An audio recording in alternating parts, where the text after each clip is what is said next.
right, what are we dealing with here? Let's get this thing rolling. So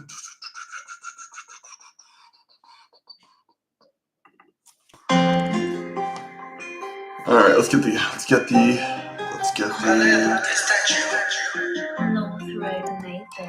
sports.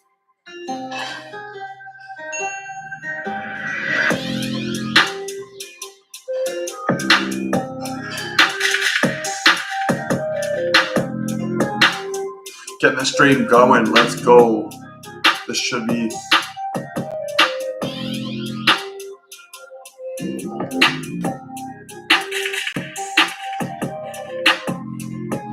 All right, stream we got.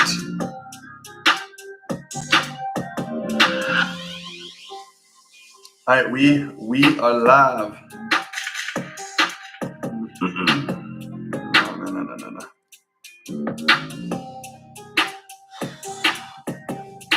I also do have to add. I have to readjust something. So right now, King of the Table 14 is live. There is nothing going on as we speak. Literally nothing. So we are just waiting right now. I'm gonna get the rest. Let me get the rest set up here. We're gonna be here for a while today, man. We're gonna be here for a while.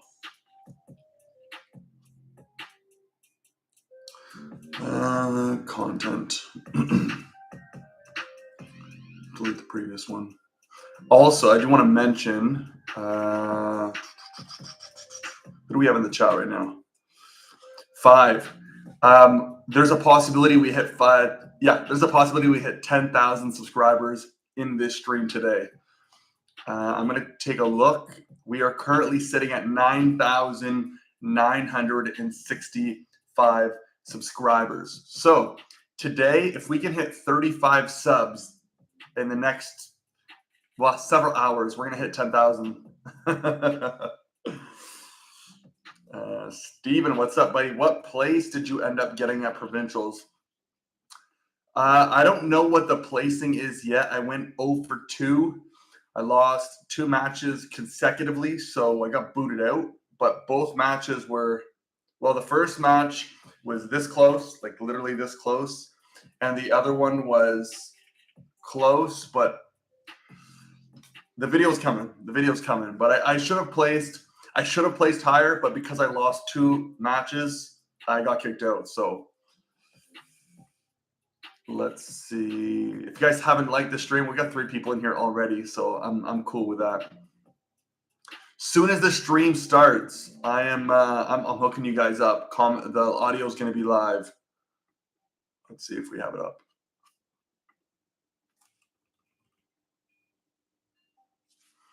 Let's see. I just want to make sure that.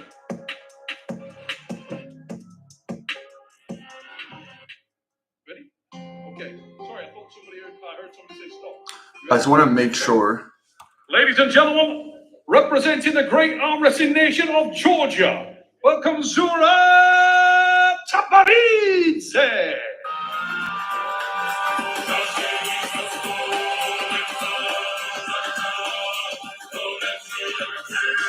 All right, so I'm going to put in I might be a little bit late on the first match here, but I'm going to put each match in the comments below, and then you guys can be the judge of who's going to win. I'm also going to adjust the lighting here. The lighting is horrible, so you have to give me a second.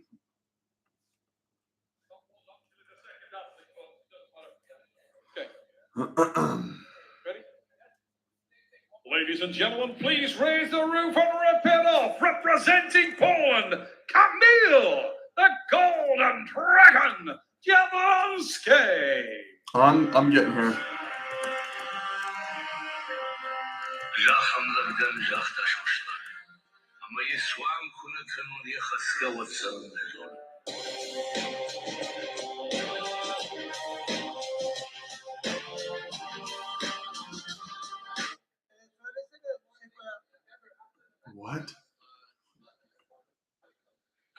I'm sure.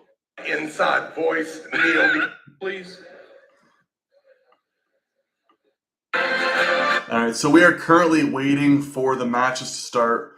I have it on mute right now. I thought the matches had already started based off of the thing being started, but here we go. So let's do, let me get the lighting set up and we will go from there. I feel like the lighting could be way better.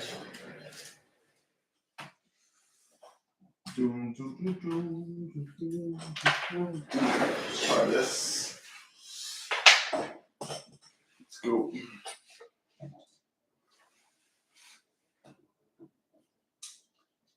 Come on, you piece of poop. All right. Should be good here.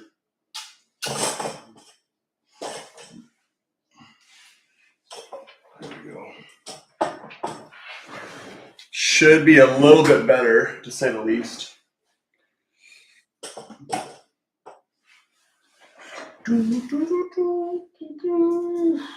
Nope. Nope. Let's do. I fuck with this. That's cool. Okay. The camera looks. I don't know if it's. I'm gonna check the adjustment settings. At least here on the computer, it's looking really, really rough. Rough. I don't know what you guys can see. Let's see if I can fix it. Does 4K work? Boom. 4K Ultra HD. I don't know if this is 4K, but we're going to attempt to make it 4K. So image adjustments. Let's see what we're dealing with. Auto exposure, brightness, saturation, sharpness. So you go.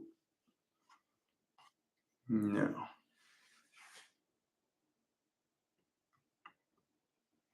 Maybe here. Yeah, let's do this. This will work. All right, I do apologize in advance for the complications. Oh, the matches. Warning, it is one fall. All right, so right now we currently have the refs speaking on the rules, and we are waiting. We are waiting. So Steve says, "What's up, buddy? What's up, man? What place did you end up getting in provincials?" I did answer this earlier, but if there's anyone new in the chat, I don't know because I went 0 into both arms. Video will be well, the videos are posted, but I'm going to do an analysis on the match itself, on what I did wrong, what did I do right, and what minor adjustments could have won me the matches. But I honestly don't know what I placed because I went 0 and 2, so I could have placed last. But yeah, no scope. So no scope. SOT says, "Here we go again, looking fly, man. Thanks, dog. Thanks, buddy." They're just saying the rules right now, so we are awaiting, and matches should be starting. Just getting themselves ready backstage, and in just a moment, we will get the signal to start tonight. Road to 10,000 subscribers. We might hit it today. If I can get 35 subscribers today, it'll be very difficult, but we're pushing. I'm going to pin something up here. Wrestling, and we are ready to start things off. Ladies and gentlemen, our first match. On the right arm in the light heavyweight division, and truly international matchup of champions. We'd like to firstly welcome this man, making his second appearance here.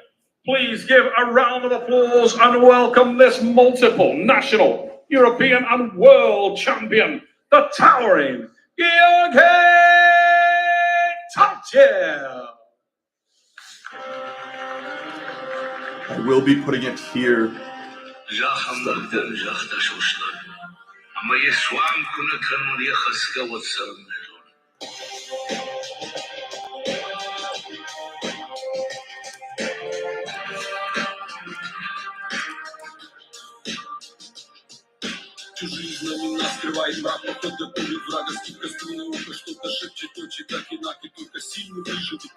Where can I find the card?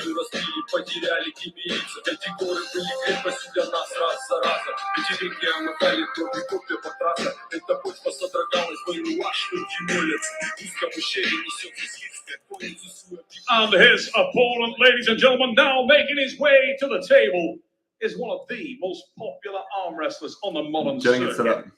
He is hailing from and representing the great arm wrestling nation of Georgia.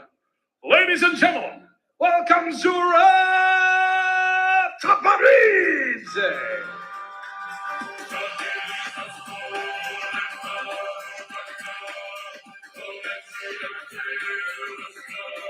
I'm getting it, but okay, here we go.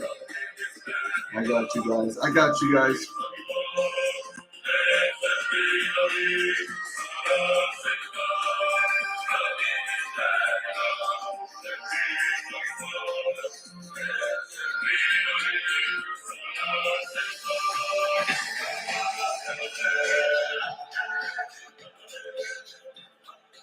All right, let's get the polls in right here. I can also go through it. Here we go, ladies and gentlemen. Welcome to King of the Table 14. I'm joined alongside Mr. Ryan Bowen. How are you, young man? Man, I'm doing so well. This is such an amazing card tonight. And this opening match, Vyciaute, Tapar, it will not disappoint. We've got the leverage difference between these two guys. It's extraordinary. They've faced each other before. Travis, it's about to get started. The peaks and valleys of perfection. Like the video if you guys already haven't. We have 100% Vyciaute so far. Before the injury, kind of the face when it came to East versus West sports. All right, here we go. Now, only a few 6 months ago, we saw Zurav with that long arm. in a match with Irakli, the absolute champ in this class. This is a tough task for Zurav for his comeback. And let's have a look closely at the hand and wrist as I get set in this first round. You can see upper height is good there, very vertical knuckles there. Tapar is in the lower arm position to the lever leg of Vyciaute. Here comes the first start. Early jump. Zurav going. Actually, early jump on Vyciaute. And Zurav going for press. Zurav, and here we go. First start of the night. King of the table 14. Here we go, ladies and gentlemen. Keep your eye on the hand and wrist of the tall fella. Ooh, right to the strap. Here we go. You don't see much there. Zurav knowing the connection is probably most importantly done in the strap. He gets the job. I'm also going to put the subscriber count in the chat as we go. So if people are wondering how many, in the future, I'm going to be, well, at some point this year, once the YouTube money officially goes back into the channel, I'll have several screens. Like I mentioned, I'm going to have a completely different program. So you're going to see everything on screen. Up until that point, though, I'm going to play it super old school and basic. But saying that, I'm going to put the subscriber count in the chat right now. Here we go. Control in his hand, but once they get tied together, this is where Zurav's power comes out. No doubt, it's something to think about here. When you hit underneath your opponent and slip underneath, usually it becomes. We went up one subscriber since I mentioned it. Goes on. Georgie definitely giving a little bit of back pressure there, making sure that he can get the hand and wrist. If he understands now, the Zurav has. So right now we have Zurav trying to get hand control in the strap. He's super tight. He's in close. Looks like he's going for the press. Such an easy thing to do. Here we go in the straps. Cobra Rose once mentioned a long time ago, the straps tells no lies, Ryan Bowen. We're going to find out right now if Zurav, coming off that injury, is ready to go. Yeah, here we go. That start moments away. Now Zurav with the high knuckle. Here we go. Up on the hand, ready for side pressure. The count. Early start once again on Vyciaute. That is the second warning there, I believe. But let's see how this start plays out. Zurav, we can see he's setting. He's got the high knuckle position. He wants to get that side pressure engaged as early as possible. Dude, the fucking Georgi Tatsiev, his genetics on his right arm is crazy. Elbow back. Elbow back. Here we go. Okay, referees setting. We are set up in the strap. You can see the knuckle position there. You can see clear knuckles on both athletes. Good to go. Vyciaute look for the explosive top roll. Solid pressure from Zurav off the go there, and there's that shoulder connection. The defensive top roll now from defensive top roll from Tatsiev right now. Zurav unable to get through, and Tatsiev start to take control of setting. Tatsiev's right here. Tatsiev's right here. Zurav just pinned Zurav. So we have 1-0 Georgie. 1-0 Georgie. Title shots in East versus West sports for any reason except you're a super bad dude. Showing right now. But No Scope says Bowen replaced Coach Ray. I'm surprised he didn't take Travis's hand. Can't stand Travis's trend voice. The commentary is weird. I just really hope that on the stage they cannot hear the commentary. I hope it's completely only for people watching. Yeah.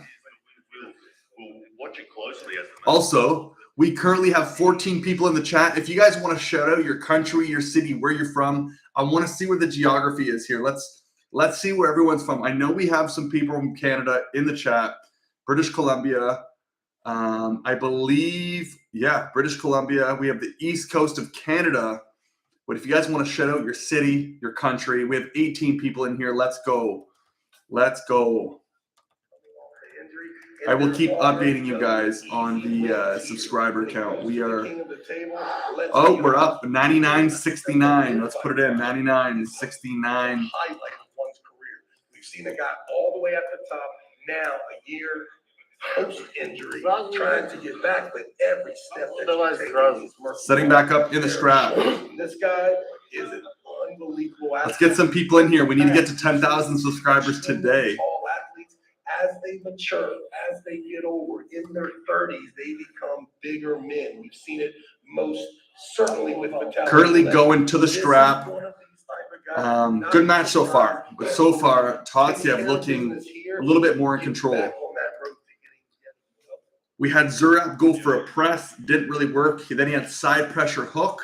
He then got stopped. And Tavadze was able to use some back pressure, the low hand top roll to get him out. Such a tall frame, still plenty to go. We might see him as a super heavyweight in the years to come. But right now, back on this match for Zurab Tapar, does he go same thing on the harder, or is he going to look for a change? Maybe some pronated back pressure like a Todd Hutchins style. I'm not sure if he possesses that, or is he going to just dig in, try again once out of the same lane? Yeah, I think he tries to find out, was that cringe in the elbow of Georgie a real thing?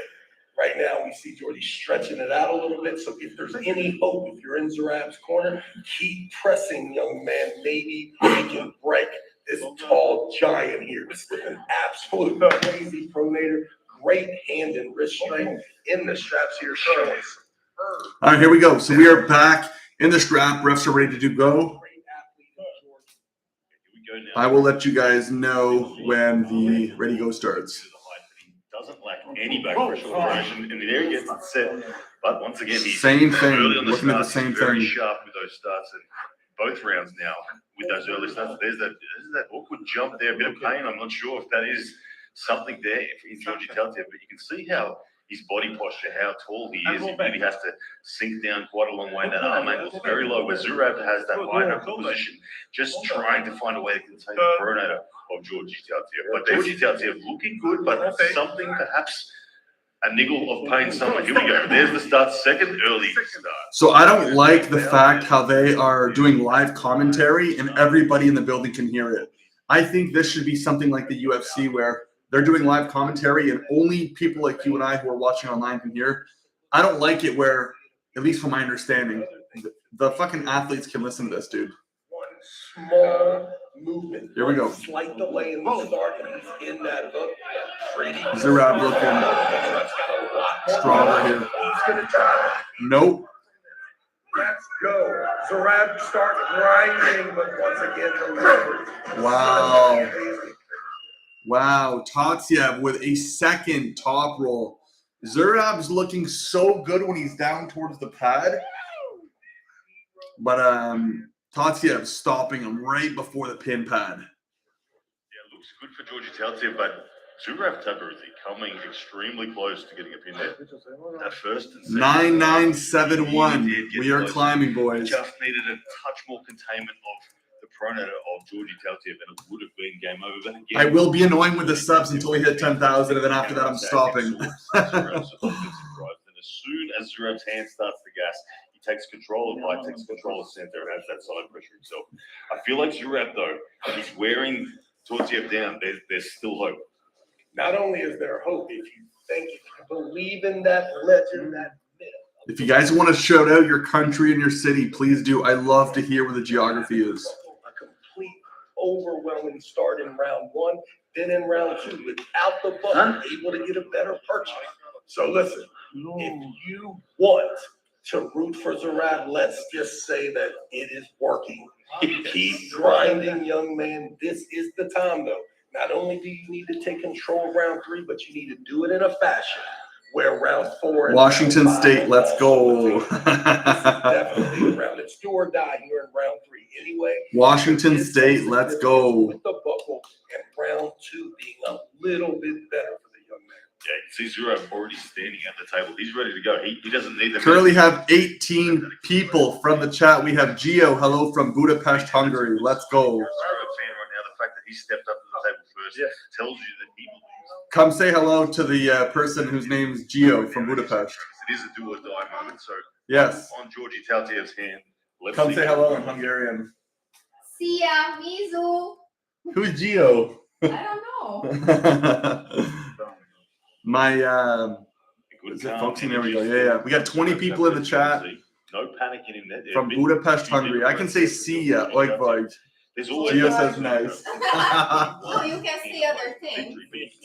Oh, I can. It's not appropriate though. Gio, thanks for tuning in. We have someone from Hungary and Washington State right now. Let's The go. more dominant you were in round 1 and round 2, Come on. the more willing to compromise you may be in round 3. From what we saw from round 2, any sort of purchase that is any. All right, we're going into round 3 right now, both in the strap. Will result in a win. I'm looking for the same result. I'm looking for Zurab to try to get side pressure and try to tire out That's Tautiev. a tactic. Perhaps he's just trying to field and confirm the lane exactly, or perhaps he's trying to put a few more bullets in the hand of Zurab Tapar to ensure that he's able to get the defense. Can you guys also hear the live stream on my end from the commentary? Because if not, I can put it on a speaker. You guys can listen. In the knuckles up position to expect the side pressure. Here we go. Same thing we've seen rounds 1 and 2. Let's see if we can get through this time. Need some control early. And There we go. Lead out the young man. One foul. Zurab. See Georgi Tautiev there slapping the bicep, trying to get that arm to wake up. There's no doubt some lactic acid buildup in there. That brachialis starts to flood. You start to think, come on, just one more. But 9972 for subscribers. And Zurab is sensing perhaps Oh. blood in the water. Let's Gotta put this in. There we Great go. way to wake up this crowd here in Istanbul. Wanna come say hello? Get the night started. Come say hello. Second early start on Georgi Tautiev taking the foul. That's all 3 rounds. He's accumulated at least 1 foul Yeah. due to early start. Yeah, I know. We're watching. Zurab wins. chatting now with Tautiev. A win's a win. I'm not saying it wouldn't be good for Zurab, but what would be better is to really Put my dog on my neck. strap it Like this. with this buckle. He'd like for this match to get started, for him to No, actually win. you're too young, and you're take too some gas energetic. Out of Georgia. Here we go. There we go. The start and good defensive. Tautiev with the start, low hand. Wrist goes underneath and there's an elbow foul on Elbow Zurab. foul on Probably Zurab. a tactical elbow foul that he sensed that the hand was not in a good position, and it was. He knows that this is the last round, do or die for him. So deliberate elbow foul there gets the restart. Yeah, and it was a great start from Zurab here. Listen, the biggest thing we've talked about in here, ever since I've joined this broadcast, it's been an immediate thing. Arm wrestling, the most important thing is who you're arm wrestling. Zurab, an amazing athlete. If you guys haven't liked the video, please do already. We have 18 people in here, 8 likes. It's just a free way of supporting the channel. It's free, completely free. But it remains the same. When you get into this arena. I've also mentioned this. Thank you, whoever just liked the video. I did mention if there's anyone new in the chat, these live streams will pick up in terms of quality fairly soon. Waiting for one moment to completely revamp everything, and it'll be really cool when we do these streams again. So if you want a free way of support without having to give any money, all I ask is you just like the video, and if you want, leave a comment. From Georgie, listen, I'm not a fortune teller. 9973. My money is on Georgie. You guys are about to witness 10,000 subscribers. Oh, it's awesome. He was able to really establish a very strong defensive pronation. Zurab needs to Back in the strap. He did in round 2 much better. This round he must get it, but so far we're seeing excellent micro adjustments from Georgi Tautiev. Now here we go, round number 3. There we go, top roll. Stopped. Elbow foul on Zurab. That might be the second, and that will be the winner. Let's wait for it. Yes. Zurab has lost due to top roll.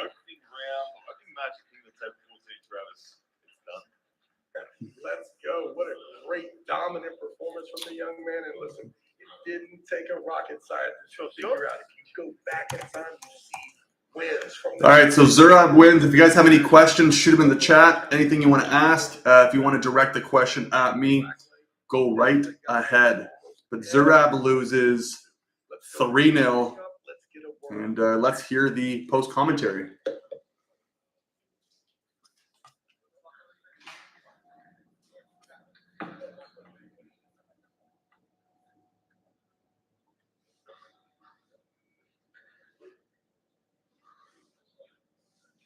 Ladies and gentlemen, I am here with your winner, Georgi Toltiev.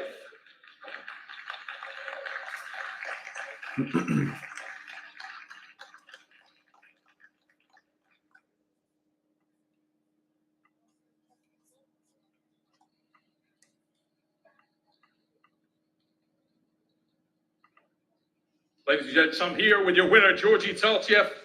Georgi, impressive win. And you finally get things started here at King of the Table. I wanted to ask you, in the first round, you got the win, but it looked like you were in some kind of discomfort or pain prior to the match. I'm going to put this up. Поздравляю с победой, невероятно. Началась у тебя серия на King of the Table, поздравляю. А когда смотрел матч в первом раунде, как будто был какой-то дискомфорт, хоть ты и выиграл. Что случилось? Спасибо всем. Спасибо всем. Спасибо всем, кто болел за меня. В первую очередь. Да. I'm turning up the volume here for you, boys. Я рад, что я выиграл. Я готовился, я к этому шел. Спасибо Зурабу, что он предоставил мне такую возможность. Очень хороший спортсмен, очень давно его знаю. Самое главное, очень хороший. Вот. Насчет поединка, это травма кистей, которая на завязках дает еще больше о себе знать. Когда завязывают, боль усиливается, в общем. Who wins the match? Georgi has won. С Божьей помощью прошло хорошо. Всем спасибо. Спасибо, Энгин Терзи. Спасибо за организацию. Я думаю, что в весовой категории до 105 килограммов вряд ли я дальше еще когда-нибудь проиграю. First of all, thank you for everyone who came here and supported me. I trained hard for this. I fought hard. Thank you, Zurab, for this great opportunity. I tried my best. About the injury, it's a wrist injury that I got, and it gets worse in straps, so I was being a little careful with it. And thank you, Engin, for organizing it. I'm very thankful for these matches. And for the 105 division, I will never lose here again. Oh, geez, 105. What does Matt Mask have to say about that? So, I wanted to ask you, obviously, you came in with a bang, you faced an incredibly difficult opponent. Tonight, you faced another one, and you look dominant. In your eyes, who is next? Так, ты с первого вышел, у тебя был сложный матч, второй точно такой же сложный соперник, и ты выглядел довольно, ты доминировал. Кто следующий в твоих глазах? Ну, я бы, может быть, это будет нагло с моей стороны, не знаю, но я очень бы хотел побороться с Ларратом, ведь у него пояс в 105-й категории, если я не ошибаюсь. Да, и мне кажется, что его стиль борьбы, под мой стиль борьбы, красиво бы смотрелось, я думаю. Maybe too much to ask, but still I would go with Devon because I feel like his style of pulling, he would look great with me and we would put out a great show. Pretty cool. Ladies and gentlemen, put your hands together for your winner tonight. Stainless 37, bro. Yo, dog, what's up, boss? Welcome to the chat. Where can we watch for free? Unfortunately, there's nowhere to watch this for free. Unfortunately. Ladies and gentlemen, we move swiftly on to match number 2 on tonight's card. And it is also in the men's light heavyweight division, a truly intriguing matchup of national champions. I will start by welcoming this first man, who is the best from the Oceanic region. Ladies and gentlemen, welcome the overall champion of Australia, Lachlan, the Anvil Adair.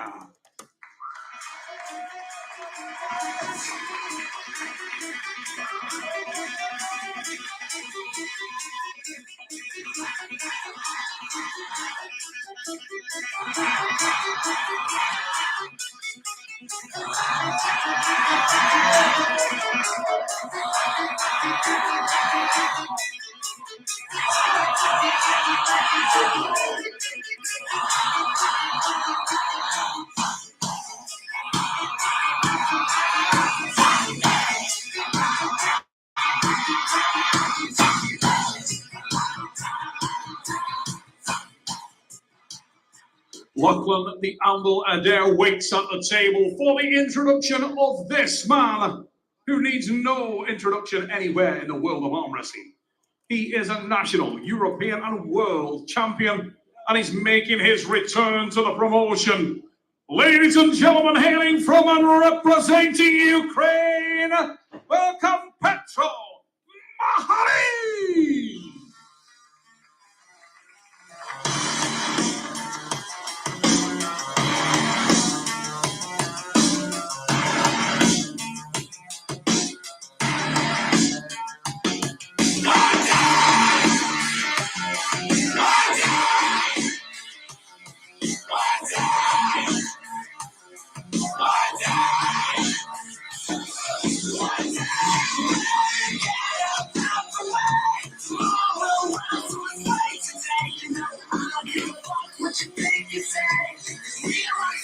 Who wins, though? Real question. Who wins?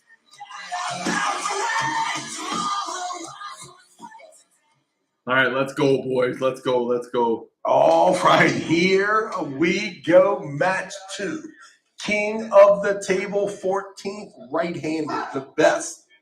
3 out of 5, and my goodness, I am about to be joined here shortly from Mr. Ryan Bowen, who is going to straight fanboy my man Lachlan Adair this whole match. I went up to Lachlan Adair earlier, asked him, what is your game plan, young man? I was recommending him to stay far away from this man's arm. He said, Travis, Here we go. I'm going right at him. Here we go, round 1. Lachlan Adair looking very good. Athletic, definitely has gotten that water weight back. A tremendous cut here before this match. And I do believe that my advice. Dude, Petro with a hook. Dominant over Lachlan. First match. Wow. This match, you can talk about one of the future matches in here. Someone asked me, does Nugo have any? Petro's up 1-0, boys. I said, just wait until we see exactly how match 2 goes here. Does Lachlan Adair get handled arm to arm? If he does, some respect needs to be put on Nugo's name. If Lachlan Adair runs right through Petro, well, then we can understand why Matt Mask would have such a fabulous day when it comes to Nugo. But after round 1, it is clear to me that Petro is the real deal, ladies and gentlemen. Arm to arm, Ryan Bowen. I don't know if you witnessed this on your way up here, but your boy just got a wake-up call. Well, to be honest, I didn't see it, but by the nature of the scoreline, I'm assuming it was quick. All right, Lachlan, go for top roll. Lachlan there, round number 2. You can see that the knuckles are high, the eyes He's looking pissed. glaring into his opponent, but calmness so far from Mahoni. Lachlan's going to probably try top roll. It is not the 30-second breathing session that is required. Better start there from Lachlan Adair. This time, the open top roll. He's got the hand and wrist in control there, off the strap there. Go on a strap. Go on a strap. I spoke. Yo, Lachlan just went outside with Petro, had a dominant position. Petro then goes in, hooks, his hand opens up, and now they're going to I strap. mentioned to Lachlan, I'm like, listen, this guy's got a ton of endurance and a crazy arm strength, especially in the bicep area. I recommend maybe you stay away. let's try to top roll, stay outside of this young man. And he told me, Ryan Bowen, verbatim, I'm coming right at him. I'm stronger than him. Round one, he found out that was not the best option. Yeah. Now, round two, he 100% outside. Here we go. We've gotten to the strap, but it seems to me like Petro is. This is interesting. Strap. It needs time, Ryan, going to put a little more respect on this man's name. Petro Mahari, you can see there, very nice posture there. Good, strong knuckles up position. Lachlan there looking for a low hand top roll. We'll see what happens there. This time, again, elbow foul on Lachlan. Okay. Strap comes off there. Lachlan wanting to re-strap it. I think you're spot on there, Travis. I didn't see or witness round number one, but from what I'm seeing here, there's a much better balance now between these two athletes, with Lachlan looking to top roll and Petro looking to control. This one, interesting stuff. See where it goes. You know how sometimes when a mother comes to a crime against maybe an accident, one of her kids. You're at 9974. Sometimes it's best, Ryan, that you didn't see what happened in round one. 26 subscribers left. Complete 100% commitment inside hook pressure, and it wasn't very close. Now it's obvious. Pedro now is hunting Lachlan Adair, who is exiting, running from the situation, trying to stay outside in the strap away from this tremendous side pressure. Okay, here we go, round number two. Lachlan opened up. Petro Mahari gets the pin by the looks of it. Side pressure is too strong, and Lachlan Adair unable to get any. Petro with too much side pressure takes the second win over. Excuse me, Lachlan Adair. This is crazy. Lachlan Adair leaning back into the strap, but just unable to get that punish. Yeah, and not to draw anything from this match, but on the left, Matt Mass over there coaching a great Lachlan Adair, because listen, nobody wanted this match to be closer than that. This proves that Nugo is a bad dude and was up 2-0 against Petro before that endurance and that hook took over from Petro. Listen, this class is loaded, just like the rest of the classes here, hitting the table. These first West promotion is such an extremely high level of us. Petro Mahari, you see him there, very calm and collected. Guarme hadn't read yet. Sorry if I said that wrong. Live broadcast which channel? So if you're looking for the actual live broadcast itself, you have to do it on live.east versus west armwrestling.com. Unfortunately, you won't find it for free. You have to purchase it. It comes up to about $27 US, I believe. Or no, $27 Canadian. There we go. Thank you, Drew. If you guys want to shout out your city and your country, please put it down below. I love seeing where you guys are from. I know we have some Vegas. Earlier in the chat, we had someone from Budapest, Washington State. So sick. Vegas, baby. Let's go. Anyone from South America in here? And is there anybody from South America? What are the chances? All right, here we go. Here, Travis, this is the do or die moment for Lachlan Adair as he steps to the table. He's got the good side of the buckle, if that's going to help him. But we'll see.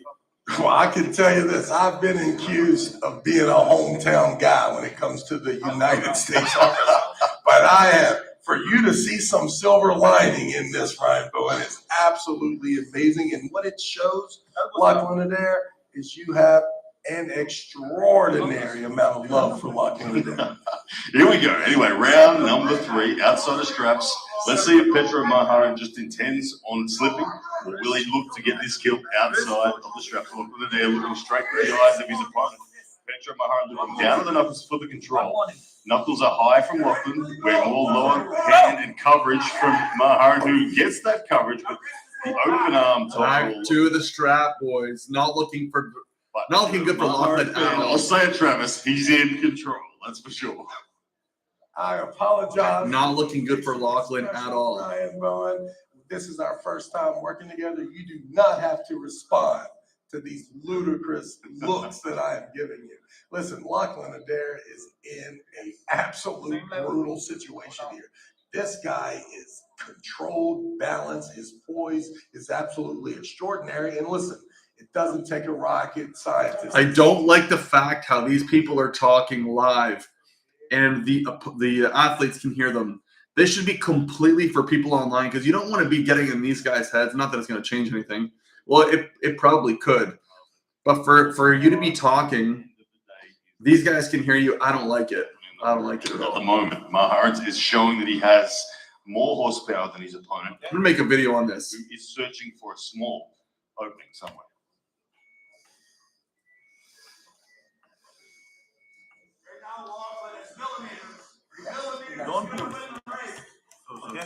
All right, a bit of advice there. It is small little adjustments there that could possibly. All right, here we go.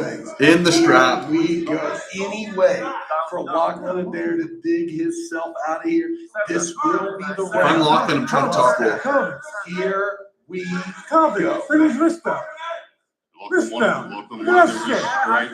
Whoa, do it. Lachlan there firing up, he's trying to get that energy in Mahoni, maintaining that poised control. You can see the slightly lower hand position from Mahoni. He trusts his wrist selection. He trusts his ability to contain the rising back pressure of Lachlan Adair. Lachlan desperately looking to take the hand and wrist. Shoulders good. Don't move.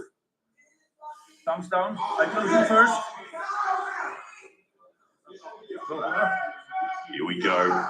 Tense moment here in round number 3. There's the start, Mahoni with hand control. We've got a King's move now. That was going to be Lachlan Adair's first King's move on the professional stage. He says he's never. Lachlan right now about to lose. He has a foul in his last match. Quoting Devin, the level of arm wrestling in Australia is not very high. Listen, did you see the compromising of the hand and the wrist? Yeah. Hey, sometimes desperate times ask for desperate measures. Here comes the Lachlan Adair King's move. It's there, it's in, and it's got a different shot, but it's a second foul. He's going to be disappointed with himself because he had. Lachlan loses 3-0, boys. Wow. 3-0. Lachlan loses 3-0. Wow.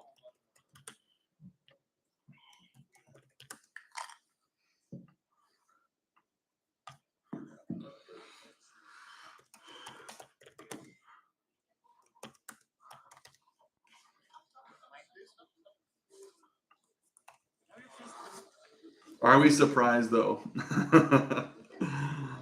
All right, I'm gonna let you guys listen to this. I'm gonna quickly go make some more coffee. Anyone got a stream? Ladies and gentlemen, I am here with Petro Mahoni, your winner tonight. Petro, in a sport that is dominated by visceral excitement, you look super calm. Every time we see you arm wrestle, your face is completely stoic. Was that as easy as it looked? В спорте, которые все такие заряженные, постоянно агрессивные, ты постоянно такой спокойный, лицо спокойное, и это было настолько легко, насколько это выглядело. На самом деле это не было так легко.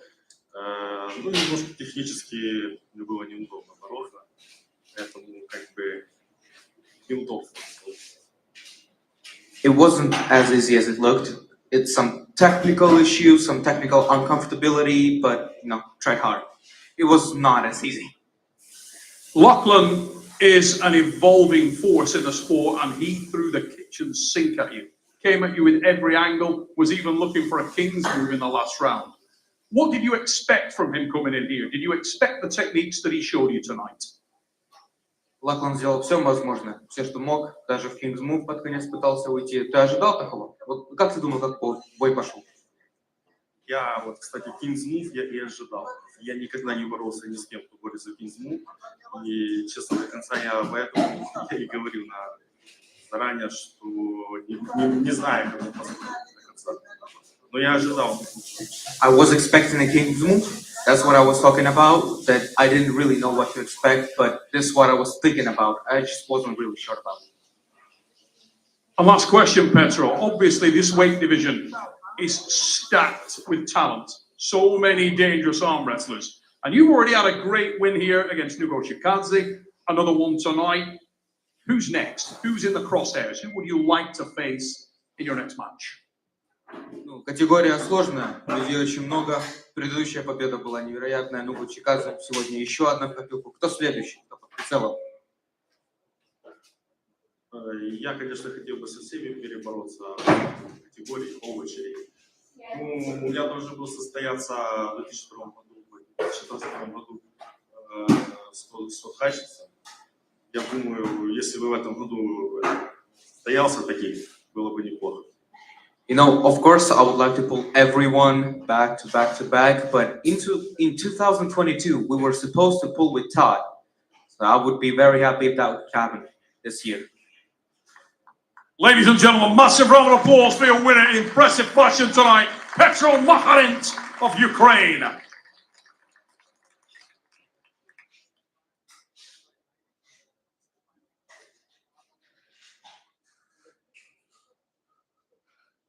Ladies and gentlemen, we move to match number 3 on tonight's card, and this will be contested on the left arm in the men's super heavyweight division. We're straight into the monsters. Our first athlete is a multiple national, European and world champion hailing from and representing Kazakhstan. Ladies and gentlemen, please welcome Vyciaute!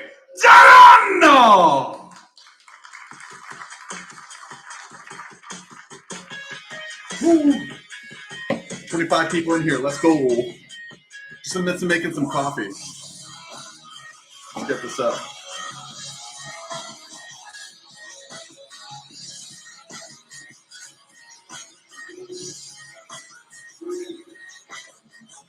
Anyone got link though? Are you looking for a free link or are you looking just for the link?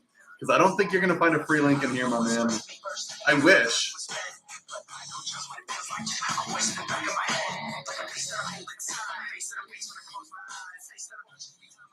$29 people in here, 12 likes. If you guys want a free way to support the channel, just like the video, please. We are on pace to hit 10,000 subscribers today. Let's go. Hails from and is representing the Arm Wrestling Nation. Thank you, guys. Seriously. Ladies and gentlemen, this man is 13 likes. Let's go. on the rise and intends to breathe fire all over tonight's match. Turkey and everyone watching it. 30 people in here, 14 Please likes. Let's go. welcome the Golden Dragon, Kamil Jablonski. Hey, I got an idea, bro. Wear some glasses so we can see it too. I wore glasses on the last live stream. Were you guys there for that? Sarah Wilson liked the video. Thank you for the live. Thanks, Sarah, for tuning in. Hope all is well on your end. Bro, put the glasses. This is the guy. You guys were not there for my last live stream. I literally had glasses on at the end of the event. It was sunny in the room. This bedroom was so sunny that day. I had to put glasses on. I don't know if anyone else was able to watch it at the same time, but dude, it was bright in here. Engin never messaged me, so obviously it wasn't too bright. All right, let's see who wins. I'm gonna turn the volume up in 1 second. Let's be perfectly clear. We have not scratched the surface here when it comes to heavyweight left-handed arm wrestling. Yes, we have a supreme champion in Vitaly Laletin, but not too long ago we saw Kamil all up in that match. Now, here comes Georgie Chernov. All right, let's go, boys. Ladies and gentlemen, gentlemen, I like that better. Under some research, Left hand. we find out that this guy's got some big wins. I saw him battling with Morozov, a win on Vitaly Laletin about 9976. years ago. Now, 24 subs away from 10,000. You guys are going to witness history possibly today. guy is huge, and when you're around, you see the hand. I actually lost my glasses, so I'm going to get some really sick pit vipers at some point though, so we can have some banger live streams. Pullers, no one having a chance. However, Georgie told me glasses equal he's sub. I'm coming sorry, forward. dog. I'm sorry. Neil told me I don't deserve your sub he's today coming then. Forward, Neil, pick up. One of them is lying, or they're not going to like it very much. The Golden Dragon, supremely confident, staring into the eyes of the giant from Kazakhstan. and told you today, that he will go straight at this man. A little bit this way. In all fairness, though, Wordy, I like you because you're commenting on my chat. And I've seen you a couple times, but if you subscribe to me because I wear glasses, I mean, it's cool, but that's not a reliable long-term subscriber. So I'll have glasses. I promise you I'll have glasses at some point. Camille just got smoked in the first round. Damn. But I will have glasses at some point, I promise you. Because it gets bright in here. It honestly does. And if I were to turn my screen this way, you guys want to see what it looks like outside my place? I'm going to show you guys a quick little view of what it looks like outside. Because it can get really bright in here. Check this out. See if it focuses. Is it focusing? No? Can you guys see anything? No. No. Here we go. At that time, and there was no movement in the arm whatsoever. All right. I'm sorry. Camille, listen, if you had the opportunity to press, and I mean with your hand and wrist compromised, Jerry Catarette-ish flop press, and you are arm wrestling an opponent that is grabbing you low in that dad's move, Come you on. still have the capacity Sorry, boys. to force that thing Sorry, into ladies the and rest. gents. There we This go. looks good for Camille Jablonski. I've seen it a lot. Comments. Where do I care about the view? Bro, please, glasses.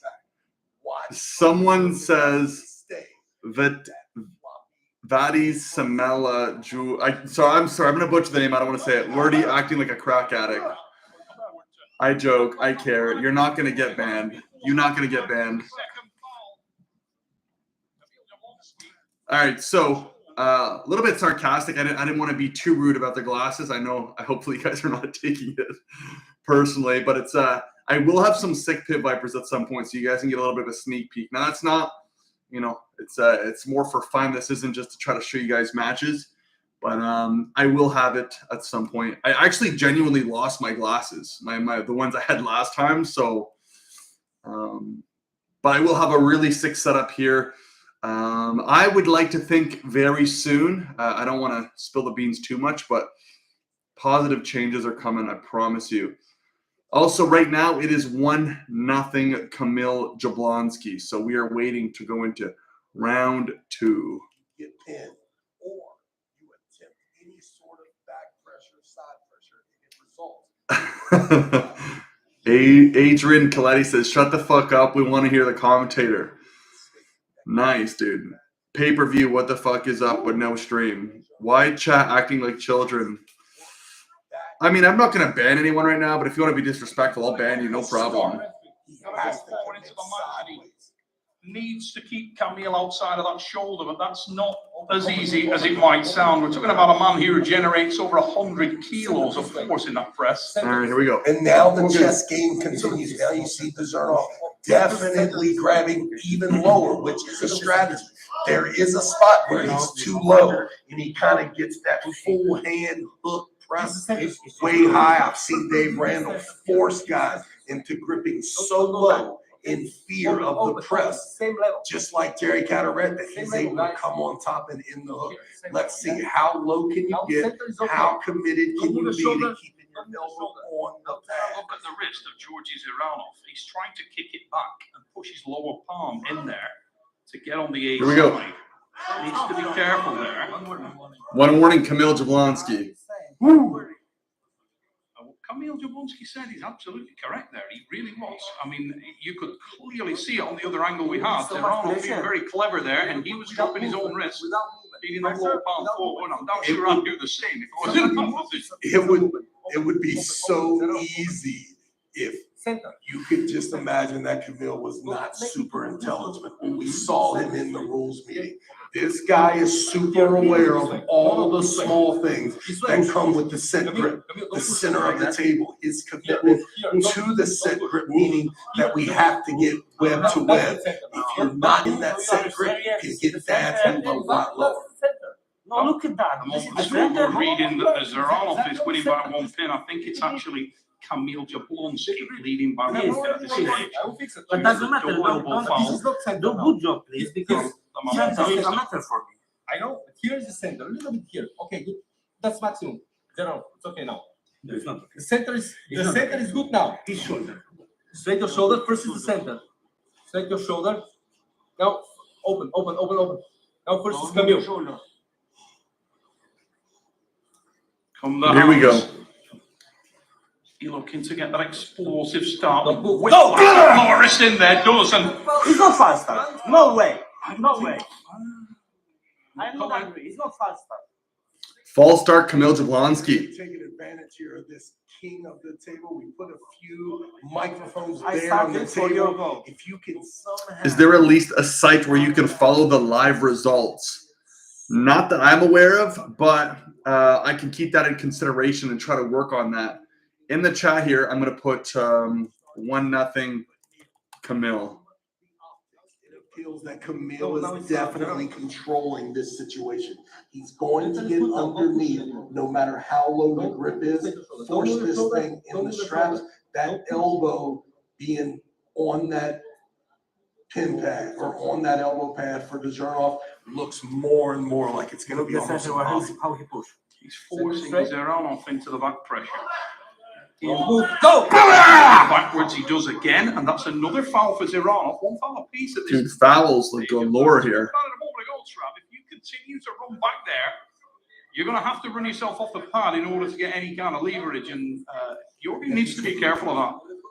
This is a man with so much structural strength, but he's running back. You can hear Vitaly Laletin shouting instructions to him there, but you do feel that he has got to try to meet Open, guys. Open. Center. Micheal Jablonski Give the center. This way. Little bit more. on the join between wrist and hand. Now the center is okay. Don't push anymore. The difference maker is the Don't speed. push. Let's listen to the referee. Relax. Okay. So it's not the center. So it's not the center. Now it's okay, the center. Don't push anymore. Okay, I hope. Straight your shoulder. Shoulder. It's a little bit Not blink. but higher. Like this. Okay? Because I cannot close your tongues. They're on the far side for Zaranov. Looks out of position, but Camille will be concentrating hard on that start and timing it correctly. Don't move. Go! Poland initiates earlier again. What was the problem there? Warning, Micheal Jablonski.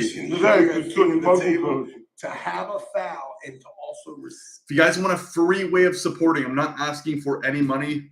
If you guys want to like the video, please do. It helps out the algorithm. And thanks for everybody who's tuning in, commenting. If you want to shout out where you're from, I love to hear the geography. Differentiate there.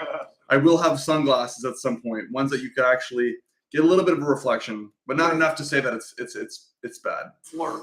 Thanks for liking, appreciate it. With the foul shows you exactly how strong Georgie is and how important it is for him to initiate the match.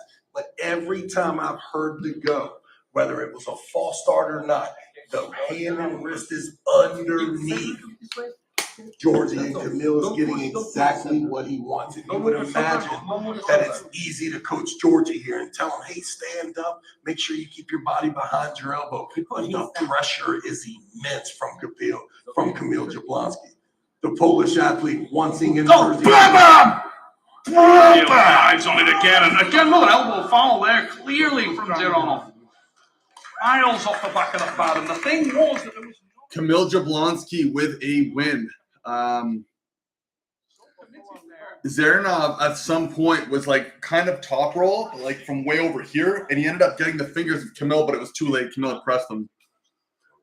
He told me, he's like, listen, Travis, if you pull this guy, it will feel like he puts 2 feet on your hand when he's pressing. This is an absolutely amazing athlete. And in my mind, one day, this Polish athlete, Micheal Jablonski, mark it down, he will run left-handed arm wrestling in the entire world one day. I have a clear vision on how devastating this guy can be, is, and will be in the future. Larratt speaks with massive respect when he talks about the Golden Dragon, Kamil Jablonski. This is a very dangerous arm wrestler. We've seen him tested at the highest level on the left arm, and he's very, very few times he's been found wanting. And what's fascinating about 37 people in here. We have, I think, hit an all-time high of the day. So if you guys want to like the video, please do get the algorithm going. It's firing up here. We got 38 people, 18 likes. Let's go. I'm gonna get a quick coffee. I'll be right back. The strength.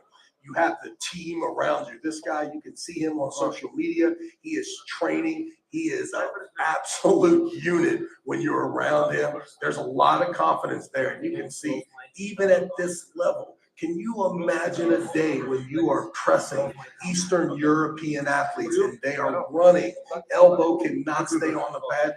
That is some serious bully tactics when it comes to Micheal Jablonski. I mean, it really is. It's like a boxer going in there, breaking people's fists with his face. This guy is just running into the thunder. There's no doubt about it. And Jablonski, in that sinister, calm voice, told everybody that this is what he was going to do. And he's back in the drive again. And look at the wow, the Golden Dragon with the win, Travis Pageant. There's no doubt. Gentlemen, make some noise for Micheal Jablonski. What an absolute piece. And there it is. If you keep the elbow on the pad, you get pinned. This guy's got an extraordinary amount of pressure, similar to the likes of Jerry Cataret on the right, and such a gangster attitude. Kamil Jablonski with the win, all by press. He should go for a low cup, Joe says, or you cup with your top two fingers off the go to turn them palm up. Is he searching for glasses? No, man, I'm sorry. I'm sorry, boys. Not today. I don't have sunglasses today. Chernov is a caveman. Why do you expect technique from him? They have no reflective cup to drink. I'll make you guys a promise, though. You guys can keep my word. Tune back into the next live stream. I will have something. It's not gonna be clear. It's not gonna be you come here to watch the matches, but I'll give you guys a little Easter egg. Right. First jump in. Wow, unbelievable power. So I changed strategy from in to that way, and that way killed him. Now, speaking in the commentary box with Travis Pageant, we talked about your focus, commitment, the fact that you're evolving so quickly. This is only a couple of years into this elite division, and already you're knocking over serious names. Travis Pageant said that he feels that it will not be long before you are the man in the left-hand super heavyweight and overall arm wrestling. Who do you want next? Who have you got the sights and the focus on? To be honest, in the last 2 years, this is my, I think, number 12 super match. So I'm going pretty fast, and I learn pretty fast as well. So another match give me some lesson. So at this point where I am, I can say I can put anyone on my left arm, anyone, just whoever they offer. I am not afraid anyone now.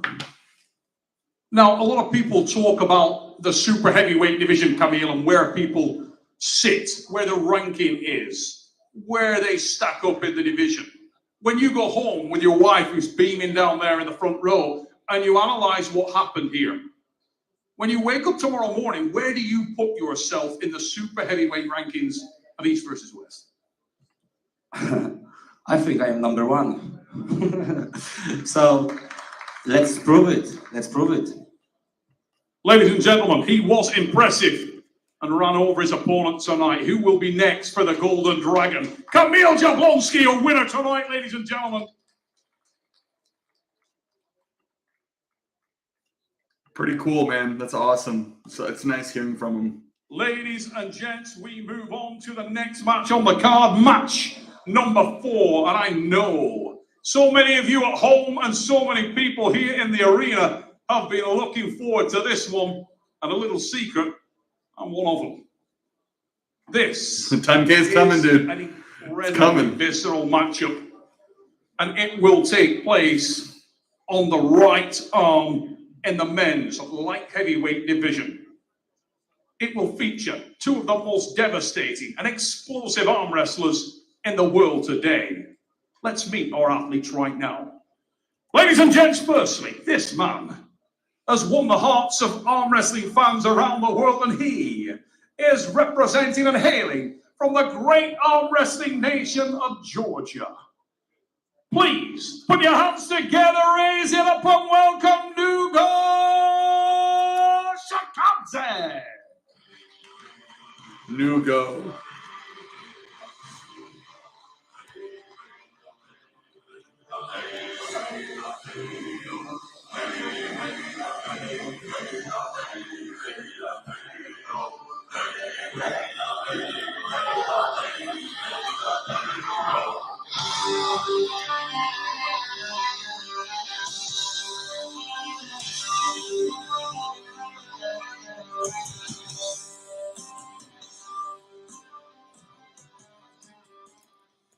Nugo Shakadze looks ready and revved. Let's go, boys. The man he's about to face matches his explosivity and venom every.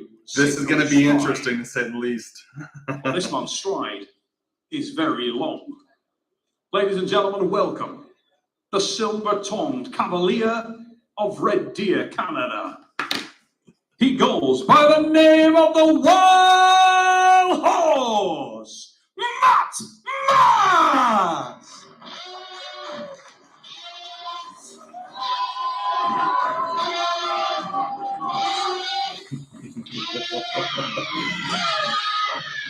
Every day I'm a star in the city. Walk the streets like a wanted man. All the time got my shine looking pretty. Motherfuckers don't know who I am. Every day feel the heat in the city. Like the cloud of the smoking gun. Read the sign, see the lights, they so pretty. Fucking eye, bro. All right, here we go. The excitement about to be turned up here. This is the fourth match here at the First West Sports home of King on the Table 14. And here we go. A lot of people not understanding maybe the matchup when you see the two individuals standing. I'm going to make you guys a deal. I'm going to show you one match. Only one match. We saw Enjoy. the blemish on his resume up 2-0 against Knuckle. Petro before he was I want my knuckle. losing those three matches. After seeing the day that Petro You guys had, get one it's match, and I'm easy not to doing it understand again. Why this match is taking place. Hugo. Full of energy, but he is up there. I will scrape my wrist when you stop that card. I will straighten it when you stop that card. No. Wait, I'm getting a call.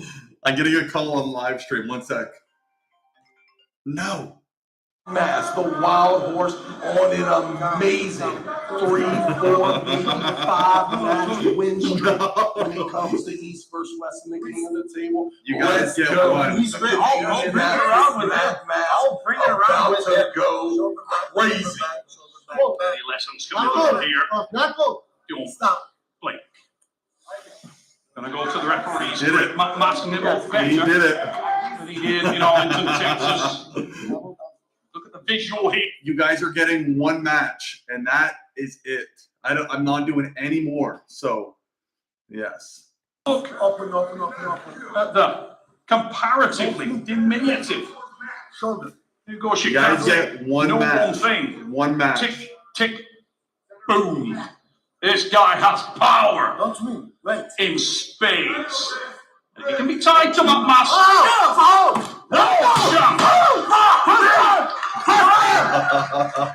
Let go, faster! Ah, faster! You went first! What happens when you hit a fucking wall? All right, we're all tuned in right now. The boys in Chicago deal. I love the language. Fired up. Kevin and Jim here watching one of their favorites. One and only Matt. It's funny just listening to Nugo's language. They both are just screaming. One's screaming in Canadian, the other one's fuck. Matt Mask kind of starting their little rolling start. I hear you. Let's go. Rooting for the North American athlete, Neil. I have no shame in my game.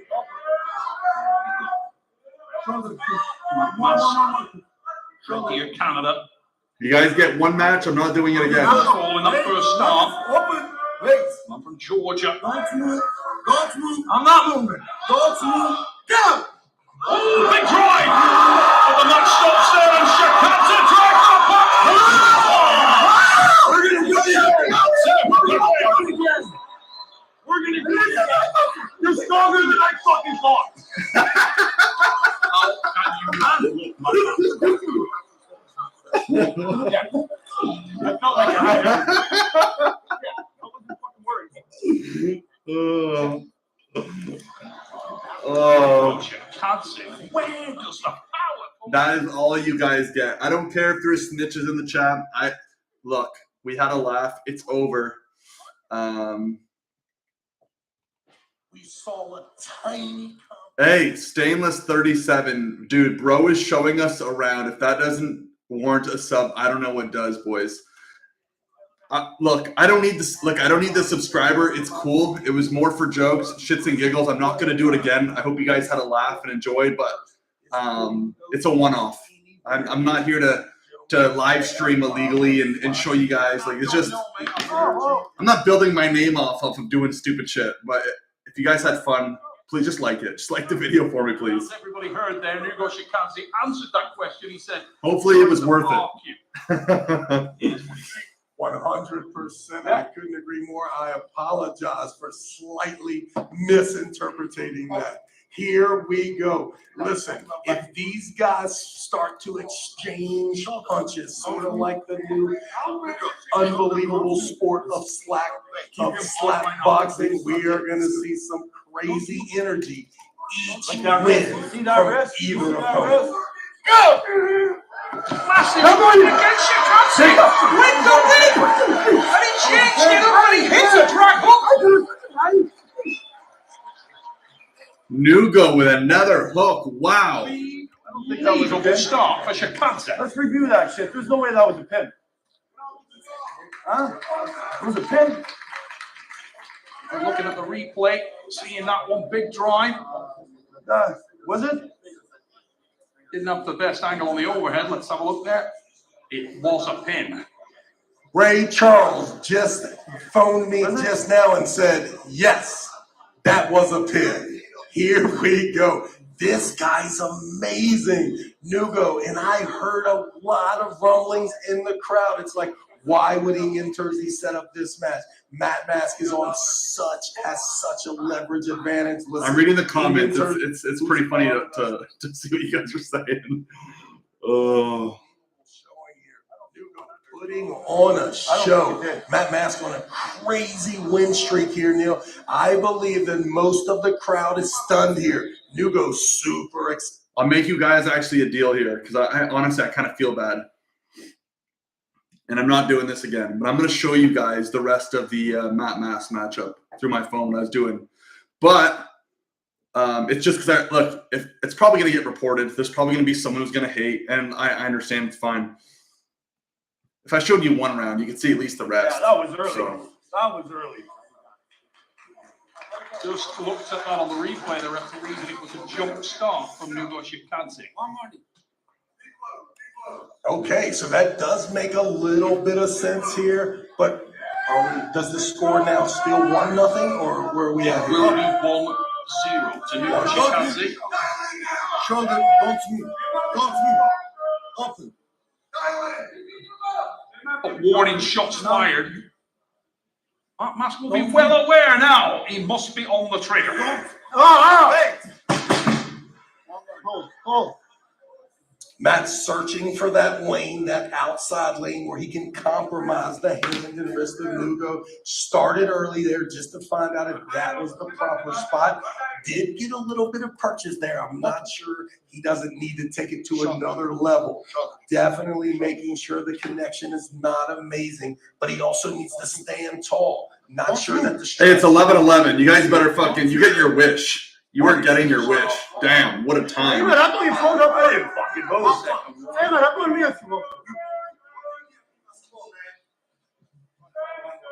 Yeah. One warning on me, one foul on him? Or does he have a foul and a warning?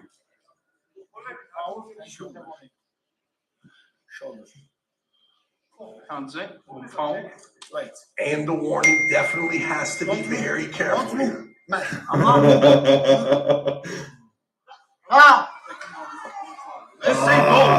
We're waiting. We're waiting.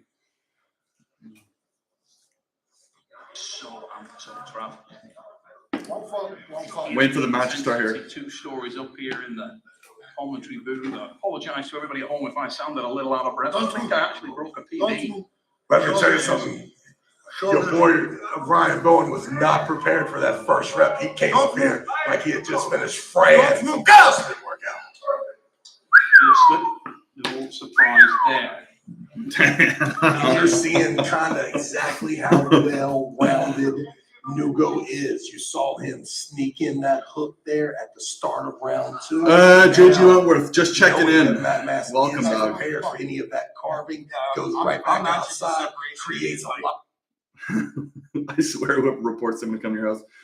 I mean, if you guys want to report me, go ahead. It's not, I mean, it only helps you out. And I'm not doing it again, so. Matt come to him on the start and managing to break open Matt Nugo with that incredible back pressure.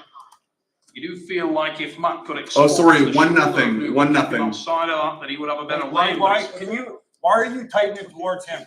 You do not tighten that strap towards him. The strap needs to be tightened towards me. Or maybe neutral, maybe a better solution there, just straight down. But Matt Mass stressing there, needing a full purchase of that strap. The buckle is on the back of Matt Maska's hand. This is round 2. He has to compromise the hand and wrist.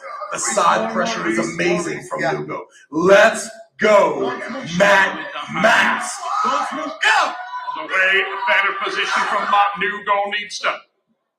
It's an elbow foul on Chikadze off the start, and that is the second foul. That will be a win for the Wild Wolves. Matt Mask, not the way he would have wanted. Yo, Matt Mask with a win based off fouls from Nugo.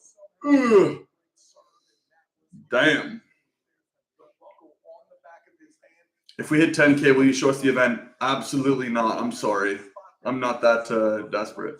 I'm trying to make you guys have a little bit of interest here. You are risking your own channel. Thanks. He can easily edit it out. There's no risk. I'm not going to edit out. The video's going to stay the same. Once the stream is over, it's going to stay there. I couldn't really care. I mean, look, the reality is, and obviously it has an effect on me. Like, I don't just come on live streams and show you guys events and not care. Like, I genuinely do care. I'm not doing this for any other match. It's going to be just strictly for this one. And if you report it, I mean, it's just, you're not going to see it again. So I'm not saying that other YouTubers should be doing it. I think nobody should be doing this, but if there's one place you want to see it, it's happening right now. And if you report it, I mean, you're just never going to see it again. So I don't think what I'm doing is right. I'm not saying this is fun. You should promote it, but I'm doing the boys a solid right now. So sometimes you just got to do it for the boys, and you have to support it. You just have to. But no, I am not doing anything for 10,000 subscribers. I don't plan on celebrating. I just happen to be on live stream right now, and we are currently at 9982 awaiting the match. Just awaiting. The game plan, Matt Mass. I'm saying right now, though, Matt Mass does not look good at all. Looks like he's about to get smoked. 39 people in here, 25 likes. Let's go. Are you going to do the same for the monster Micheal Todd and Vitaly? I will not. I'm sorry. And once again, I did a little bit of a joke by showing one round of the Matt Mask matchup, and just so I don't leave the boys left out, I'm going to do the following rounds. Should I do it? Absolutely not. Am I going to do it? Hell yeah. But I'm not doing it for any other matches, and that's it. So They can count. Look. You guys better fucking.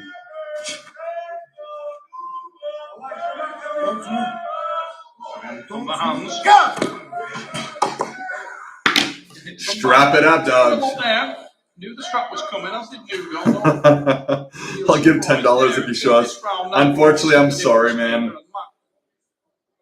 Again, needing to find a way to make. Look, I would love to have $10, but I'm not like that. That's, in my opinion, that would just be desperate. Like, hey, man, could you send me $10 and I'll show you a quick video? Like, I'm sorry, I don't fuck like that. I'd rather just do it out of my own heart. And look, you guys want to support and send $10? I appreciate it, but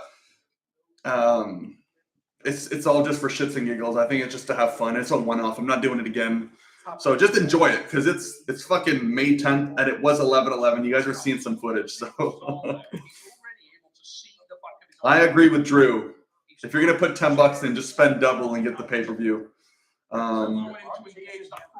You know, it's funny. You know, it's all fun and all that I'm showing it off my phone. I mean, you guys are just gonna view and leave and not come back whenever you feel like it. But I also am somewhat risking my channel right now, and it means a lot to me. So. I'd rather just. Oh, here we go. Oh. We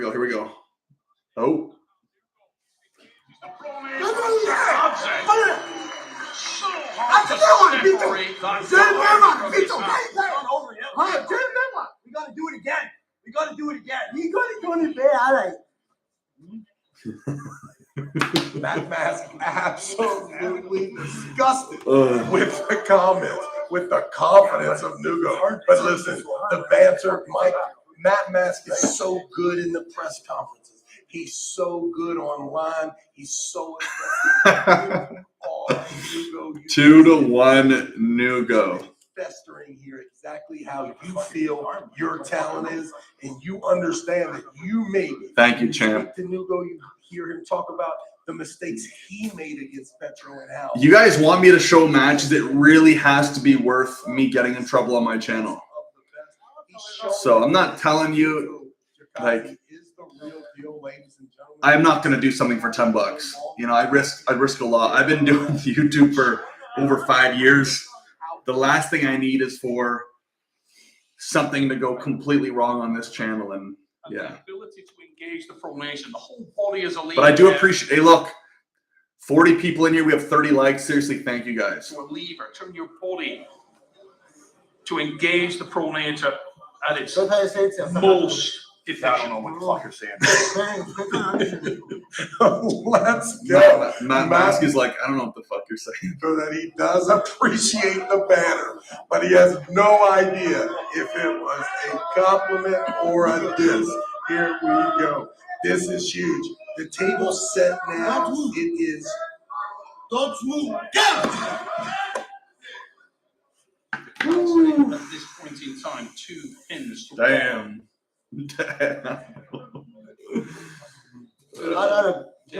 Can't get the pay-per-view to load up my work, so I will take what I can get.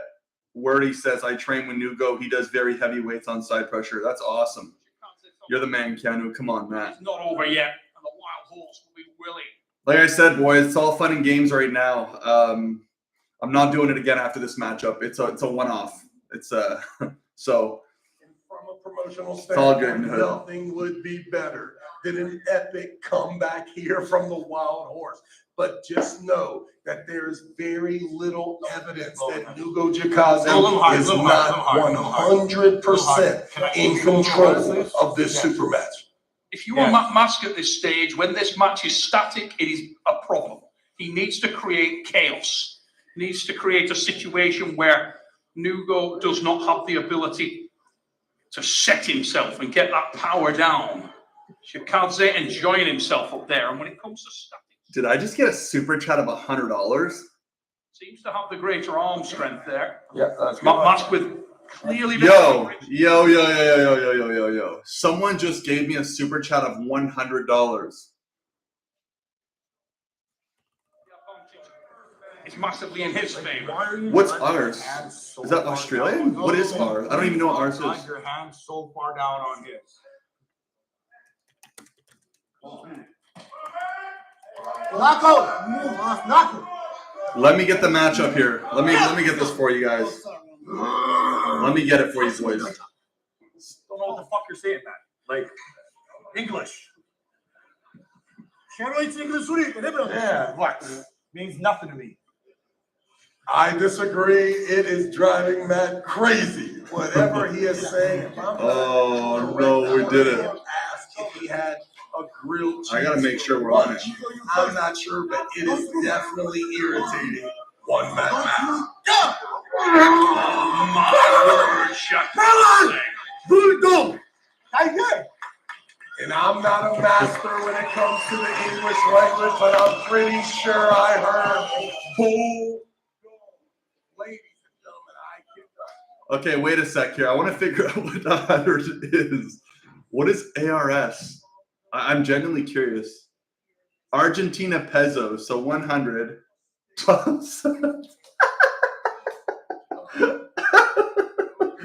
Oh, that's fucking awesome. Dude, thank you for the 12 cents. I appreciate it. Looks like Devin Larratt can get the pay-per-view. Irish dollars. Oh, this is 112. Yeah, that's awesome. 100 Argentina pesos. Dude, that's the funniest thing ever. That made my day right there. 12 cents. Flash pin from Nugo. Yes. Logan told me you were wild. Maybe. I guess it means 100 ass bucks. All right, so Nugo wins, boys. Ladies and gentlemen watching at home, get out of your chairs and give this guy a little bit of respect. I am here with a super impressive, super solid Mr. Nugo Shakadze of Georgia. Nugo, when you looked at the visual of that match, you looked at the size of the man that you have just beaten. It's hard to imagine that you could be able to win the match. Fucking smoked, man. Top rope with back pressure. Yet you told us that you would break his wrist back and beat him, and that is exactly what happened. Did the match go exactly according to plan in your head? გამარჯობთ, მოგესალმებით ყველას. მინდა მადლობა გადავუხადო პირველ რიგში შენით ერთს, ისვეს King of Tapes. დიდი მადლობა ჩემი აქ მოწვევისთვის. მინდა მადლობა გადავუხადო ჩემ გუნდს, ჩემი მხარს, ვინც ყოველთვის გვერდში მიდგა. რაც შეეხება ჩემ გუშინდელ საუბარს. მე რომ ვიცახი რომ მაჯას მოვტეხავ, ესე იგი მოვტეხავ, არ ვიცახით ყოველ სიტყვას. First of all, thank you very much, Engin Terzi, for organizing this amazing event and my match against Matt Mass. Also, thank you, UVW Sports and King of the Table, to make this event possible today. And when I'm going to say I'm going to break that wrist, I'm going to definitely do. Now, there's a lot of talk about styles in the sport of arm wrestling. I wanted to ask you personally, who do you prefer to face? Do you like to pull men with longer arms? Or do you prefer to pull men with shorter arms? Or do you prefer to pull top rollers or hook pullers?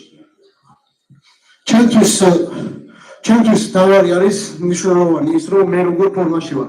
თუ მე ჩემ ფორმაში ვარ და ნაშრომი მაქვს როგორც ჩემ ფორმას შეეფერება, ჩემთვის მნიშვნელობა არ აქვს ძელი ხელი ექნება, მოკლე ხელი ხუქში წევს თუ ტოპროში.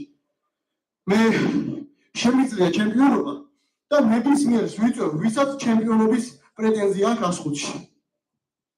Well, for me, it doesn't matter if the guy, my opponent, has long lever or shorter than me or whatsoever. For me, most important factor is how prepared I am. If I'm prepared as I wish to be prepared for that specific opponent, I'm going to break the hell out of him. So definitely doesn't matter the anthropometrics of my opponent. And anybody, I know I'm the champion of this class. So anybody, whoever watches right now us, anybody from West, from East, doesn't matter. Whoever wants to become the champion, I'm here waiting. Dude, Nugo's crazy. That's now we saw Petro Maharin with an impressive win tonight. He is the one blemish on your career. Looking at that, did you make a mistake? Would you like to pull Petro again? Or have you got your eyes on someone ranked above Petro? ძალიან კარგი კითხვა იყო, მადლობა ამისთვის. სხვათა შორის რომ გამოდივარ და ეკრანზე ეწერება 2-1, 3-1 და ასე შემდეგ, სულ რომ 100-1 იყოს, ყოველთვის ის ერთი ცუდად ხვდება თვალში და მაწუხებს და დიდი სიამოვნებით გამოვასწორებდი, მე არ მაქვს პრობლემა. Thank you, Neil. That was an awesome and great question. Good catch right there.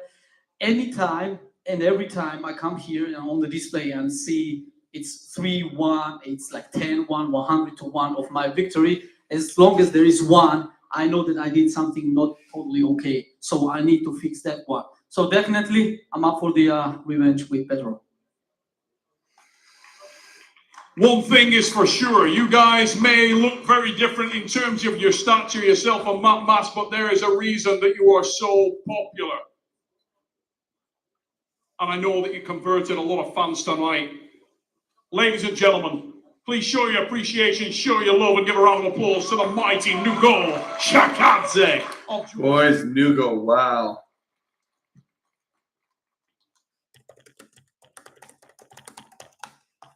Ladies and gentlemen, we are now going to go to a short commercial break. We'll be back soon with King of the Table 14. All right, so we're going to mute this for a bit. Let's see what matches we have left of right now. We have Laletin, Micheal Todd, Samushia, Paulin, Hutchins, Babayev, Sagov, Kvikvinia, Makarov, Poperecneac. I don't know why I get that. Okay, so we got Camille done, Matt Mask. Okay, so we have a women. We have Jocelyn Brisson coming up too. Matyushenko versus Kalaydzhyan, Dakan, Svetsov. Okay, so we still have some really killer matches left. It's fucking awesome. Guys, I got the site. Who wants the site? I'm gonna mute that for now. The site's... something tells me this could be a troll. Something tells me it could be a troll. I'm about to do something. Don't be banning people unless you deserve it. I don't want to get top rolled by Keanu.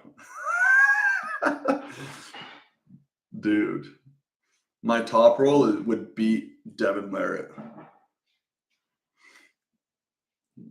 See who pulls the trigger faster, so I won't. I mean, I do have moderators on here that will remove you, so... Whoa. Americans got no side pressure. Damn, you did it. You did it.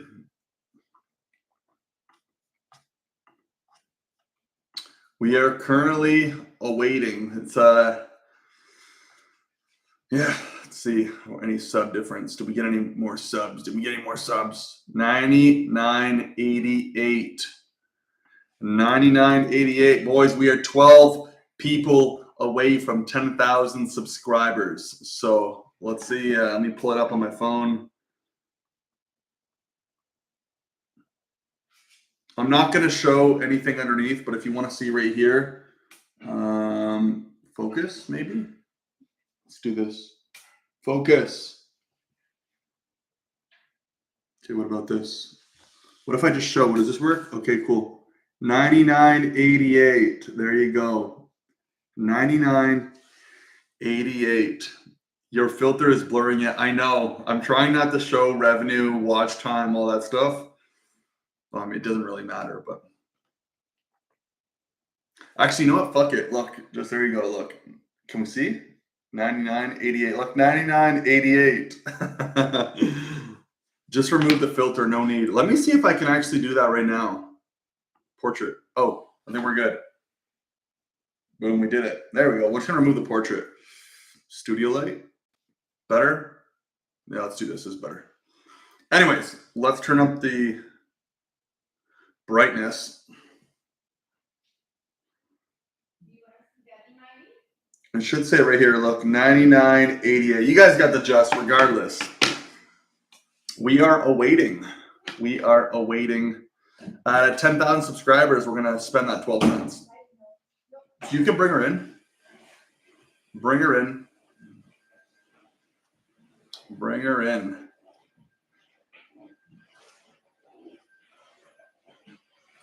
All right, 19 people in here. Looks like people are taking a break, which is all good.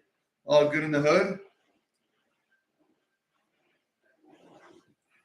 Are you flexing your revenues on us? No, dude, I don't really make any money on YouTube, so my revenues would be really irrelevant. Dude, my hair is a disaster. Getting a haircut's definitely on the to-do list. Remember to put out a decent little 2 to 5 minute video once a week to keep the YouTube algos semi-happy. Yes. Life has been very weird recently, so the YouTube has been a little bit off, but it means absolutely nothing because we are not going anywhere. I'll be here for many years. Many, many years. As long as I'm probably breathing, you will see me on YouTube. Just going and going. Cam, how many matches have you finished? I can tell you right now. So 1, 2, 3, 4. We're not even halfway, bro. We're not even halfway. We're probably have like another, was total of how many? 1, 2, 3, 4, 5, 6, 7, 8, 9, 10, 11, 12. So we have 4. So we're 1/3 of the way there. So 4 out of 12 matches completed. I will put the winners right here. Winners of all 4 matches are. Let's go here. Let's make sure we get the right people in order. So we're going to put, let me just get this quickly done here for you guys.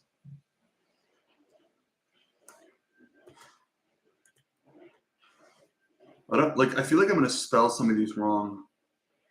Okay. I want to do this properly.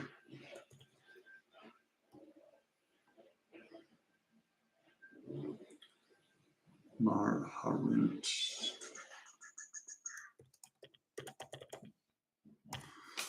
What else? Who else do we have? Obviously, and then the most recent would have been.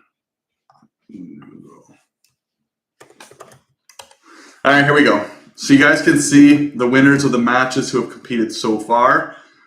Right now, still awaiting the upcoming matches. 99.90, boys. We are 10 people away from 10,000 subscribers. I'm kind of excited. Oh my God. If you guys have any song suggestions that are bangers for the 10,000 subscriber mark, I'm just going to start playing the music right over so you guys know I hit 10,000 subscribers. We are 10 people away from subscribing. If you guys haven't subscribed, please do it now. Or if you are the 10,000 subscriber, let me know in the chat. But I am watching this like a hawk right now. It is currently 90 subscribers. 10 more. Wow, I know, it's crazy. I'm so excited. I'm kind of pumped. So if you guys have any song suggestions, here, let me write in the chat with song suggestions from 10,000 for the 10,000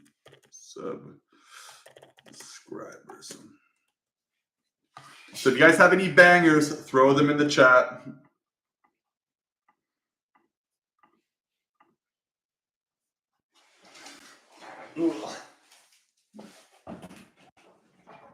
Currently 10 away from 10K.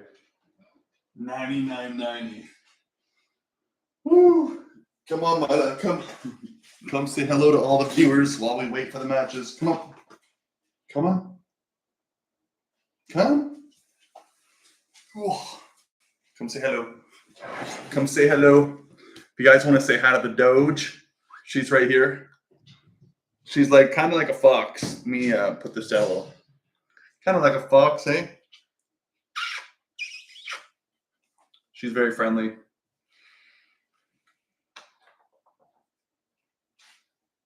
Yes, look at you in the belly. Look at you. We got 22 people in here, 35 likes. Let's go. We are currently waiting for the next matchup. Okay, here we go. It's starting. I'm going to get it going. Okay, go. All right, here we go, boys.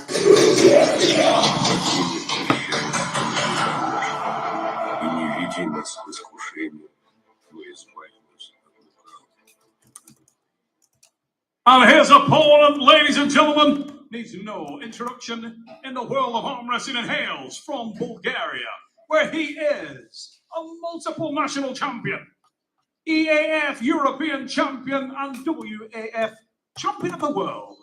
Ladies and gentlemen, put your hands together and welcome Acid G, Georgi Svetkov.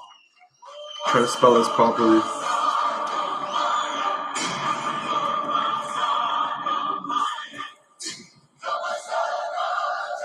All right, boys, let's go.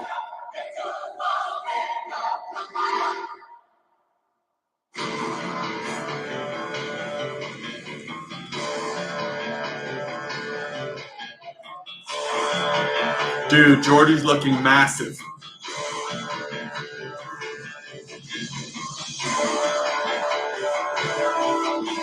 Georgie Svetkov from Dakan.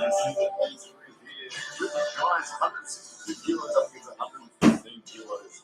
But David Dakan, don't let the smaller stature confuse you. This man is an absolute weapon on the left arm. We've seen him almost reach the heights of the #1 overall rank in the world. And tonight, Georgie Svetkov, the beast that is the man from Bulgaria, he is going to be facing David Dakan, and we can expect speed against power in this match. And it is going to be absolutely interesting to see where this first round goes, as Neil Pickup is about to join me in this commentary. We watch now for the athletes to head towards the table. David Dakan in the corner there, getting the game plan set, the game plan ready. Georgie Svetkov, you can see that imposing figure there on the right side of the screen as he steps now to the table for this opening clash of this epic left arm matchup. Neil, what do we think? Dakan declared that this would not be an entertaining match. This would not be long and drawn out. It would be over quick. It would be over in 5. All right, here we go, boys. Left arm. We'll find out in round 1 just how hard this is going to be, right? I do have an Instagram page. All you got to do, man, is put in my name, Keanu McGill. Explosive start that forces everyone into the hook. But Georgie Svetkov did say to me, if this match stops, I will win it. You would imagine that Acid G has the better endurance. We've seen him hang out on that brack for a long, long time. Most notably, the epic battle on the right arm. Listening to what he said there, on the epic battle of the right arm with Jerry Larratt. But trust me, this man has forged his ability on the arm wrestling table. You can see there, Georgie was speaking to the referees about wrist. He knows that David Dakan possesses lightning speed inside. And he wants to make sure he is squared, wants to make sure he is not carved in at all. Trying to, of course, keep the hand flat if he can. But David Dakan, all right, here we go, boys. Lightning from the start. 50-50. It's like you guys are not sure. All right, left hand, they're gripping up right now. Complaining about the knuckle. Please, Marco. You look at David, he doesn't look like a super heavyweight. This man is an athlete. But he has super heavyweight power. That is beyond contestation. Please, not over the knuckle. No knuckle. A lot of tension. Svetkov is gripped up. Interesting stuff there. He's moving all the time. Georgie Svetkov is such a big man. I mean, this is an Yeah, but if you put me down, I will be like that. You see? I want to be like that, not like that. Georgie giving his wishes as well, but the static pressure, the rise, the pronation from Georgie, obviously unsettling David Dakan at the moment. Shoulders, don't move your shoulders now. Center, пожалуйста, только центр, дальше. This way. Go, we натягивай, go. All right, boys, like the video if you already have it. There's only 24 people in here, but we have 36 likes. We are about to hit 10,000 subscribers. Marco, please. Marco. I cannot. From the hands, do not blink, ladies and gentlemen. Look away! Wow! And it looked like we might have a bicep tear there on Georgie Svetkov. Unfortunately, it looks like some Bicep tear. Bicep tear. May have lost his bicep tendon. It was an interesting start. It was an interesting start where Georgie Svetkov actually got the stop. He prevented the hook. Bicep tear. Dakan into control of the height of the knuckles and side pressure, getting the victory, but more concerning is the injury. Let's have a look. See if we can see anything on this replay. It's instant reaction. Svetkov. And you see it climb up. Looked like he blew the bicep tear horrible on. there. If that is the case, as we wait now, we're looking at the replays. You can see Georgie Svetkov got a start that he would have been happy with, but instantly he pulled up. You see it on video, boys. It is clearly on video. And let go all the pressure. Look at this. I think we're waiting here in the commentary position to see what we get. Yeah, there's an instant failure. He was Is that good? standing up okay, and then something Can you guys see this? He let go. But Georgie no, you can't see it. But feeling it, when you have a soft tissue tear, sometimes it's not that painful, but you felt it, and then you're unsure whether you can go again, and it's a big risk. Personally, I think it's a pointless endeavour at this stage. Playing on his mind, if nothing else, there was clearly something failed. I mean, you could see the arm collapse, and he's making his way over to the corner. dude, if I'm David Dakan, that's not the way you want to win.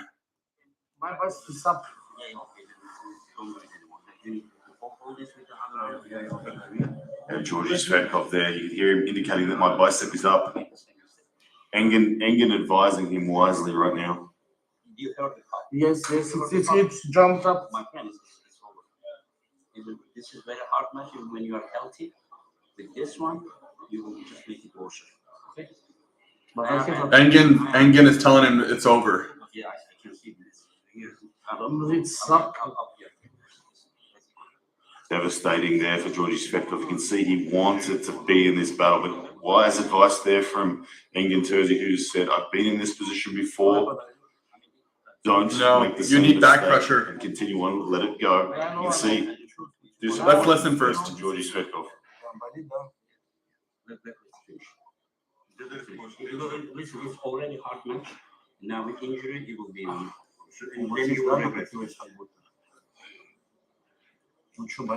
He doesn't look happy. It's the heartbreaking there. Georgie wants it. He wants to continue. But the right move there is to let it go. There's the risk of worsening a serious injury. Georgie Svetkov, David Dakan, the winner by default. You can see it. You can see it too. Ladies and gentlemen, unbelievably unfortunate set of occurrences there, but it does appear, just visually, standing next to Georgie Svetkov right now, you can clearly see that the bicep tendon appears to have broken there. Georgie, terrible situation, mate, terrible. I'm assuming there you felt it very clearly. You reacted immediately. Very bad situation. I just felt how my bicep teared and popped and went up, and I barely moved my hand. Yeah. We're going to get Georgie to the medical people as early as we possibly can. Tremendously unfortunate there. Nobody wanted to see that. David, yourself, Georgie, so sorry that's happened to you, brother. Get yourself to the medical staff and let's get you looked at, mate. Ladies and gentlemen, RCG, Georgie Svetkov. Going to be joined in a moment by David Dakan, match winner. Alex will come up and do some translation for us also. You can see the disappointment on David Dakan's face as he actually went over and spoke to Georgie Svetkov. Ladies and gentlemen, the match winner, David Dakan. David, you can see you're genuinely disappointed in what's happened there with Georgie Svetkov. So much training, so much effort, so much work has gone into this match. Everybody at home was looking forward to it, and I know you were also. Were you aware that there was some serious damage to Georgie there? Я вижу, ты расстроен, разочарован, и многие, кто сейчас смотрит, столько тренировок, столько месяцев, я понимаю, что ты старался. Ты почувствовал то, что случилось в первом раунде? Приветствую всех. Да, очень расстроен. Гога хороший парень. Прям очень жалко. Прям реально расстроился как для себя. Как никто другой, я понимаю, когда ты борешься и ломаешь, травмируешься. Я хруст какой-то почувствовал, то, что рука прям расслабилась. Вот, прям, ну, жалко, не знаю, что сказать даже. First of all, thank you everyone for coming. And yes, I am disappointed. No, he's a great guy. Georgi is a great guy. And yes, in the first round, I felt like a crack or a snap or something, and I just could feel the arm relaxing. So I'm very sorry for that. Now, the only possible positive for yourself and the fans at home is that you haven't suffered any damage or any fatigue there, and we know you worked very hard. There's many more events coming from East versus West and King of the Table. We know that you want to be active, and we know how dangerous you are on this left arm. Who would you like to face next? Ну, единственное, что позитивное, ты хотя бы вышел без травм, все хорошо. И мы понимаем, что ты много тренируешься, ты очень опасный матч, и очень много интересных. Есть кто-то, с кем ты хотел бы побороться? Да нет, так особо не знаю сейчас каких-то... The women have not gone yet, no. Не знаю, нечего добавить просто. No, not really. Not any thoughts right now. I can't really say anything. Ladies and gentlemen, not in the circumstances anyone would have wanted your winner. Dakan, genuinely gutted, and you can see that written all over his face. So much effort, so much work, and so much time has gone into this preparation for David, and he did not want to see that match end before it had really begun. We're going to get Georgi Svetkov to the medical staff, and we will update his situation if we get an opportunity to do so throughout this evening's broadcast. Ladies and gents, I've just been given the signal that we are ready to move on to the next match of the night. The athletes are set backstage, and this one is on the right arm. Match 6 on tonight's card. It will take place in the men's heavyweight division, and it is a killer lineup between two men at opposite ends of the experience spectrum. Firstly, starting with this man. He is hungry and on the rise from his home nation of Ukraine. Ladies and gentlemen, put your hands together for Sergey Kalaydzhyan.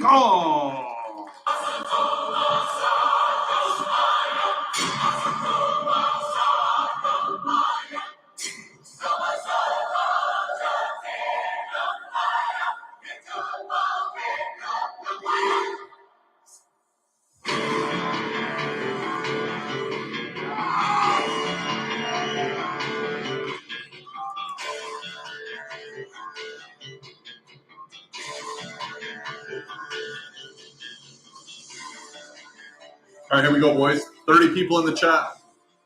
Who wins, Sergey or Ivan?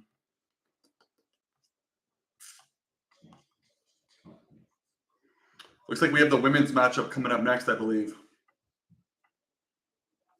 Also, 9 people away from 10,000 Ladies and gentlemen, subscribers. the hungry, the visceral Sergey Kalaydzhyan waits at the table. He had asked to face someone really elite. Be careful what you wish for. You just might get it. Ladies and gentlemen, his opponent needs no introduction anywhere in the world of arm wrestling. He is a multiple national champion, EAF European champion, and multiple WAF champion of the world. He is a dominant force in his nation and comes here as one of the most feared athletes in the division. Please raise it up and welcome Ivan Matyushenko!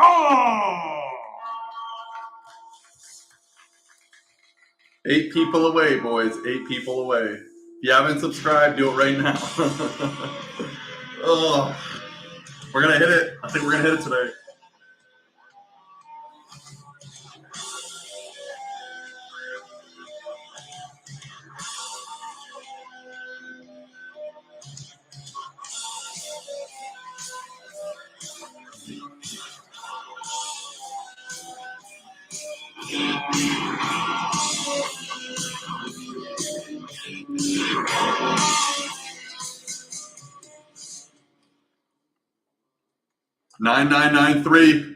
All right, ladies and gentlemen, 7 here people. we go. Get ready. An extraordinary left-handed match in the 115. Make no mistake about it, the show is on the stage. Sergey has a tremendous uphill battle ahead of him. His opponent is the epitome of pound for pound left-handed arm wrestling. This is a special athlete, ladies and gentlemen. The man on the right of your screen, Ivan Matyushenko, an extraordinary left-handed arm wrestler now. Here to see if the right arm is as dominant. I can tell you, the hand and wrist of Sergey is super powerful.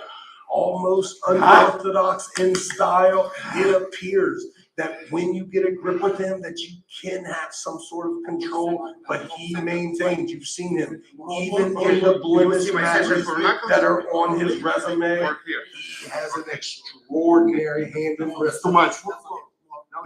His opponent looking to suck the wind out of Sergey, make this thing arm to arm, the very best when it comes to hook arm wrestling. And when I say the very best hooker, not that you are the best hooker, it's that you're the best at getting your opponent in a hook. One warning. Yeah, we can see there the warning there on Sergey Kalaydzhyan. Not a lot of movement, but enough that the referees have picked up on it. Very calm. He must have blinked, Ryan, because I did not see much movement there. Here we go. Sergey needs to be crazy aggressive. The outside move, the connection below the wrist must remain. Space must be there. Once you see the wrists touching each other, it is all Ivan Matyushenko. And there's the classical hook from Ivan Matyushenko. You can see there a foul called on it. He is a master. I'm going to say Matyushenko on this one. You better. Yeah, no doubt. And I think a lot of that is the hand positioning. If you watch, it's almost any sort of side pressure against Ivan Matyushenko results in his cupping being immediate. And that is all about the positioning of the hand. 6 people away, boys. He's got an extraordinary false grip, ladies and gentlemen. Now, we've seen Sergey in the match arm to arm. Early in the rounds, he's shown a lot of promise, even in a hook. Here we go. Referee's getting them set. It's the start they have in the hook. They're both in the hook. In a open sort of position, but Ivan Matyushenko looking very calm and collected. But at the moment, it is center table. Both guys assessing each other's power surge there. Matyushenko looking a little bit more dominant. Matyushenko at the moment, waiting for that big offensive drive as the Elbow from Kalaydzhyan. Elbow came off the pad. A bit of a elbow foul in the process. No doubt, Sergey being 1995. Sorry, 9995.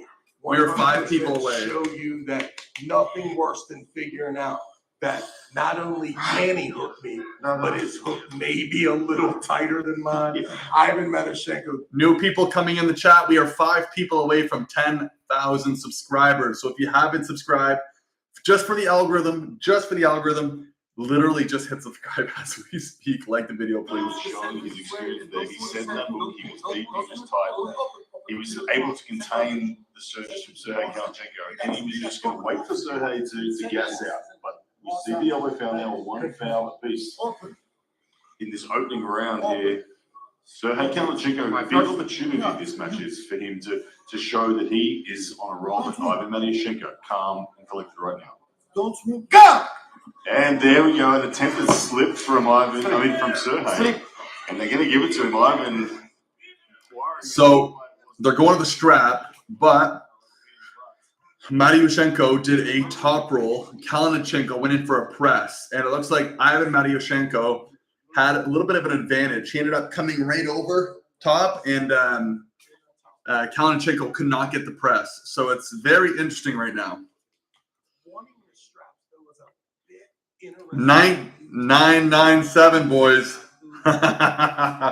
We are 3 people away. Let's go. You guys are killing it. 3 people away, boys. 3 people. Get your mother to come on here and subscribe. very in the beginning. We're gonna hit it. I feel it. We're gonna hit it now. Clear, dominant stance from Ivan Matyushenko. All right, they're in the strap, tightening it up. Sergey attempts with this strap that he very much wanted. We can see when the slip was awarded over Matyushenko was a little bit frustrated that it wasn't awarded a pin, but still remaining very calm. The bucket side is with Ivan going into this opening round. Both guys on one foul. They've got to be careful not to get any early starts and accumulate those warnings. But let's see. All right, in the strap, boys. Was thinking of. We can see him save his shoulder. Kalaydzhyan looked like he's going for a press. Matyushenko looked like he's going to try to top roll. Matyushenko's a master at that hook. Any wasted space, not going towards the pin pad. Here we go. Trying to get a compromised hand, but wow, look at the experience. Elbow. Boys here. Can Matyushenko just relax here? Both have a foul here. Has to be careful. This is very devastating. Elbow. No. Elbow. So Ivan Matyushenko was in a dominant top roll position about, let's call it half an inch from the pin pad, gets an elbow foul. Very interesting. Able to pin, the Sergey was holding it off, but my gosh, the work that Sergey's accumulating on those joints now must be 2 people away, boys. 2 people away. About the experience and the expertise. Does Matyushenko mind? Everyone unsubscribes at 10,000. It's going to go back down. Sergey had the ability to get underneath the connection. Now we start to see, does he allow Sergey to even... You guys won't hear from me again after 10K for a while. Very confident of the arm strength. Maybe the leaning forward begins. 999. We're 1 person away, boys.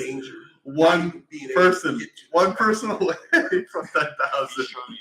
Get your uncles and your sisters on here. We hit it.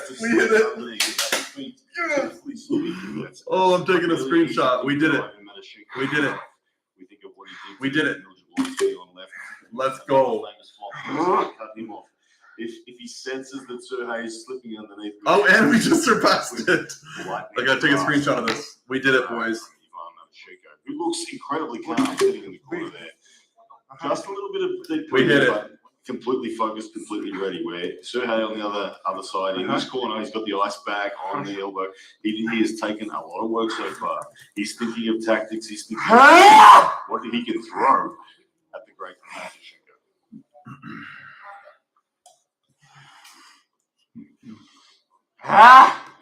Let's go! Ladies and gentlemen, there are 2 ways to get on the card. Be an absolute killer like Ivan Matyushenko, or be a showman like Sergey. Keep it up. All right, I'm sure of this. Whatever it takes to get on the main stage here at King of the Table, I recommend.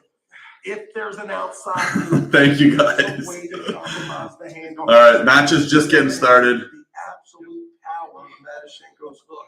Now is the time to do it. Here we go.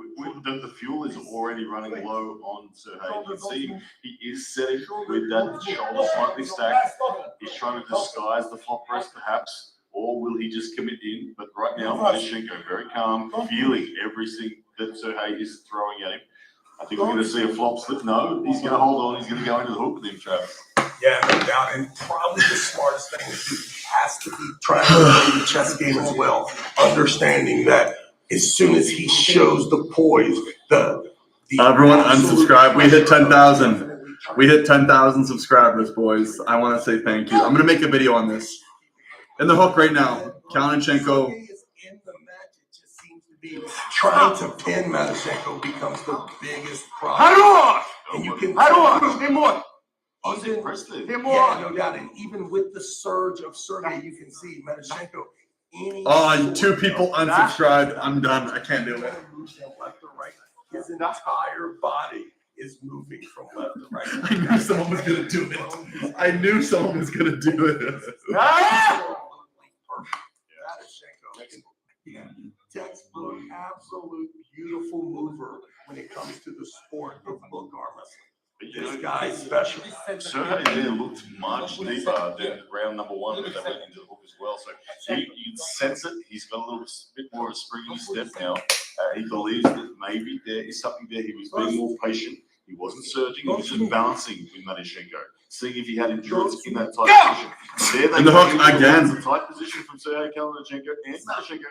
And once again, an elbow foul called on Sergei. He'll be disappointed. Dude, Kalaydzhyan with elbow fouls galore.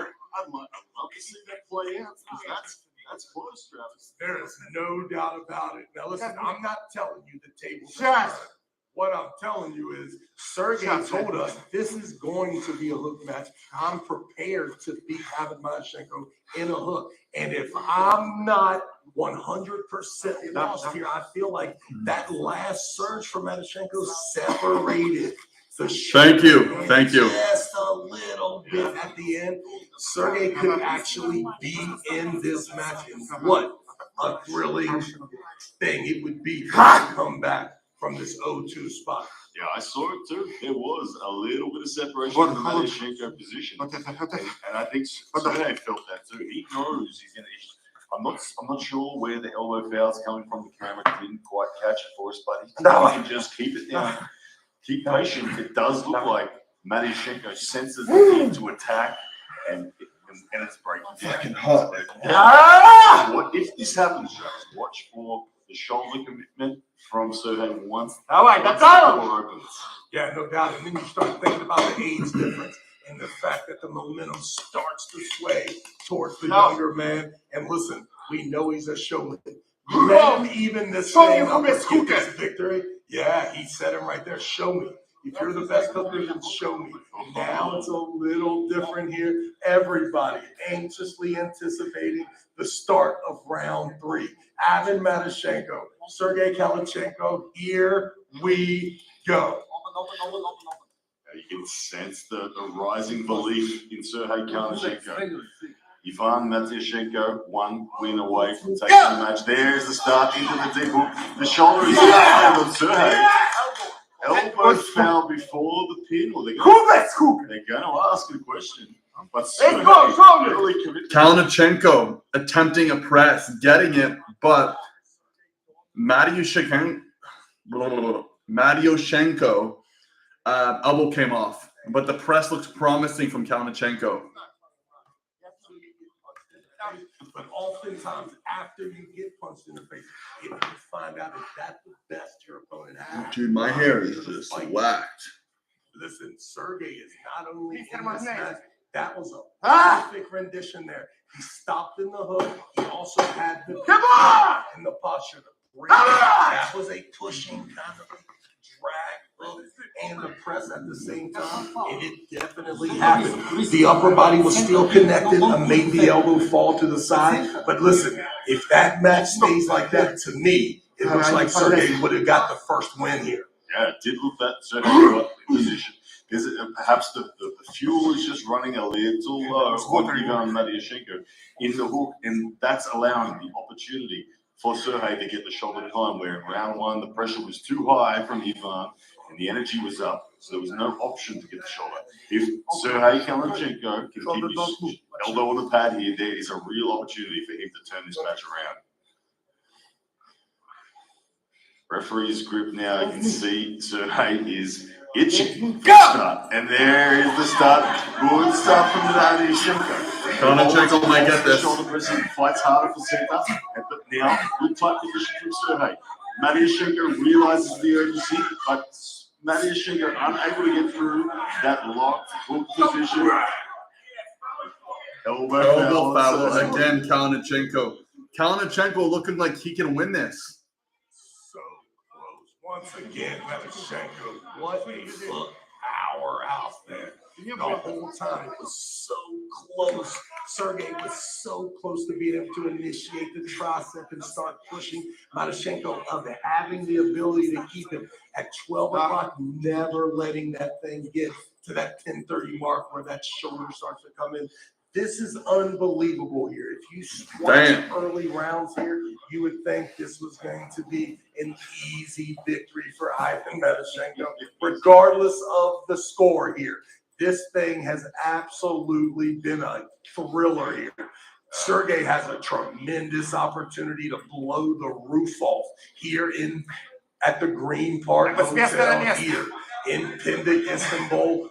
What an opportunity for Sergey, who is an absolute showman, Ryan. If you start accumulating some victories along with that showmanship, the sky's the limit for an athlete of his nature. Absolutely. Now, Ivan Matyushenko, he knows it's an urgent matter now to win this round. He doesn't want a fourth round. He doesn't want a fifth round. He wants to finish it now. He can sense that his gas tank is emptying faster than Sergey's. And we could see that. It was reflected in that he stayed committed to the offensive drive. He didn't get tight. He just went on the attack with the drag hook. And look, he was close. He was very close to getting through as well. Sergey held it and was ready to get to that shoulder behind. But Matyushenko, watch for this start. We can expect an all-out offense from him. Yeah, you got to think about if you're trying to get out of the way, top roll, use an outside move against a hooker. A lot of times he doesn't get to feel the best of you. Sometimes it's best to set up that wall and make that good hooker pin you all the way to the back. Sergey is gaining a lot of. Ladies and gentlemen, no reason for us to talk. Sergey, you can see from the excitement. And listen, the nonverbal communication, Ryan, tells me that now Sergey is not only in the match, but he's a favorite to come back from an 0-2 deficit. Let's go. If I'm the one guessing the score right now, I think Kalaydzhyan is coming back. He's looking promising. You know, Ivan Matyushenko, often I see this in arm wrestling where when you've had a big fight and you didn't quite get into a foul, sometimes you just say, I want a longer rest. I'm going to let this one go. I'm only going to half-heartedly let this one go to the pad. I'm going to get him in the next round after. So perhaps Ivan Matyushenko is saving up. He's accumulating a little bit more. He needs that gas tank to refill a little bit before we see him go on another. Adam, wide open there. You can definitely see something. Yeah, he just went in, flash pressed him. Wow. Sergey, go on this way. The house. Ladies and gentlemen, you can tell from the press conference, there are few athletes that immediately jump out of the screen here. Sergey is more aggressive. You hear now in the corner him really wanting to bring this. Ivan Matyushenko. Bring it on, he said. This is a tremendous athlete right here who's really coming into his own. And when you think about that 253-pound class, if you can tell me that you have the hooking ability to hook with Ivan Matyushenko, and you have the hand and wrist to pull great matches with guys like that, you're talking about a complete arm wrestler. Here we go. Let's have a look at what happens in round number 4 as Ivan Matyushenko has a bit of a puzzle now as to what he is going to do against Sergey, who has dominated the inside lane in round number 3. Let's see where this one goes as they set up. Will we see a strap pull, a top roll from Ivan to get to that strap pull? Will this go straight in? Let's see. Hands being closed. Go! And it's into the hook and a good high offensive drive from Matyushenko. Elbow foul on Sergey. Okay, Matyushenko, as I suspected, he's saved up a little bit of fuel. He's let that gas tank refill a bit, and this is the round where he's going to test it. But Sergey Kalaydzhyan is looking good. He is breathing like he is going to take this match. He's ready for the fight. But Matyushenko, it's not over yet. This is a 50-50 match for me, Travis. Yeah, no doubt. And you see the difference in round 1 where Ivan. This is close, dude. It's very close. Elbow fouling in order to set the hook. Now his elbow planted really clearly on the back of that stage, on the back of that elbow pad, because unlike round 1, now Sergey is coming forward, and it's a small range of motion there. If he gets another 10 o'clock and that shoulder comes on top, so close. The connection in height in Sergey's advantage, but the raw hooking side pressure of Matyushenko is keeping him in the game. Ladies and gentlemen, make some noise. We have a match. There it is, ladies and gentlemen. The winner, Ivan Matyushenko. Relentless offense. He breaks through the defensive position of Sergey Kalaydzhyan and gets the job done. Amazing. Look at this replay. You can see there it was relentless offensive surges. Sergey Kalaydzhyan was unable to get any offense in, no shoulder could be opened up, and once the Over, boys, over. it was a done deal. Matt Wiggins, thank you, buddy. Extraordinary matchup here. This is what King of the Table is all about. Two absolute studs going at it head to head. Ivan Matyushenko, the better man today, but there's no way in the world you can dismiss the show of Sergey. What an absolute beast. The young man's got a bright future in that 115-pound class. Let's give it up. Give it up for Sergey, and let's take a listen. Neil Pickup is with your winner, Ivan Matyushenko.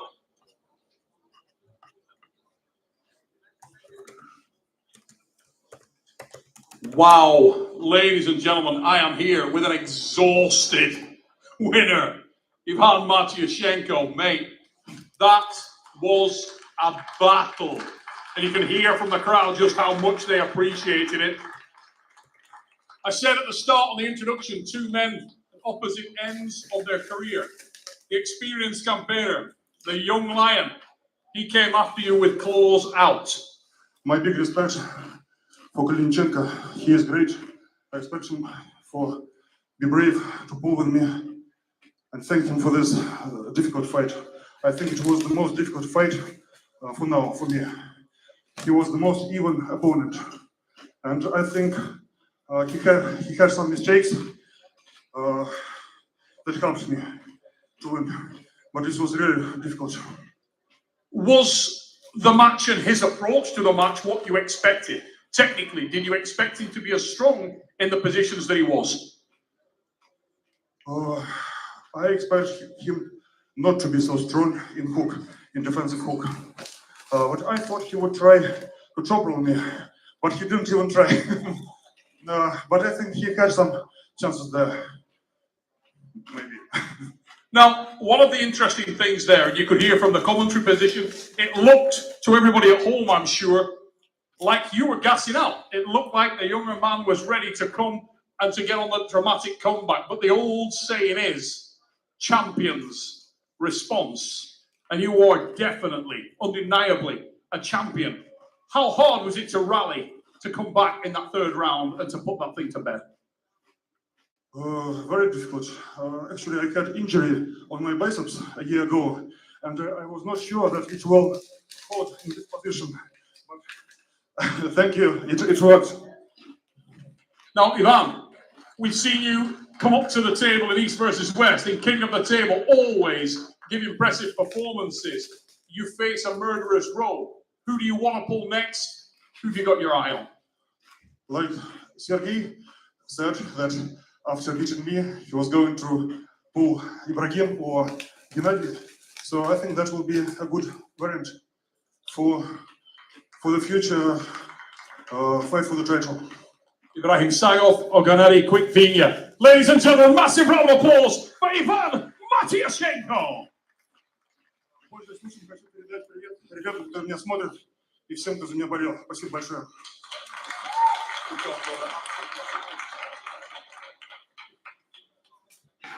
Pretty damn, dude. Damn.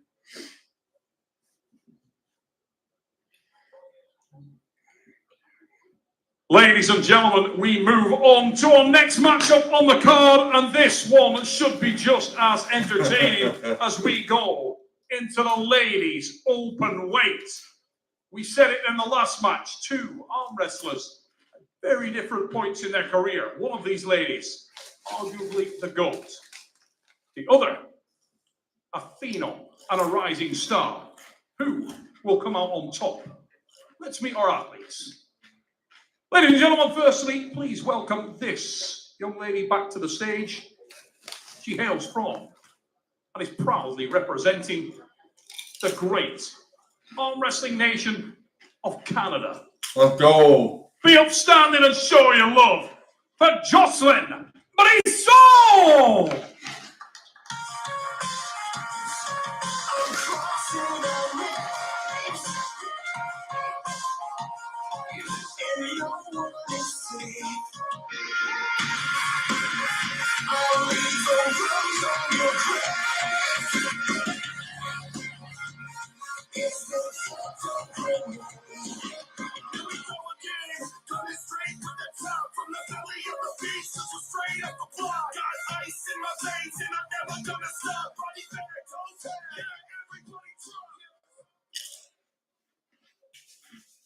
Jocelyn Brisson of Canada waits at the table for the introduction of one of the greatest female arm wrestlers ever to do it.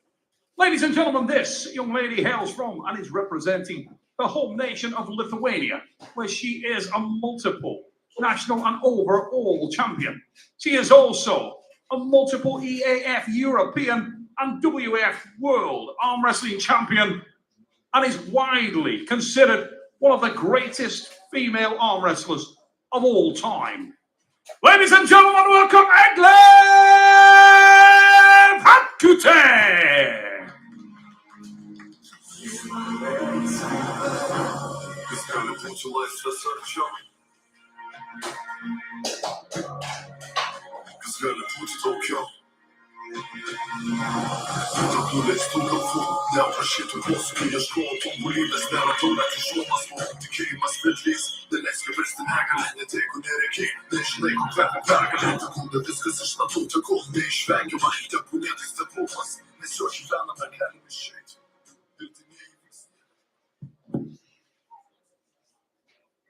All right, ladies and gentlemen, the ladies here on the main stage, East vs. West Sports, bringing you King of the Table 14th, and my goodness, what implications we have here. It has been talked for a long time that the top 5 of the women's category is pretty set. Can Jocelyn Here we go. shake Let's go, that Jocelyn. up? We understand Bara at the top. We've seen Gabby in her extraordinary skill level. Then it was Egla and Sarah Bachman. Well, it wasn't too long ago. The North American here at the table, Jocelyn Brisson, making quick work of Sarah Bachman, and that has led her here to Istanbul for a date with Egla. And my goodness, when you talk about experience, you must talk about Egla and the absolute phenomenal career of this female athlete. On the phone here with I'm going with Jocelyn on this one. 100% committed herself to thinking that Egla would remain the winner here after these rounds. We will see. I believe that everyone in attendance in Arlington, Texas was completely overwhelmed with the skill level of Jocelyn Brisson, and maybe, just maybe, that you could be looking at the future super heavyweight champion of the world when it comes to the women's division. Have a look at the setup here. High knuckle position from Jocelyn, but Egla holding onto the fingers there, not letting Egla stopping her. Jocelyn not liking the setup there, very apparent here. She needs to get a little more comfortable. Listen, everyone has a strategy. Sometimes you must just grit your teeth and fight, and that's the best way to get to those straps if that's what she's looking for. She's loading. She's loading. Yeah, Jocelyn not happy with the She's load. loading. Are you going down or not? I'll close it, but she's loading. Go down. Referee's instructions there. Flash pin, Egla. Oh, man. She looks at the crowd and says, Wasn't even close. Wasn't even close. Sometimes the champ. Jocelyn not happy with that. Whatever she wants. Right there was clearly, you could see the setup game, the hand and wrist, the positioning of the fingers.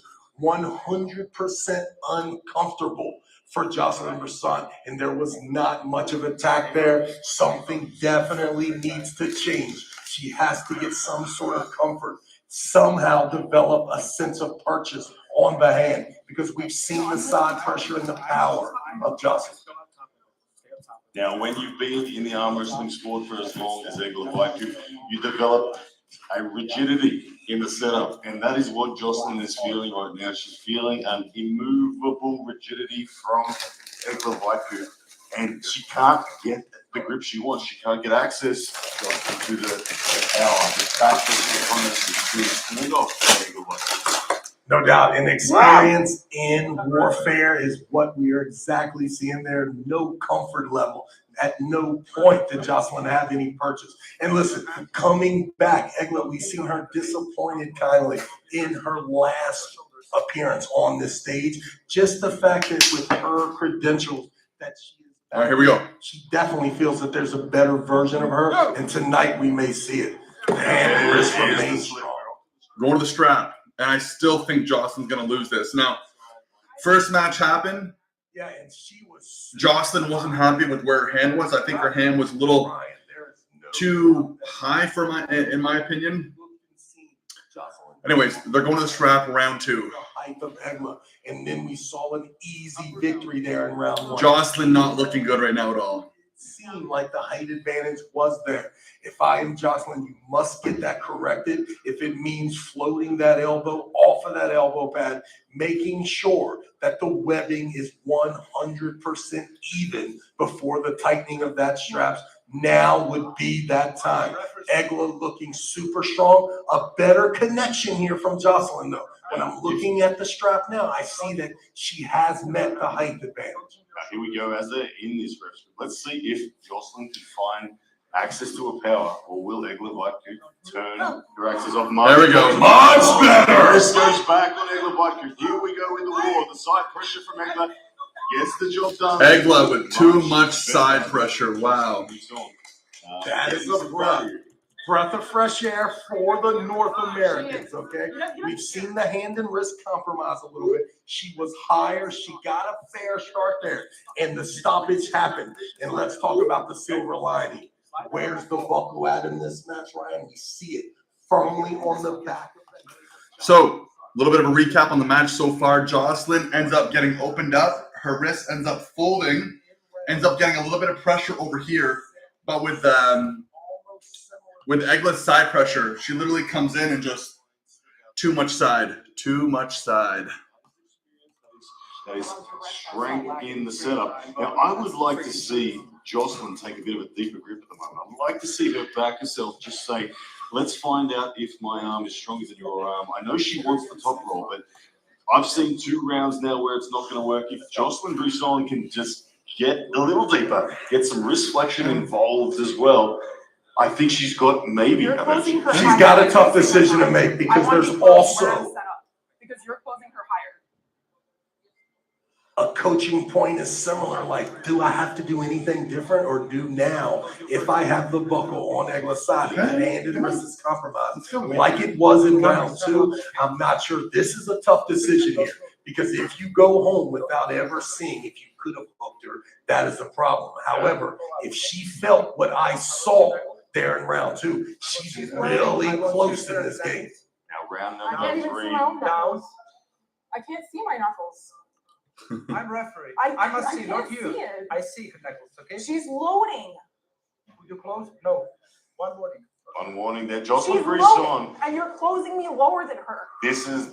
So in my experience, when you can't take a grip, it's usually because your opponent is stronger than you. It's not that they're doing anything illegal. It's a static pressure. It's legitimate through the back pressure, through the wrist. I think that's what Jocelyn is experiencing right now. Egla taking full advantage of everything. She's taking the highest possible grip she can. The referees are happy. She grabs the thumb there as they start. Jocelyn Brisson looking to get away, but Egla is not allowing it. Elbow foul. One foul on Jocelyn Brisson. She needs to relax, Travis. There is definitely a mental side of this game here. Let's be completely honest. Any energy that Jocelyn Brisson is using in order to fight with the referee is wasted energy. She really needs to focus. If she gets in the straps, she's in this game. She has to be aggressive here we go. to start around 3. They're closed. You can see over. No, second warning. Disappointing. That's bad. The match there. Jocelyn Brisson, look, there's a lesson there for her, Travis. She is new. Egla Vyciaute, all the experience in the world. One of the all-time greats of the sport, getting the victory. But as we see the replay, the first round really shows that Egla Vyciaute was in control if they went wrist on wrist. And she did side pressure too much, but so much experience there. Travis, Talk us through these last rounds as I head down. Yeah, no doubt. And then we saw round two, the glimmer of hope there from the Canadian athlete. Sometimes it's a gift and a curse. The gift is the invite to the amazing Green Park Hotel. So right now, Jocelyn's losing. I just think she's not strong enough. A lot of controversy in this matchup. There's going to be a lot of controversy moving forward, but the reality is you're just not as strong. But yeah, she lost 3-0. Ladies and gentlemen, I am here with the GOAT. Egla, sorry. Egla, you look like you really enjoyed that. Yes, of course, I need it. Now, we know that one of the things that you thirst for is the competition, the genuine challenge. For much of your career, girls and the few ladies that are of that ilk, at the absolute elite, there are not so many real challenges. And I heard that when you saw Jocelyn beat Sarah Bachman in the fashion she did, you got a little excited. Yeah, I was after national championship, and my friends said that because I didn't watch this. My friend said that Jocelyn wants you to fight next. I said yes, I like. Yeah, I'm very happy that I got this match. Really. Now, she's only been in this sport for a very short period of time, and tonight you used a lot of experience. You could see how calm you were, even when things were not going perfectly to plan. How or what is your impression of Jocelyn coming off that match? What did you feel from her, and where do you believe that her potential is in this sport? She's very strong, but she's young and need maybe a little bit patient. So that's why maybe she'll lose. But she's really strong, and she have good future if she don't. If she starts, don't end the sport. Now, for yourself, we know that Barbora has set the pinnacle very, very high. I know how hungry you are, and I know how much you want to get back to that. Would that be the logical next step for you? What do you want to do next? Of course, I want to next match maybe with Gabriela, and after then Barbora. Ladies and gentlemen, massive round of applause. She looked incredible tonight, as always. Egla Vyciaute.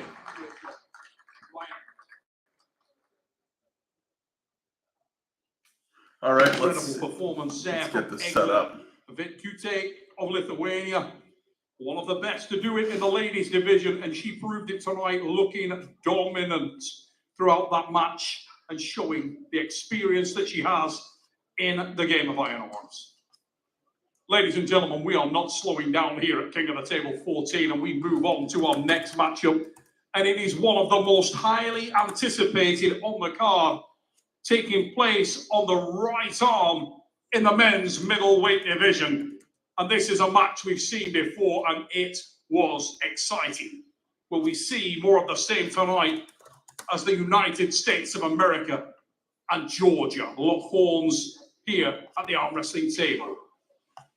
Let's introduce our athletes, ladies and gentlemen, starting firstly with this young man. He hails from and is representing the United States of America, where he is a multiple national #1 and one of the most globally popular arm wrestlers in the game. Please welcome the White Hawk, Paul!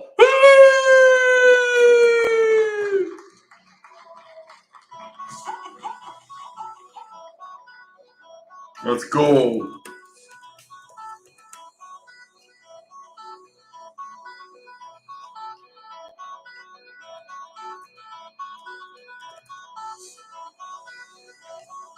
Come on, let's get it in. Get the poles in. Back to back on my bush. Matter of fact, that was bullshit. I'm going back to back to back on my bush. Do it one time, they gon' think it's luck. Gotta hit them with the repeat. Do it 2 times, they gon' still doubt. Hey, now I got a 3-peat. Got 'em for the streets till they need deep. The White Hawk Paul then waits at the table. He is awaiting the introduction of the most decorated champion in the East versus West promotion. Ladies and gentlemen, this man had 10 title defenses in his native welterweight division, and today he steps to the middleweights to contest with the bigger men against a man who has the single blemish on his professional career. Ladies and gentlemen, he hails from and is representing Georgia, and he is the reigning welterweight champion of the world in the East versus West. Please welcome David Samushia!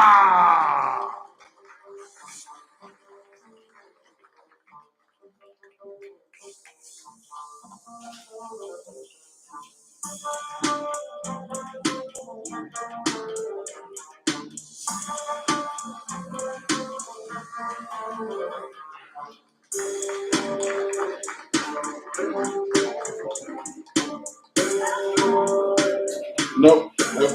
Oh, no mommy.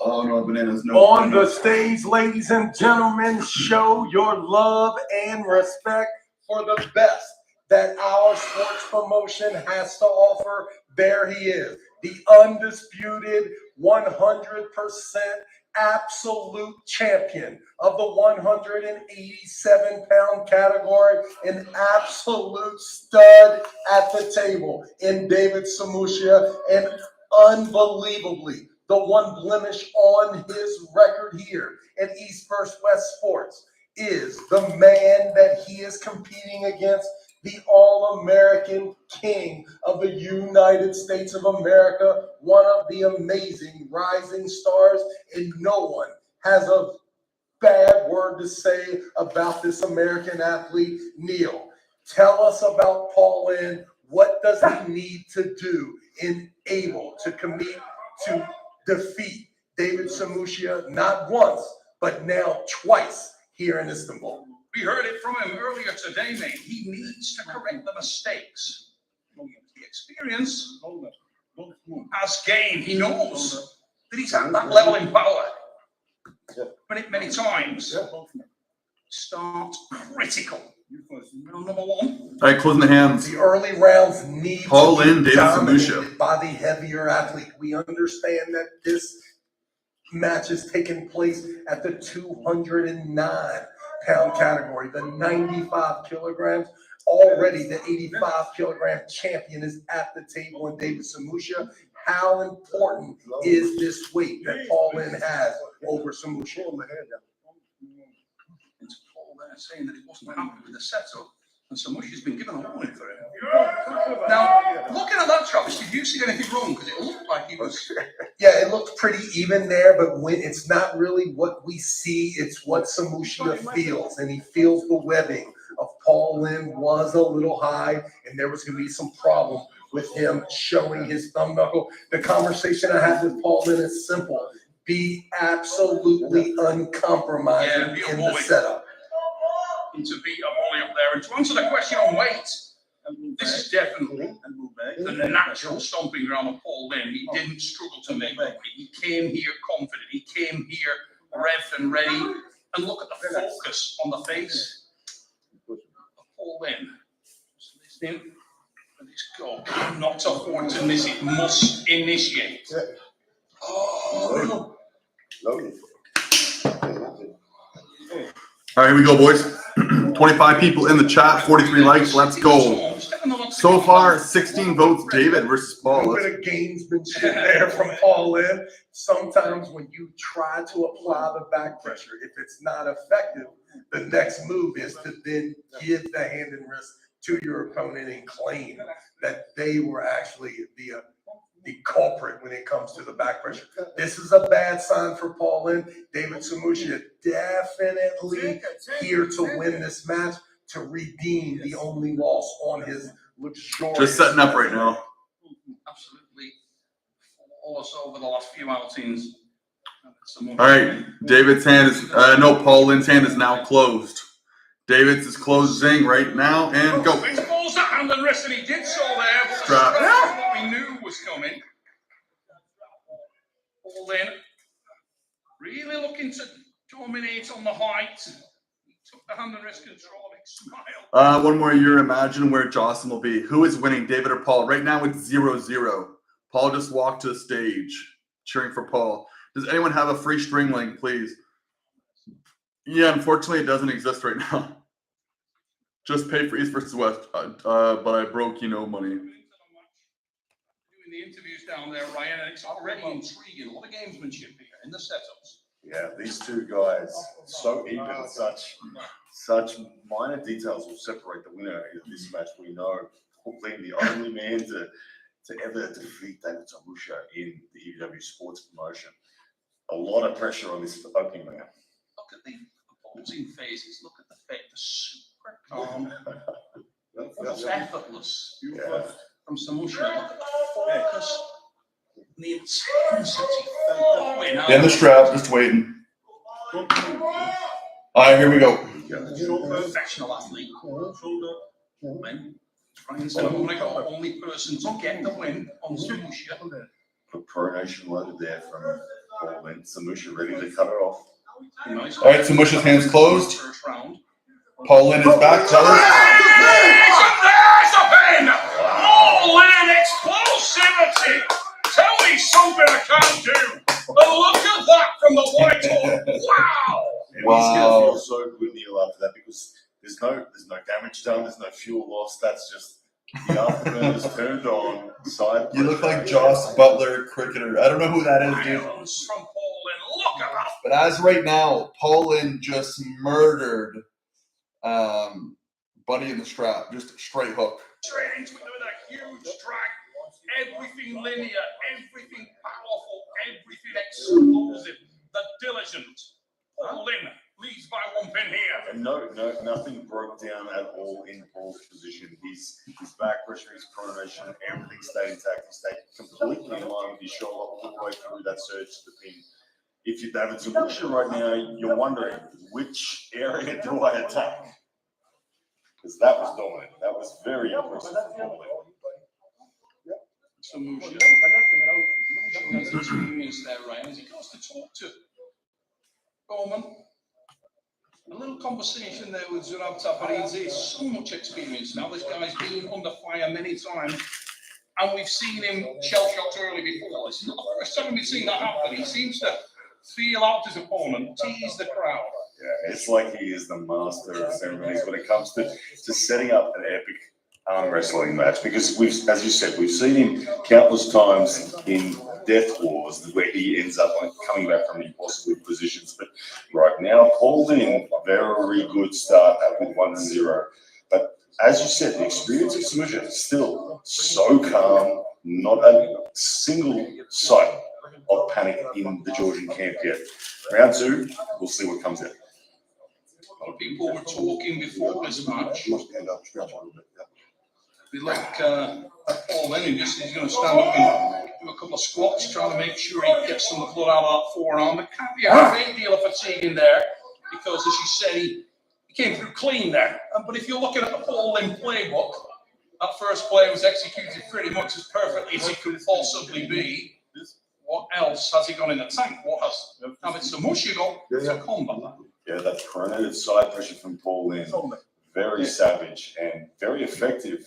We saw that was the key last time they faced. Setting up right now. Last time it was a much more difficult task for Paul, but watch for minor adjustments from Samushia. Does he attack the hand and wrist a little more? Does he grip slightly deeper and try to contain that pronation? We're about to find out. And right at the limit of the weight class, he's got the body fat of a desert rock. And every ounce of this man put down on the table. Samushia holding on outside of the straps this time. Foul. Hey, there was some ominous signs there. But he thought it was an elbow cut. We're going to see that in a moment on the replay. What was very evident there, his ability to close down that lane.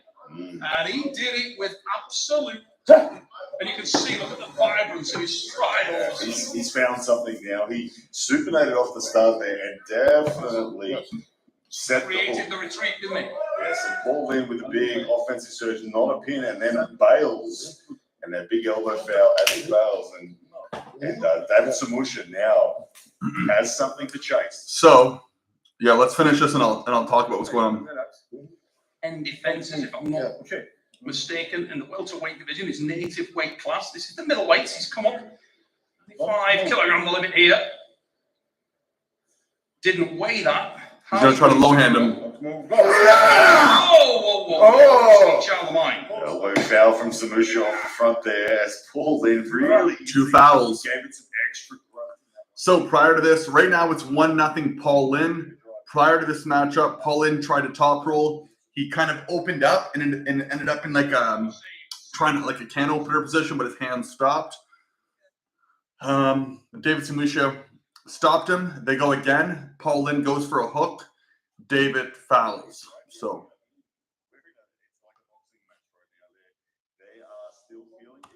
I don't know who's after this matchup. Close connection, but right now, David Samushia, he's got something, and Paul Lynn slight adjustment. Position on the elbow, Ryan, there. Big change. Much nearer centre for Wall this time. Cross into the middle of the pack. See that? Loading that pronation. Big offensive drive coming in from Paul Lynn. Look for containment and shoulder commitment from Samushia. I'm just going to try and cut through him again. Wow, that's harsh. Oh my God. Please. A warning on a left arm shoulder movement in the ref's group there. On each. Do not want to see this. Somebody fucking. Want to see this. Am I losing hair here? Damn. As nervous as the arm wrestlers, you can feel the intensity creeping out of the arena into our commentary position. Samushia looking to punch up and through the hand and wrist of the white orc. I don't like that. Paul Lynn doesn't like it either. His position on the elbow and will look to be super violent. That's Samushia! There's the second drive, and it was the elbow foul. Second elbow foul for Paul Lynn. It is now 1-1. Cool, desperately saying it's a pin. The replay would be interesting. Look, had the elbow stayed on the pad, it may have been close to a pin, but David Samushia, he's found an avenue that's working for him, which a hook outside the straps. Paul Lynn's offense, you can see the elbow definitely off the back of the pad there during that second surge. But Samushia equalizing one apiece. Yeah. You know what I'm saying? Certainly creating a lot of stretch on that bicep tendon there, though, Paul. I mean, you could say the cynical version of it would say that it might be worth putting a few tracer rounds in there. That's it. Even though he lost the round with the foul, that drag of the back did, as you say, stretch David Samushia in the defensive hook position. And whether you like it or not, Samushia absorbed all of those bullets then, and so it is worth that is now accumulated in his elbow. On that replay, we could clearly see the stretching and the shaking, his whole body tremoring. That can create a situation. We're in a battle of attrition here, and you never know. These long matches. It's starting to look familiar, Neil. We've been here once before with these gentlemen. So after this matchup, we have a total of 4 matches left. Matches such as Vitaly Laletin, Micheal Todd, Rustam Avayev, Todd Hutchins, Gennady Kvikvinia, Ibrahim Sagov, and then Arthur Makarov versus Daniel Prokopchuk. Wild. Gonna get a coffee after this to finish off because this is going to be an absolute banger, boys. An absolute banger. Okay, this is a good side. I just don't want to waste a good side. I don't want to waste a good side. Even in there, you got need to listen in there to Paul's advice in there, but I'm saying there's a lot of similarities here. The diligence, very different approach, but very diligent, and very, very accurate in terms of the movement there. Yes, both elite level technicians here, both aware of every single millimeter and how much value it is. And Paul, you can hear in his corner, has decided that he's going to go in, out of straps one more time. All right, here we go. Again, adopting that position on the pad a little bit more central than he did earlier on. Hands are closing. Paul Lynn's hand is closed. I'm not happy there at all. I'm not second here. All quite high in the hands. Samushia wants the straps. How? He's going sideways. He was going sideways, isn't he? You're going sideways into me. There we go. Samushia there with the dumped wrist slip. Come on, man. Ball was willing to almost. You see the gamesmanship turning and pulling a little bit there, but I'll tell you what, it gave a very dubious visual, but there was 6 of one and half a dozen of the other right there. Yeah, unlucky for Paul Lynn that he's now accumulated the foul, but David Samushia, it's an interesting decision for him because he just won out of straps, but he has given the indication that he wants to be in the strap. 25 people in the chat, 43 likes. If you guys haven't liked the video, please do. It is a free way of supporting the channel. Seriously, it means a lot, so thank you. We also hit 10,000 subscribers today, and we are going to the strap. Paul Lynn, David Samushia, wild. He's found the lane and it will be assisted by the strap that Adair will get the stop. Yeah, he's going to try and make that as low as he possibly can in terms of Still 1-1. One foul on Paul Lynn right now. So if Paul Lynn gets another foul, it will be 2-1 David Samushia. shot that high hook and pulled the lane off. You could clearly see that Paul had to retreat and actually went to spin out, looked to can open his way out of there, but not even close, and had to dump low. Now, it is definitely more difficult to contain someone like Paul Lynn without a strap. When you're in that defensive hook position and someone with the offensive pronation and side pressure of Paul Lynn is thrashing around with surge after surge, that strap gives you that extra bit of stability. You can contain him a little bit more, get your back and your lats involved. And I think that's what Samushia is wanting. 44 likes, thank you, whoever just liked the video. Always 5 rounds. He wants as much fuel in the tank. Currently in the strap, Paul Lynn, David Samushia. It's interesting. I'm not sure what's going to happen, but it will be a really big explosion. I think Paul Lynn's going to run him over here, but we'll see. He moves a little bit and gets himself out of his own power, and there's definitely something in that. But one thing is for sure, until you get that contained, it is horrible. And it's Samushia not happy.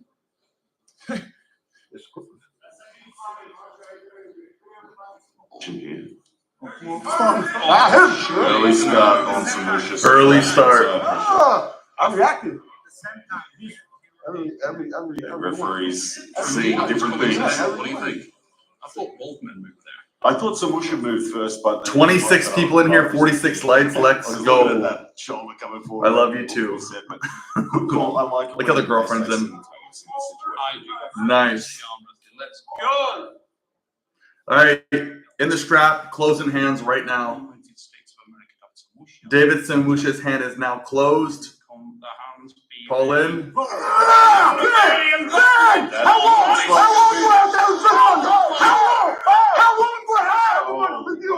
Review it. It's under phone. Andy. How long? I can't keep gassing out, pinning. Ball's there. Relax. Okay. I didn't know you called it. I'm sorry. I'm used to that same problem. Gonna go and check the Same reviews problem, here. man. They don't call. Samushia saying that he wants to review. I know what's going on. I don't think that was a pin though. I mean, in terms of the pin height, it looked to me like a pin, very much so. Mate, from the camera angle we were on, it definitely did. I think the question is whether or not that's a quarter inch under. David's They corner got was a saying corner right when that it gets Zura there. right in our Not shot like there. make me hold it forever. Paul making the point that there he feels that the pin was delayed. Please, can you tell Aiden, have them call it right when it breaks, so I don't We have blow one my. referee that definitely called foul. They gotta call it right away. They call it quicker. I'm holding them down there. They gotta call it right away. I know. I've been there. It happens to me all the time, and I got pointy elbows, so I get fouled when I'm Here's the white ball. They have pointy ears and pointy elbows. I know. My only I think David. Very interesting. He lost that one. Okay, so right now, quick overview of what's going on. They're reviewing video footage. Paul Lynn apparently pinned David Samushia. He held it too long, and then eventually they stopped the match for elbow foul on Paul Lynn, but Paul Lynn already had gotten the pin. So Paul Lynn was like, hey, check the fucking cameras right now. I pinned him. And there's just some controversy. So now Engin and the refs, everyone is reviewing the camera footage to make sure that Paul Lynn actually pinned David Samushia, but yeah, waiting for a pin, waiting for the footage right now. 31 people in here, 46 likes. Thank you guys. Seriously, thank you very much. We have some banger matches upcoming. Man, Vitaly Laletin, Micheal Todd, the most anticipated in my opinion. Babayev, Todd Hutchins, Gennady Kvikvinia, Iram Sagov, Prokofiev versus Arthur Makarov. It's going to be wild. But right now, we are reviewing footage of the Paul Lynn versus David Samushia. David just got pinned, apparently, so Engin and some of the guys are just reviewing the footage as we speak. You got this one going on now, you're still pinning him in the middle of that. Good advice there from You got 3 more inches, you can separate him from the shoulder when you were Right. particularly with his palm. I think Paul got the pin. Paul Lynn looking to take control of this match, waiting on the official call to see whether it is 2-1. I think it must be now, Ryan, because they're calling him back up and they've switched sides, so it's got to All be a pin. There it is. 2-1, Paul Lynn. Paul Lynn pinned him. Paul Lynn, your leader. It was a pin. You must find a way back into the match right now. And pivotally, no pins yet. We don't fouls. Now, you may argue that he looked dominant there. Didn't actually get a pin. Let's see if he goes back to the hook outside of straps. Will he slip once again? Looks like he's going to hold on. Paul Lynn sensed it and went straight for the top roll. You hear the declaration from Paul there. He says, I'm cracking that wrist. Paul Lynn feels like he's got the momentum right now and he wants to finish it right here. 34 people, 46 likes. Thank you guys. Right now, it is round 3 of the Paul Lynn versus David Samushia. I think Paul Lynn's about to take this. There's weight classes for a reason, and people have an optimum. They really do. I certainly discovered that in my career. I know you've probably had a similar journey in Ref's setting up the grip right now. Your best now, and David Samushia certainly seems to be less suited this way. All right, hands are closed. Strap. That's exactly what I thought was going to happen too. We saw him originally trying to hold on, but back to the straps we go. I think that's a much better idea for me personally. I think if you're chasing Paul, you're in trouble. Paul just tee off in that circumstance, but Samushia with his back against the ball, you can see the spring and the step of Paul Lynn as he's walking around the stage. He feels confident. He's got sufficient fuel. He's not panicked about endurance yet. Samushia still looking and searching for a way to really get the brakes on the water. Back to that game face. Very relaxed indeed. He's looked great. If you were in the corner of either one of these athletes, you have to say that at the moment, Paul Lynn has made the running here. He's been the guy setting the pace. He's been the guy setting the tempo of this match. And has managed to make... Putting the strap on right now. Hold on to him. Pull back towards me. Back like towards me. Like, see that bump? There's a calm professionalism This went around over that Paul bump. Lynn. That bump. And a scary Over focus. that bump, yes, yes. As you can see, A little bit more of respect, so it's not one of them. is an athlete. You get it. Yeah. We are just waiting. Yeah. The way he separates his hand there. All right, strap is now on. They're setting up hands. Main weapon. Samushia knows it. He tests his Pointing it out there. Yeah. And he's 3 inches back from the strap No. line. Toward me. Toward me. Yeah. Towards me. Yes.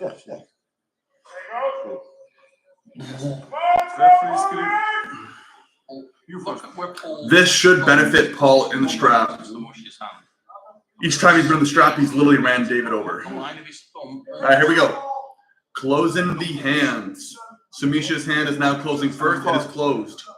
Paul Lynn's hand is closing 50% and go.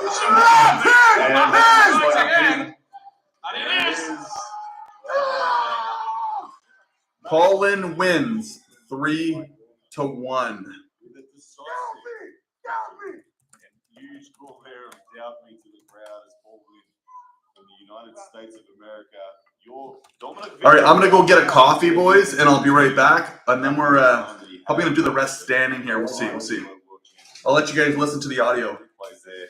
Definitely dictating terms was Paul Lynn in all of the rounds tonight. Samushia showed hope in round 2, but it was Paul Lynn's side pressure. The pronated side pressure was simply too much. And David Samushia unable to really get the brakes on and make it the long-winded match that he wanted. Paul Lynn from the US of A, incredible performance as we cross shortly now to Neil Pickup, who will be with your winner.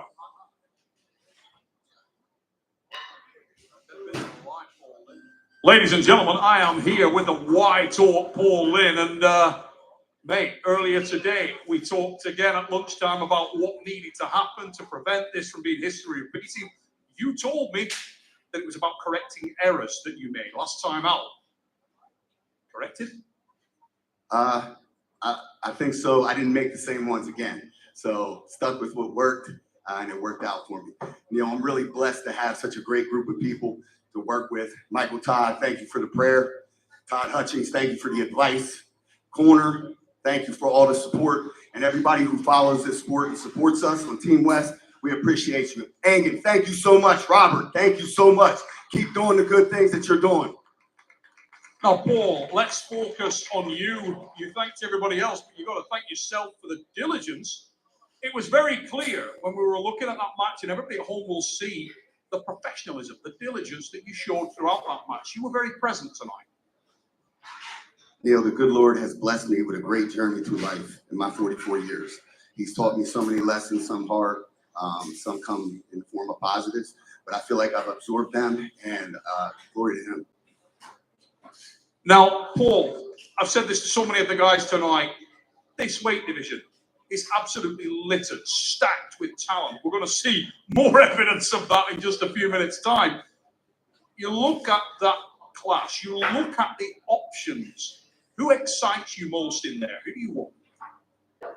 I've been asked this question how many times, and it usually gets answered the same way. Angan makes the matches, he lines them up, I accept them. That's the long and the short of it. Whatever gets me closer to a title match. Ladies and gentlemen, what a performance from the mighty and the diligent, Mr. Paul Lynn, the Vyciaute.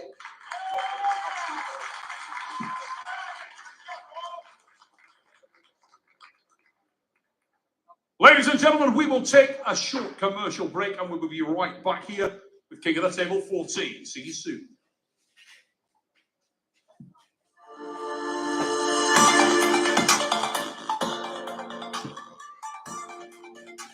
All right, while we're waiting, I'm going to throw some good music on. This stream is already demonetized, so it doesn't really matter. But let's quickly throw in some bangers that you guys know of. I'll mute this. Let's do, where are we at?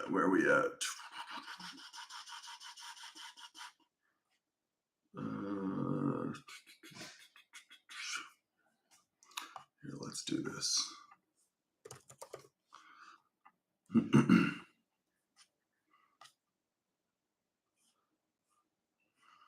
Let's do this.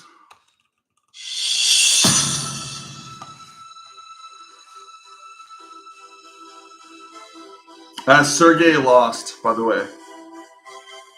I'll be back.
There we go.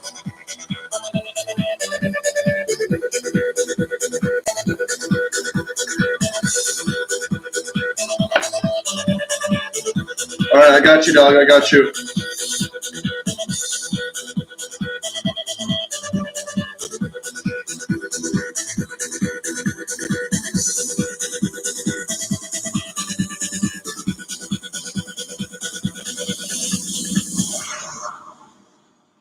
All right, let me get that song, dog. Let me get that song.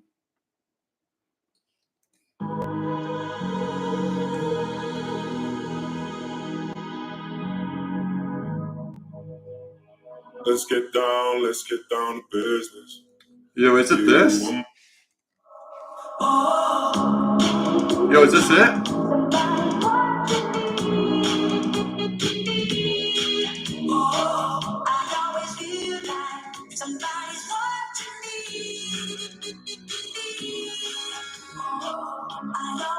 Oh, I got you. Try this one.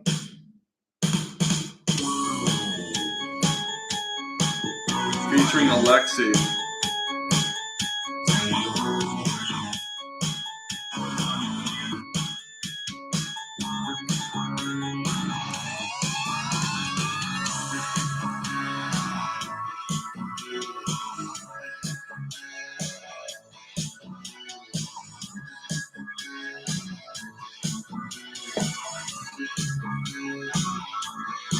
Let me try to find her on YouTube.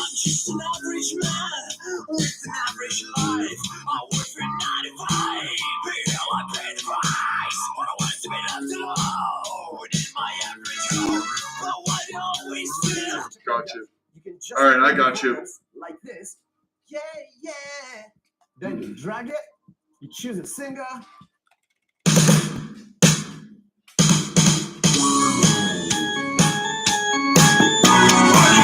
I don't know who's next yet, buddy.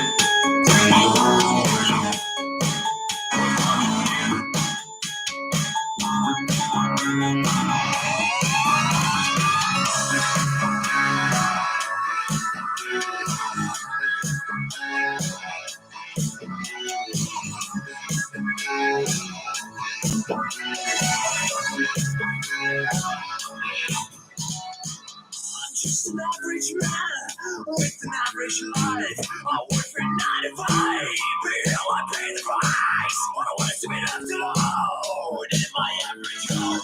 But what I always feel, look at me in the twilight thunder. I always feel like somebody's watching me. And I'm not glad to see. I always feel like somebody's watching me. When I come home at night, I lock the door real tight. Drink my coffee on the floor, trying to avoid. When the people really see me, or am I just paranoid? When I'm in the shower, I'm afraid to wash my hair.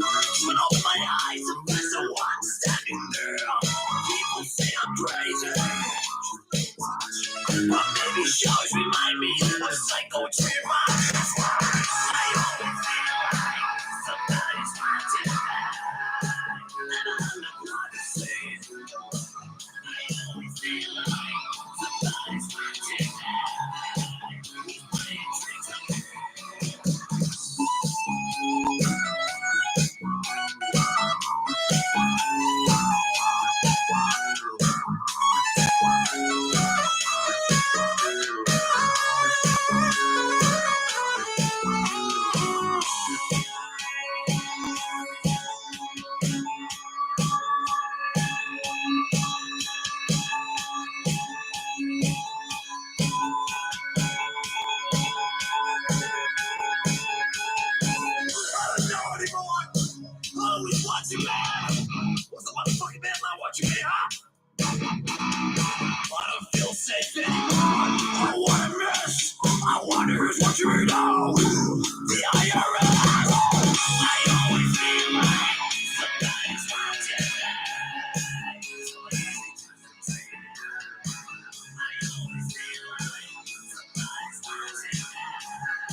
It is back on, boys. In the men's heavyweight division. Oh. And it will be for the interim East versus Did I miss West this matchup? Championship of the World. Ladies and gentlemen, here we go. Let's introduce our athletes. Firstly, one of the most savage and powerful arm wrestlers on the roster. Please give a round of applause and welcome Ibrahim Sagov! Did I already miss that matchup?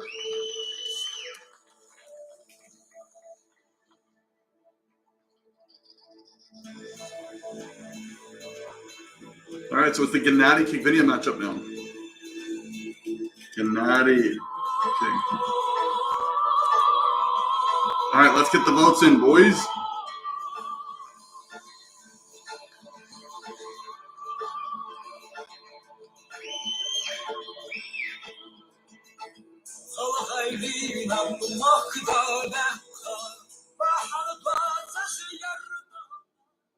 The ultra visceral, ultra explosive Ibrahim Sagov. I'm not going to touch my at the computer. table for the introduction of this incredible arm wrestler. Ladies and gentlemen, our next athlete hails from and is representing the great arm wrestling nation of Georgia, where he is a multiple national champion. He is also a multiple EAF European champion and multiple WF champion of the world. He is known as the Georgian General. Praise it up for Gennady Kvikvinia!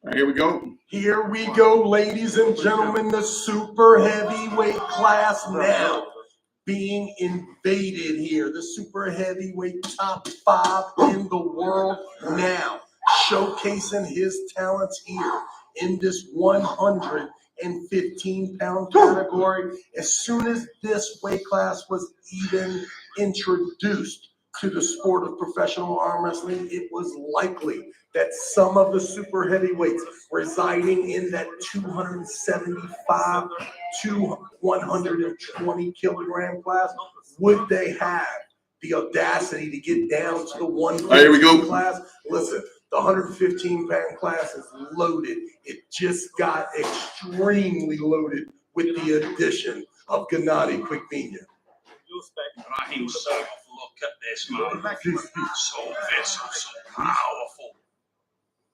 Does he have the top end to contest it? The savagery. Gennady's Oh, yes, he does! Oh, my word! Bro, Sagov just demolished Gennady. Wow. And that was savage. Look at that on the replay, Travis Page, and route to 1 arm wrestling, short as possible. Wow. Classic to the perception. There's a massive strength. Wild, boys. Lose the weight. Wild. It can make a difference. Catching a speeding bullet there for Gennady Kvikvinia, and you can see just how savage Ibrahim Sagov is. Insane. Remember, Insane. not for a few centimeters, this would be a world championship match anyway. Sagov's so close to owning that title in the 253-pound class, shows you that he has a devastating press. All right, they're set up again. Gennady's up high. Massive Shirley.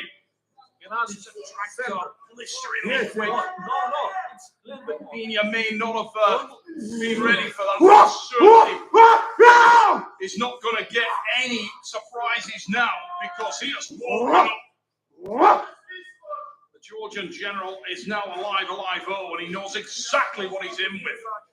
Brahim Sagov is a scary individual. Looks like the kind of guy you'd hit in the face with a baseball bat and he'd spit toothpicks at you. And he is unbelievably aggressive here tonight, Travis. Yeah, and it seems like he's All right, here we go. So on those shoulders, on those. currently have Gennady with a little bit of a higher hand. Sagov dumping the hand just a little bit.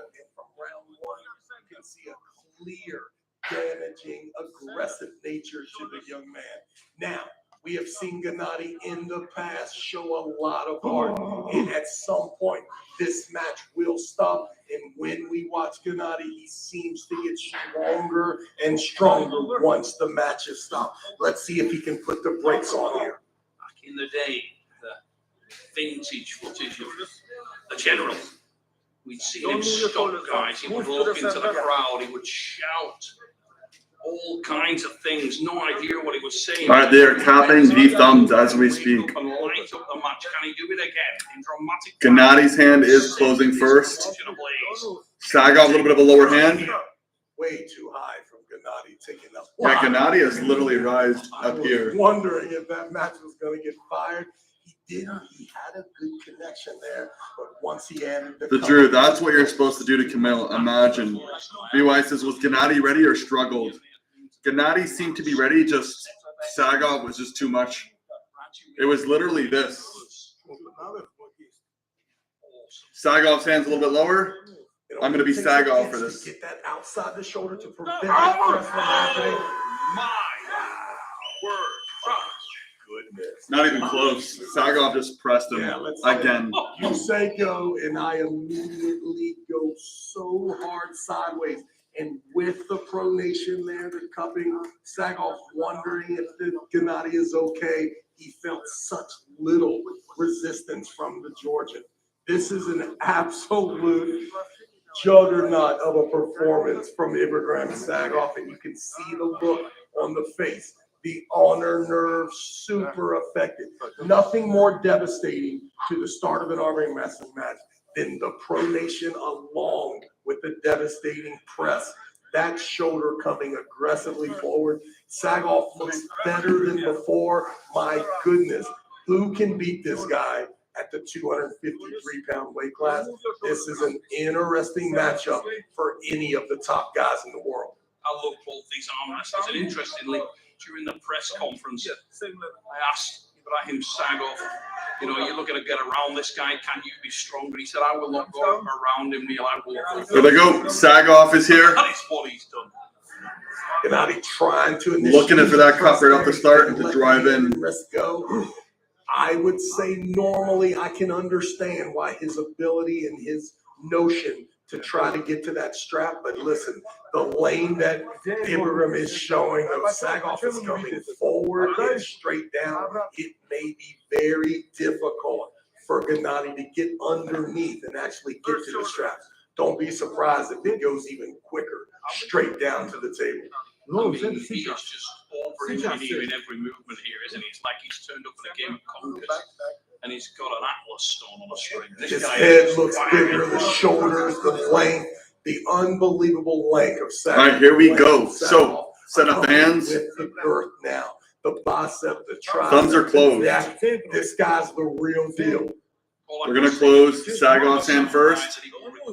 Gennady's hand is closing high. Oh, my word. I'll tell you what, I thought that was done. And had it been, and I'm not sure it won't be saying soup warmed over in a moment, I'm not sure I've ever seen Gennady. So Gennady just got smoked in a hook again, but there was a foul. So Sagov is pressing like Devon East versus West 16. Yes. Nope. And did Gennady go to hook? Gennady can't even go to hook because Sagov literally just curls in, and as he's curling, he's just pushing. Hand and wrist in the shoulder, almost like Camille Jablonski, but way more Dave Randall-ish. Adding that cupping pronation to the press is absolutely devastating. Sagov just won 3-0. Wow. It is in the history books. And Ibrahim Sagov has just absolutely decimated the Georgian general. And sent a huge message to the super heavyweights. Be careful losing any weight, missing any meal in order to get down here and arm wrestle the likes of Sagov. This is a tremendous showing. Now, Super 3-0 here. Remember, ladies and gentlemen, that 115-pound belt is up for grabs. There's an injury there. The winner of this match, it's a best of 4 7 rounds, will become the interim champion and awaiting for the Here they go, close the hands. return of the champ. But make no mistake about it, the table is set for Sagov to not only be the interim champ here, but to be maybe the favorite for Super any impressive. match coming forward in that 115 kg category. Ingen, Terzi, definitely. You gotta put some respect on this man's name. What an extraordinary performance here. By far, Insane, the best dude. showing of any athlete thus far. Ibrahim Sagov, the new interim heavyweight champion of the East vs. West sports promotions, including the King of the Table and East vs. West events. Sagov, an amazing job here today in Istanbul. Let's go to Neil Pickup and get a word from the champ.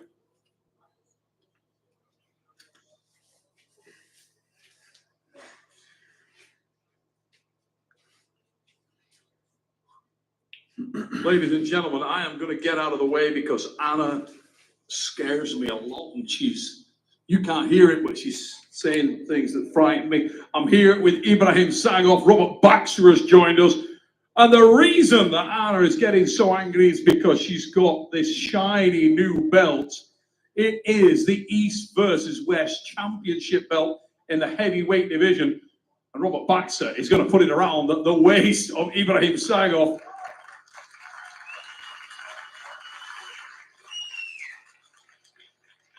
The belt from the boss for Ibrahim Sagov. And that is job done. And Robert Baxter will have been watching in admiration as that went down. I'm going to get Ibrahim Sagov to come front and center here into the light and show off that belt. Wow, Ibrahim. Yesterday, we stood on this very stage and we had a little joke because I said to you, you know, what is your technique? What are you going to do? Are you going to try to out-arm wrestle this guy? Are you going to try and go around him? And you said, I won't go around him. I'll go through him. And you did.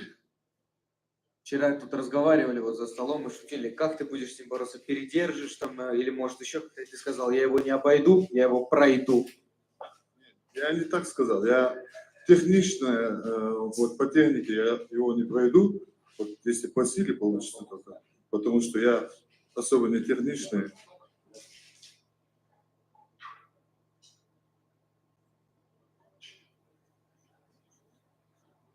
I know, yeah. I just said yesterday that I wouldn't beat him technically. I have to do it power-wise. I don't think I can out-arm wrestle him.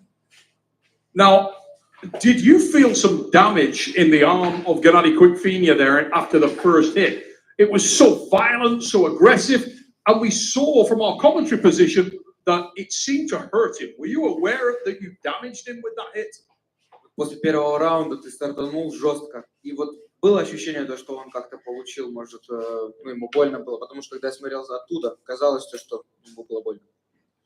У меня было ощущение, что вот Геннадий после весогонки такой тяжелый вот не восстановился. Но, надеюсь, всем понятно, если он был бы 140 вот в своем весе, вот, ну, у меня шансов, наверное, даже не было.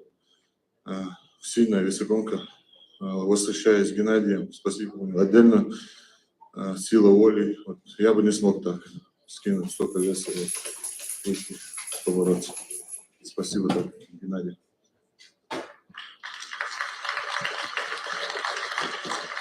You know, I don't think it was too much weight cut. I think he was too affected by it, and I adore him.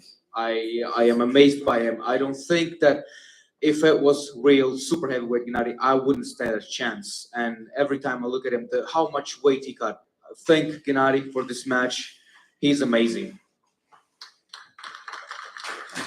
Incredibly humble from a clearly incredibly powerful athlete. And let's close on that, Alex. One more question for Ibrahim would be that, again, yesterday he told me that his aspiration was actually to go higher. Now, he is the interim champion. He gets another shot at Rino Masic when he returns to the sport. But where will we see him before that? Does he want his next match to be in the super heavyweight division? Вчера, опять же, когда разговаривали, ты говорил то, что хочу себя попробовать повыше. Теперь ремень у тебя, и следующий твой, ты можешь получить рематч с Рино. Но перед этим хочешь себя попробовать повыше или все-таки 115? Ну, перед защитой, да, так скажем, пояса, да. Перед стрином я бы хотел побороться с кем-то из тяжах, с Алексом Кордечи. Мне было бы интересно. We're just waiting right now for the next matchup. Как Давид это любит делать.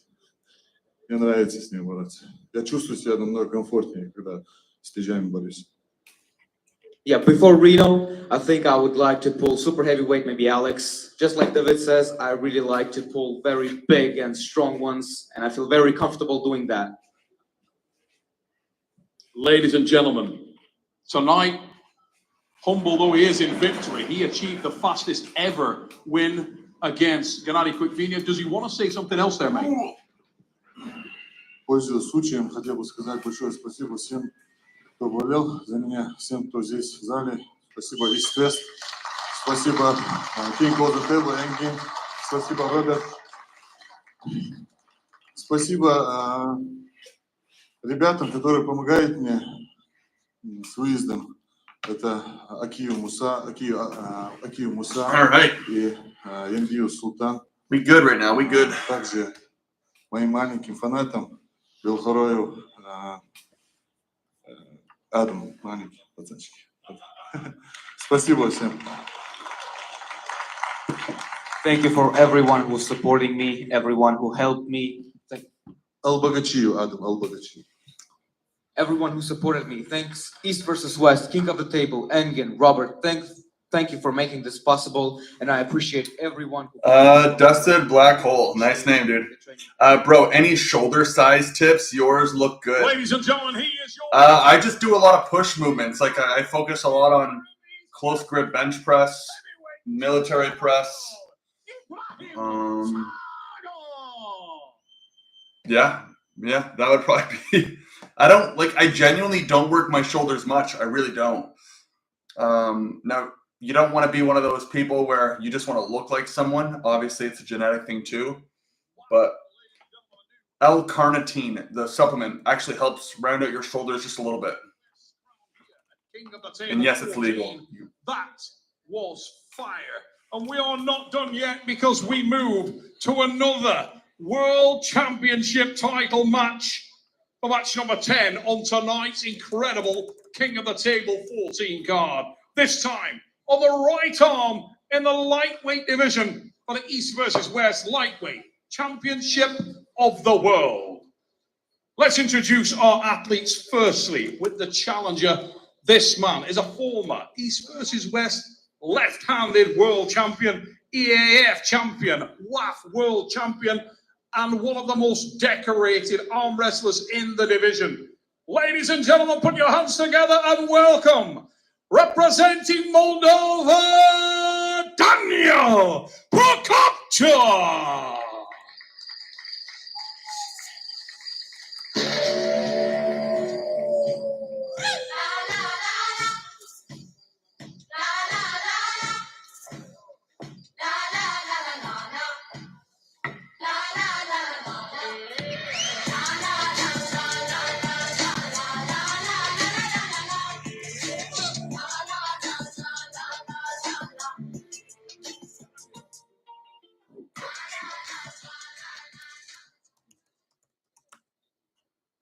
Ladies and gentlemen, the smiling assassin, Daniel Prokopchuk, vibes onto the stage with swag and confidence, and he awaits the introduction of our next athlete, who is a multiple national champion, EAF European champion, WAF world champion, and is also the reigning and defending East versus West lightweight champion of the world.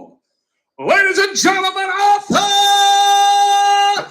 Makarov! All right, here we go.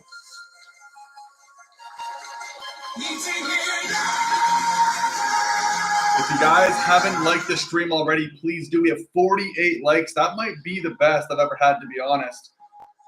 It's a free way of supporting the channel. If you haven't done it, just hit the button. That's all. That's all. Or comment. Just help out the algorithm. But thank you guys. Whoever liked it, you're a fucking beauty. Thank you.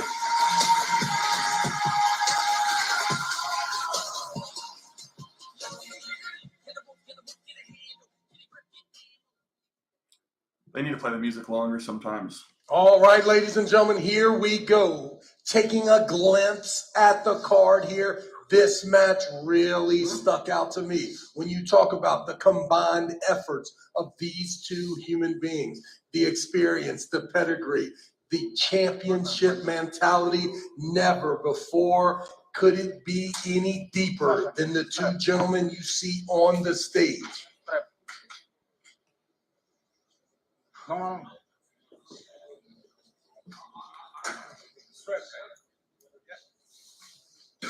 Look at the hand, dude. On Arthur Makarov on your right, his opponent, the Moldovan beast in Daniel Poperecneac. This is some quality arm wrestling, ladies and gentlemen. If you think back at the blemish on Daniel Poperecneac's record, it was with Mendigas that you saw him in charge there. Round one, easy win. Round two, not so easy. Took a little bit off and allowed the window to open for Mendigas to come back and win 3-2. A brief 8 months later, we saw Arthur Makarov take care of Mendigas. There was some compromise in the hand. Dude, Makarov's form is insane. At the bottom, and it was too little, too late. Once again, we see we got a match. Arthur is so talented when it comes to the relationship between his finger and his chin heel pickup. That was textbook, exactly what the champ needs to do. And rarely do you see Daniel running away from the table here. It just shows how extraordinary this champion is in this weight class. Makarov is unbelievably powerful, unbelievably explosive, and really demonstrated it there. I mean, it's a relentless attack. He absolutely dives on opponents, and you could see just how damaging that is.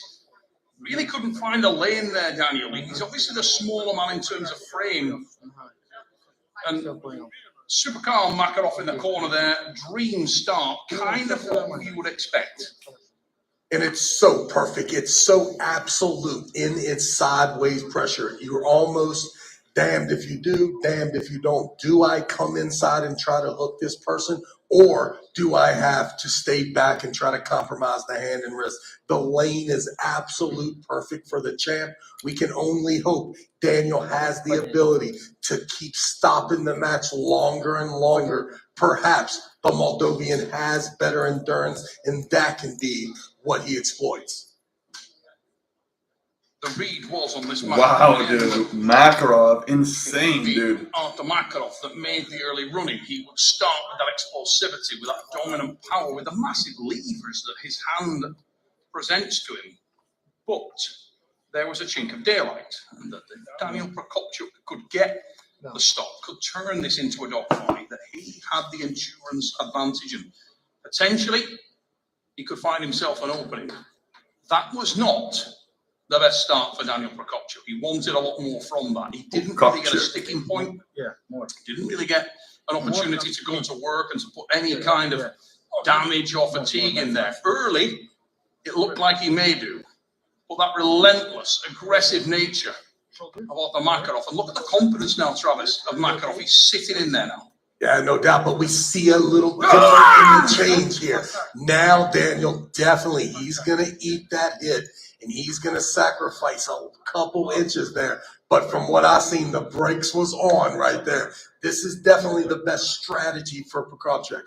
There we go. Absolutely smother the athlete, the champion, and here we go. Daniel, much more in control. This is what we all thought we would see. These two amazing athletes, and listen, We got a match here. Yeah, we have a Make match. some noise, Istanbul. Who's it gonna be? Look at the peak on the bicep of the Moldovan athlete. Daniel Poperecneac is It's in in a deep hook right now, boys. beautiful It's in a position. deep hook. Neil pickup. Poperecneac will win round 2. Here we go. That's got to be close, and let's give it up. My Damn. goodness, this is going to has set up to be the matchup. Figment, did Egla dominate or was it a match? Egla dominated. Yeah, Egla dominated. Round 1, you see him in round Dude, my 2. hair is a disaster. Absolutely smothering the middle of the table, leaning forward in the hook. This is a great matchup here. Match of the night, in my opinion. Coming in here, I really loved this match as soon as it was announced, and I was hoping that it would deliver. This is great, and it may set up a titanic battle. That was a game of Daniel Poperecneac. He got what he wanted, and when he finds that lane, there's a combination of massive strength and truly remarkable abilities. If you study that match back, if you want to see a masterclass of small, incremental gains in the position, check that out, guys. This is an incredible technical arm wrestler. This fella, if you're not subscribed to his YouTube channel, you should be. He's a magnificent player, and evidenced by that match. The movement was superb. Not only was he hanging on to his position, was he holding his pronator, he managed to just diligently squeeze and time his movements to the side. And we wait. Supremely perfect. And we wait, Result, dog. A win over one of the most devastating arm wrestlers in the division. It is on. Dude, she is a machine. Yeah, I was expecting Jocelyn to win just based off the path she's been on, but to see what Egla did, like straight side pressure, like just dominated Jocelyn. Very, very exact. He shows up to the table. The hand is tucked really right underneath the chin. That relationship remains the same, and it seems to be contain the hand and wrist and use the side pressure. We're going to have to see some manipulation now in the hand and wrist. He's going to have to try to change the connection. If what we've seen in round 2 is what I think we saw, maybe the stronger arm from the young Moldovan. Go. 1-1 the score. So they're setting up the strap immediately. We have 50 likes. Thank you guys. Seriously, it's a good way to, and it's free. It's a free way to support the channel. Thank you. 32 people in here, 50 likes. Let's go. East versus West World Champion. He'd love to take this title here. And the small subtle changes there, whether you have the strap. All right, they're in the strap, setting up. Daniel had the strap on his hand, and he kept telling the ref, tighter, tighter. You saw Makarov now with a bit looser strap, but it seems that the setup of Daniel Poperecneac, this thing is going inside. Look how much of Daniel's hand and wrist. Say it again. Makarov looked a little rushed there. He panicked a little. Look at how much Daniel has passed through the hand and wrist. This thing has no choice but to go in a hook. My goodness, Daniel. What a deep hook, man. What an absolute beast. Ladies and gentlemen, you're seeing the support. Elbow fell on Daniel Poperecneac. But the optics are clear to me. As of right now, Daniel Poperecneac's going to win. The setup that's needed to force this thing in a hook, and he appears to look a little stronger to me, Neil.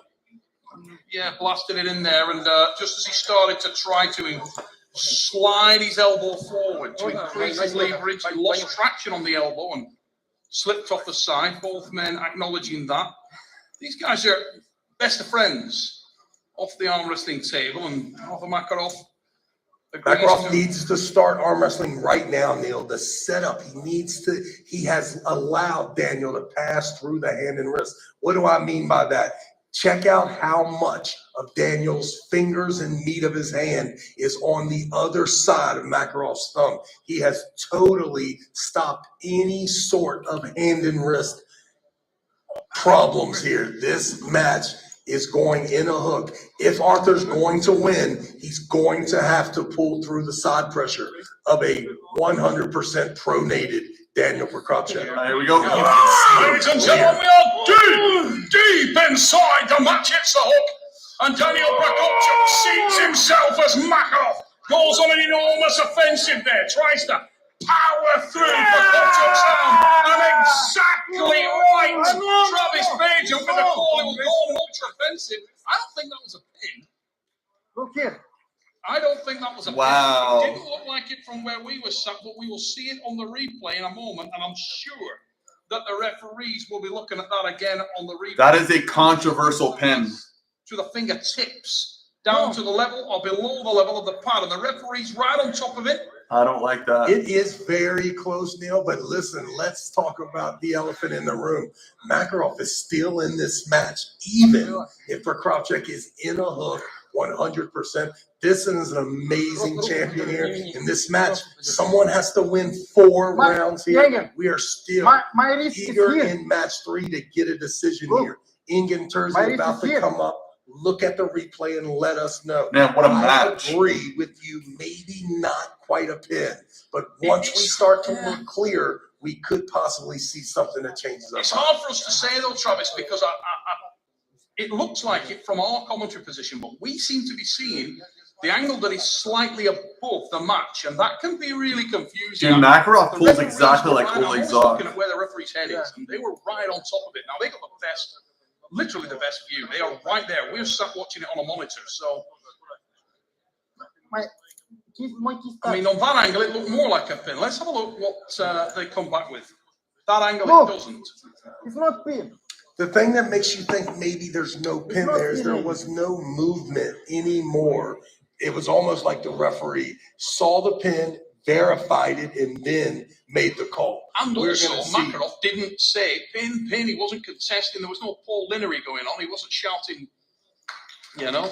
There was nothing. So I And don't the know. win was it. So, does stand. it was a pin. Let's go. The win there. Nakitos I and would not Mega have Mix. seen I've that never seen you in the chat, dude. Take Thank a you. Look at the grip and the connection. Yo, you guys got to shout out where you're from. I'm recognizing a lot of new names. Tell me which country or which city. I'm curious to know where is the general geography of where people are watching from. Support your city. Give it a shout out. I'm curious. Any early predictions at the king of the table? Right now, 2-1 Makarov. Super close. Oh, the level is ridiculous. I mean, one of the reasons I was so excited about this was because this, you know, you can argue the point. There are other guys in the conversation. But 31 this people, represents the 51 absolute likes. Let's go. on Dude, any given I'm most anticipated for the Micheal Todd versus Vitaly Laletin matchup. Super excited for that. Figment says he's from Wisconsin, USA. Dude, Wisconsin represent. Let's go. Yeah, you are literally southwest of where I am. Well, southeast. I feel like there's still twists and turns here. 2-1 the score right now. So best of 7, 2-1 Makarov. Daniel Prokopchuk is down slightly. I'll bring this down. Contested it. The referees, Wisconsin, USA represent. Let's go. right there. I think the down ref was They are going right back to the strap. referee from Germany. He was inches away. Best seat in the house, best view in the house, and he made the call. The call was correct. It stands, and the score is 2-1 in favor of the So we have 32 people in here, and we only have one person that's from somewhere. Shout out your city. I'm genuinely curious. All right, we are now in the strap. They're setting up the opponents. It'll be very interesting to see. In the strap, I think this favors no doubt.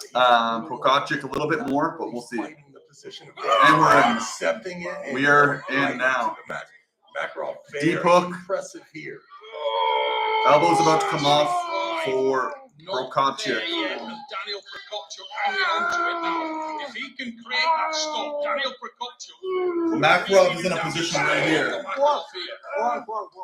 Prokopchuk is wide open. Makarov's elbow. Foul on Makarov. Damn. And it's a foul on Living in your attic. Oh, shit. Well, I know where you're from. That's different. absolutely on the bracket edge. Yeah, and there was a situation. Is there Monster where Micheal Todd after this? I believe it's Todd Hutchins, then it will be Monster Micheal Todd. Makarov very adamant to hit and stick there. any sort of coming back up to reposition would most likely cause a loss in that position. Makarov is crazy strong in a hook kneel pickup. I was not prepared for this guy to be so committed to not changing the connection, being totally okay with Daniel pushing the middle, making the match go in a hook. And Makarov's just like, hey, if that's the way it's got to be, it's got to be like that. I'm a beast as well. Very, very interesting that he's able to pin and move Daniel Poperecneac in a hook. Clearly off the back with the elbow. And the funny thing was there, Daniel was calling that way early. He was saying foul, foul. And if you watch, it hasn't moved at all. And it is off. So there was a long time there with Daniel contesting that where he was stretched wide open. And all the time was saying elbow, elbow, elbow. Real battle of attrition, but...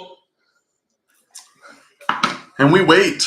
We are just waiting. Yeah, I thought they were getting something else there. From Santa Satan Island. Called back in. Oh, Santa Satan Land. Nice.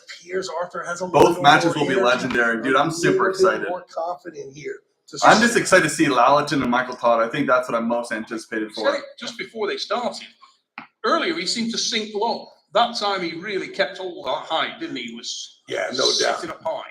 And he's decided not to even think about compromising the hand and wrist anymore. He notes the setup of Daniel is forcing that thing. So he's like, okay, if you're going to lean forward and move towards my kitchen, I'm just going to rise up and I'm going to go complete side pressure, similar to the way Paul Lynn was victorious here against Samushia. Just stay in the middle. The path of least resistance is straight down, and you can see Makarov really. Michael under the table, Vitaly over the table. That look to that 9-10 o'clock motion and just waiting for Daniel to slowly.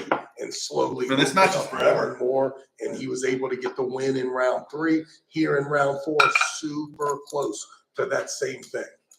And if you just look at the stats, the physical stats, on the forearm, hand and wrist of Arthur Makarov, it is something to behold. And as you said earlier, mate, when he digs into that hook and he commits hard and just hangs off his opponent's arm, the width of that hand and wrist is doing so much work for him. It really is. Now, pivotal to me there, Makarov's elbow was off for a long time. You could clearly see that Daniel Poperecneac was protesting for a good 20 seconds. And it certainly was not a parallel pin at that time. Spending a lot of time there looking at this, though. I wouldn't be surprised that just like in round 2, our perception is a little off from that video footage. And when you put it in slow motion and that thing is so close and you get an accurate view there, we could see Makarov here up 3-1 if we're not careful. I think that would be, I don't know. The elbow was off for a significant period of time from what I could see there. And that did look. You could see from the overhead that the elbow point was clearly off the back of that. And Daniel was protesting it early. Look at the right arm of Arthur Makarov. Really he is blowed up here. What a beautiful right arm. Man, I hate it. It takes forever. The champion of the world. Talking about the lightweights here, and you look at that arm, it is just over the world. Foul, Arthur Makarov. Let's go, dude. All right, so we have a clear picture here now in round 4. 1 foul on the champion, Arthur Makarov. For me, that was the right call because very early in that match, we heard Daniel start to protest. I actually think Daniel probably came out of that quite badly because he was absolutely scratching. And let's go. They're setting up right now. Yeah, I feel like early in round 2, he was eager to just get a stop. What's the time there? Here it is. More aggressive. Where I currently am, it is 13:46. So 1:45 in the afternoon. Vancouver, British Columbia. Let's go. Eris Lord Live. I've never seen you in the live chat before. You are a new here, 216. Okay, so you are an hour ahead of me.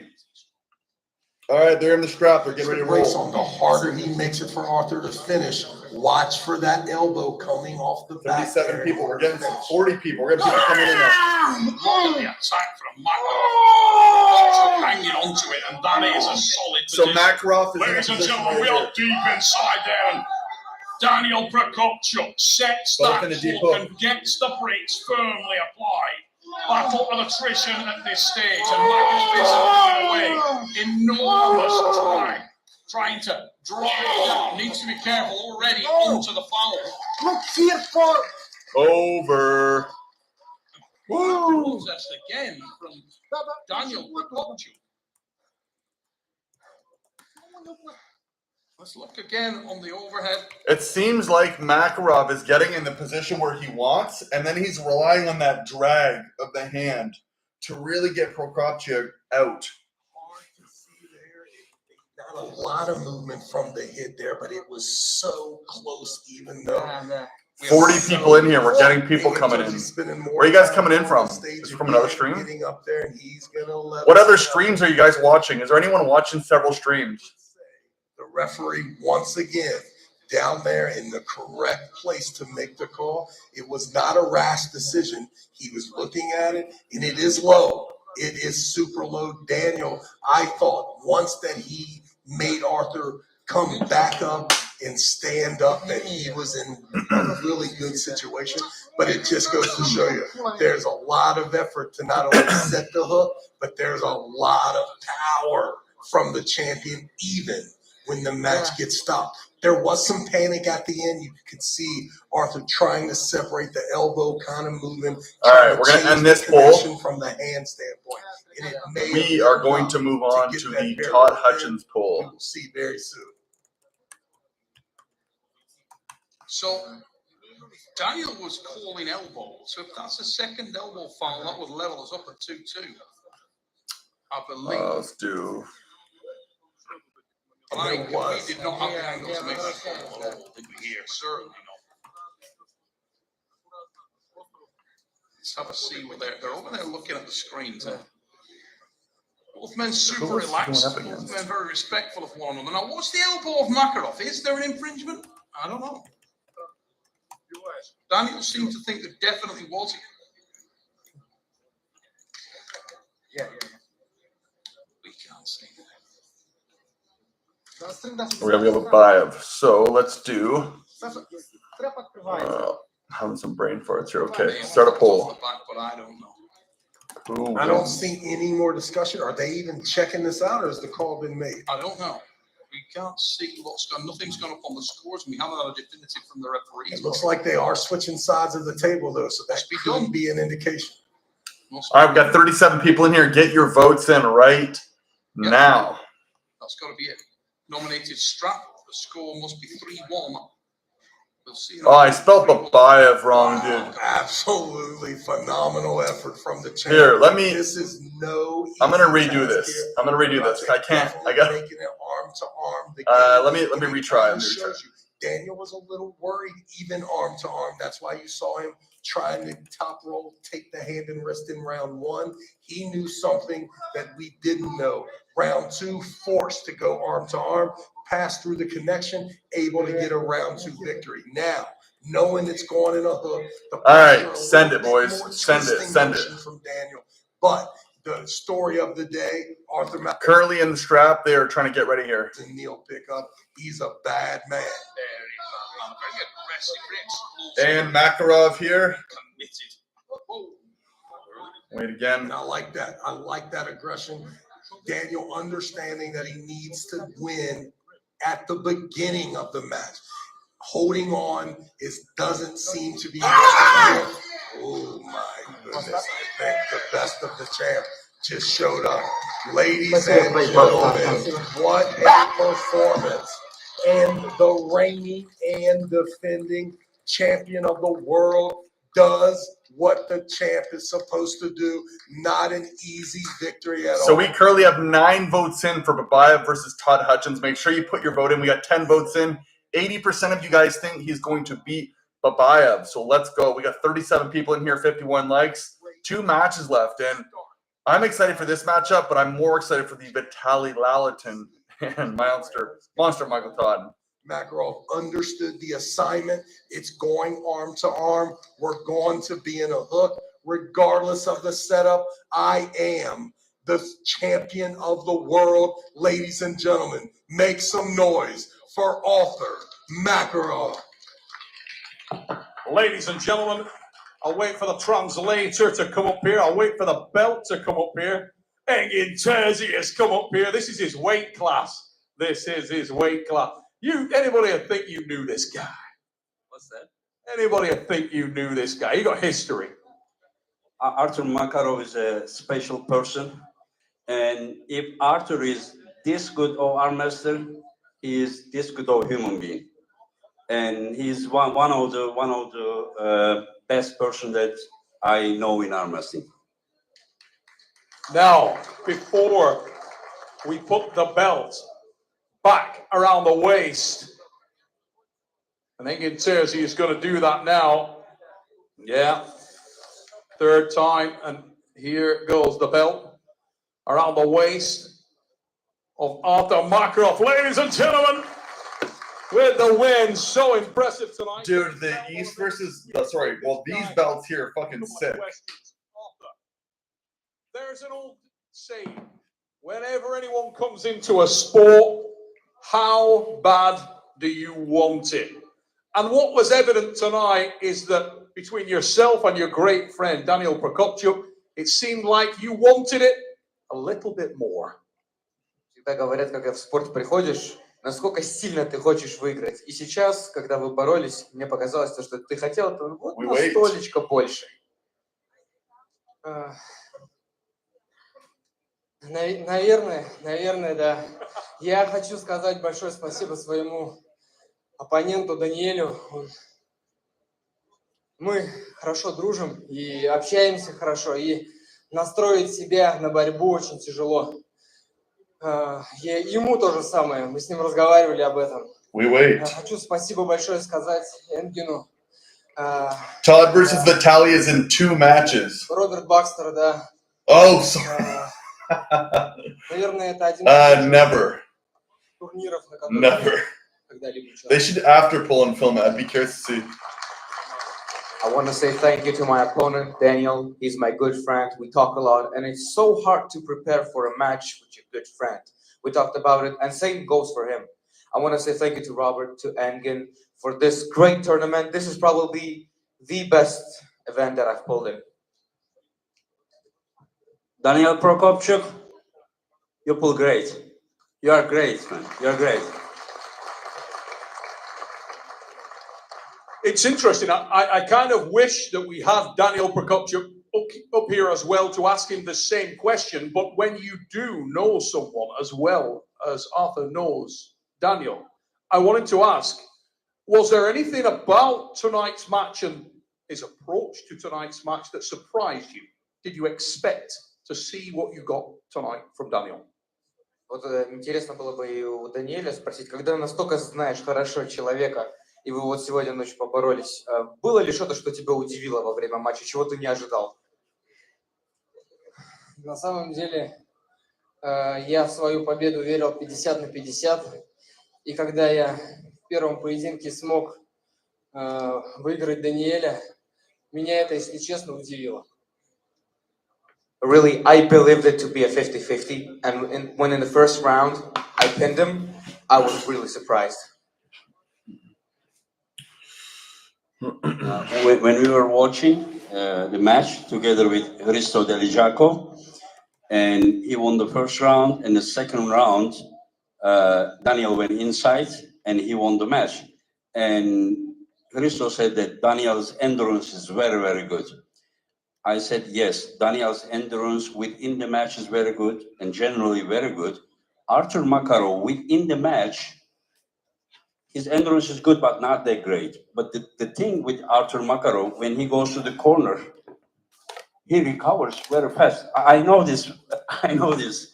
And this is exactly what happened. You know, every round when he went to the corner, he was recovered better than Daniel did. And today it was a technical master. It was incredible match. First round, Daniel tried to go outside.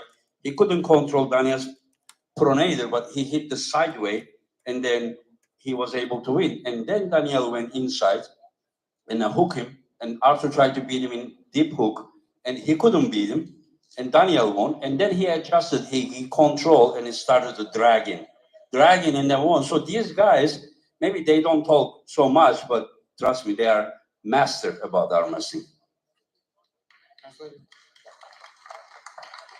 Когда мы смотрели матч с Христо, там сидели, обсуждали то, что у Даниэля отличная выносливость во время матча. У тебя она тоже хорошая, но, возможно, не на таком уровне, но вот огромная твоя сила — это то, что когда ты уходишь в угол и возвращаешься, ты восстанавливаешься намного быстрее, чем он. И мы смотрели в первом раунде, ты не смог контролировать его пронатор нормально, да, вы зарубились во втором раунде, он перестроился, вы пошли внутрь, и он тебя там поборол, ты сразу же перестроился и начал тянуть его на себя, и, может, вы об этом и не говорите, но вы мастера своего дела и боретесь на просто высшем уровне.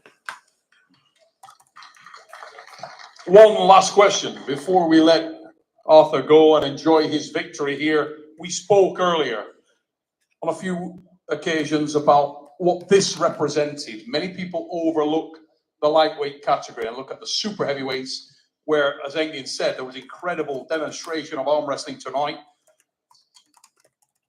I spoke a moment ago about this representing the very best, the pinnacle of lightweight arm wrestling. You have now faced everyone there is to face. Do you believe, and I know you're humble, but do you believe in your heart that right now you are the very best in the world, or is there someone else that you need to prove it against? Я согласен с Энгином в плане мастер-класса, то, что многие люди, они так смотрят на супертяжей и забывают про средние классы, хотя тут просто высший уровень армрестлинга. Я знаю, что ты очень скромный, но ты боролся практически, со всеми, кто есть в этом классе. И честно, если ответишь из своего сердца, ты думаешь, что ты сейчас... No one cares about all that useless talking. Just waiting, man. We are just waiting. Сложно ответить на этот вопрос. Just waiting. Where would my other one be? Те, кто был на этом Try this one. турнире, они все победители, они все чемпионы. It's a very difficult question to answer, but I would say everyone who pulls at this event is a champion. Everyone who pulls there is the strongest. A humble answer from a magnificent champion. Ladies and gentlemen, he is the champion of the world at East versus West. Please stand up and show your appreciation for Arthur Makarov. We wait. It's coming up.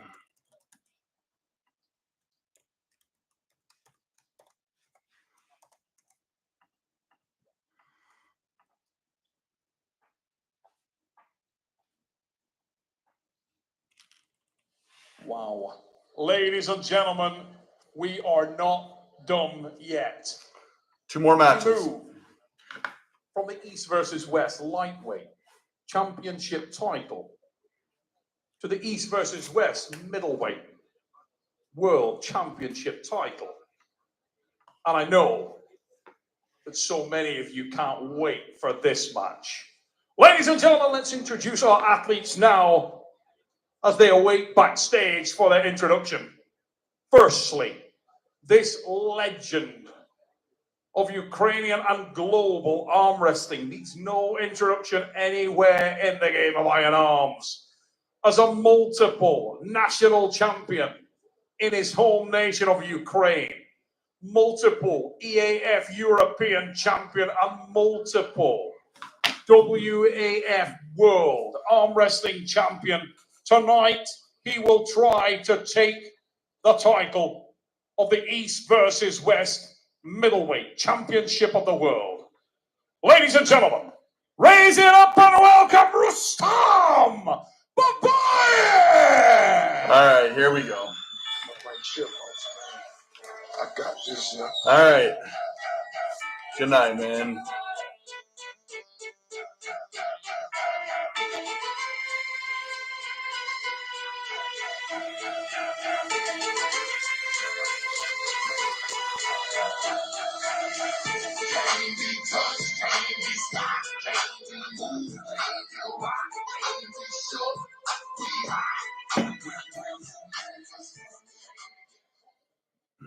All right, 44 Ukrainian votes. arm wrestling legend. Most of you guys think Hutchins is going to beat Babayev. 61% to 62 to 38. 45 votes. Babayev.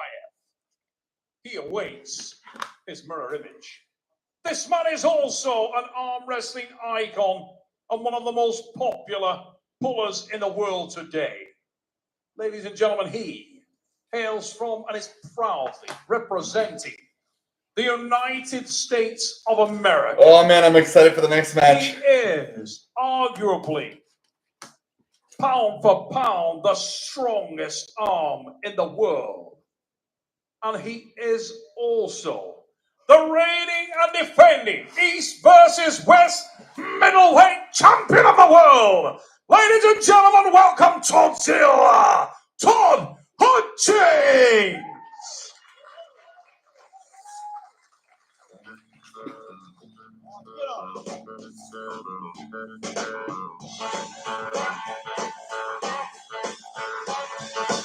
I left my home in Norfolk, Virginia, California, home of mine. Straddled that 300 road into Raleigh and all across Carolina. Hadn't bought a truckle to turn into a struggle halfway across Alabama. Well, a hound broke down and left us all stranded in downtown Birmingham. All right. Unorthodox, ladies and gentlemen, the entrance song of one Todd Hutchins, but we will forgive him. Ladies and gentlemen, this human being, the heart, the pride of the United States of America is at the main stage. This guy has done almost everything when it comes to the sport of arm wrestling. All right, here we go. One thing that he has been unable to do throughout this illustrious career, and that is get a win on one Rustam Babayev. What a match, ladies and gentlemen. Get All right, your Hutchins is up popcorn here. ready. Do not blink. Rustam Babayev of Ukraine. Tavadze, Hutchins of the United States of America. Todd, happy to go to the ref strip there. Doesn't feel like that's going to restrict him. All right, so they are setting up right now. Refs are getting the In grip. the commentary position after the stair sprint. Shoulders in. I may have got a faster time than you, mate. Backed off. Three from the top. All right, I am going to act like I am Todd Hutchins. The crowd is buzzing right now. Huge match, world title on the line. Todd Hutchins. Thumbs are closed. Here we go. Hutchins' hands closed. Answered early. Who can make the game their own? And here we go. The position their own. So much evolution. Needs to arm us. Do not blink. Go. Exclusivity. What? Warning there on Rustam. He was asking. We are waiting. Okay, thumbs are being closed. Touch of side pressure. Rustam, of course, explosive. The faster of the two athletes you would classically think. But Todd Hutchins, you can see the focus. You can see the attention to detail that he's doing in this setup. Yeah, Rustam there getting warm on the shoulder. All right, Babayev's hand. He knows he needs to be awake. Thumbs are closed. Babayev hand is closed. Hutchins' hands closed. Can he prevent? To be honest, nothing. And it's going to strap. From there, we knew. I'll update you guys here in the comments. We go back to that setup again, but it was Todd Hutchins there really showing that his intent is to get to the strap. We have some people saying stuff here. Sorry. If Rustam gets in a hook, it's over. I hope Todd wins. Rustam maybe gets a pin and stops, but Todd wins my prediction. By the way, GNG means gang, but thanks. Okay. Kalina won or Ivan? Oh, they're going. Todd Hutchins is here. Elbow foul for Tavadze. Sorry about that, guys. Win song. I bet 500, but that Micheal Todd shows up, acts all psyched out, and loses terribly. I was drunk, and if I lose, I can't cover that bet. Thank you, Wild Turkey. Tavadze's the king. Drew, support it. Yeah, I like it, buddy. Todd wants to strap. I think Vitaly will easily defeat Micheal. I think Vitaly is going to run him over. Personally, I don't think it's going to be close. referee's calling that as This whole thing of like the King's move shit. Anyway. All right, I am Toddzilla right now. Literally, like I look like him. Or if they're both going to just go straight into that hook once again.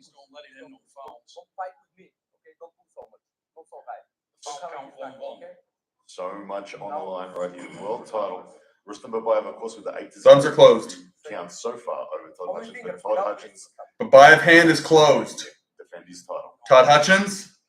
Go! Here we go. Nothing there. Strap. Back to, they're going to strap. Again, no surprise. Neil, this match is such a big match. For everyone who doesn't understand it, Todd Hutchins, the oldest world champion. When will Monster Micheal Todd Staz? They might be close. You look like Kyle Urban and Sebastian Stan put together. I don't know what that means. Vitaly won't let it go to straps. I just think Vitaly's going to be too much. This is his moment. This is all right, I will show you guys in real time what is going on once the strap is applied. Prove to the world that he can not just be the world title holder against everyone else, but he can beat Rustam as well. He did. They are just applying the strap as we speak. I'm going to say, as we listen to Todd there, befriending the men in the stripes. All right, rest grip in the strap. Here we go.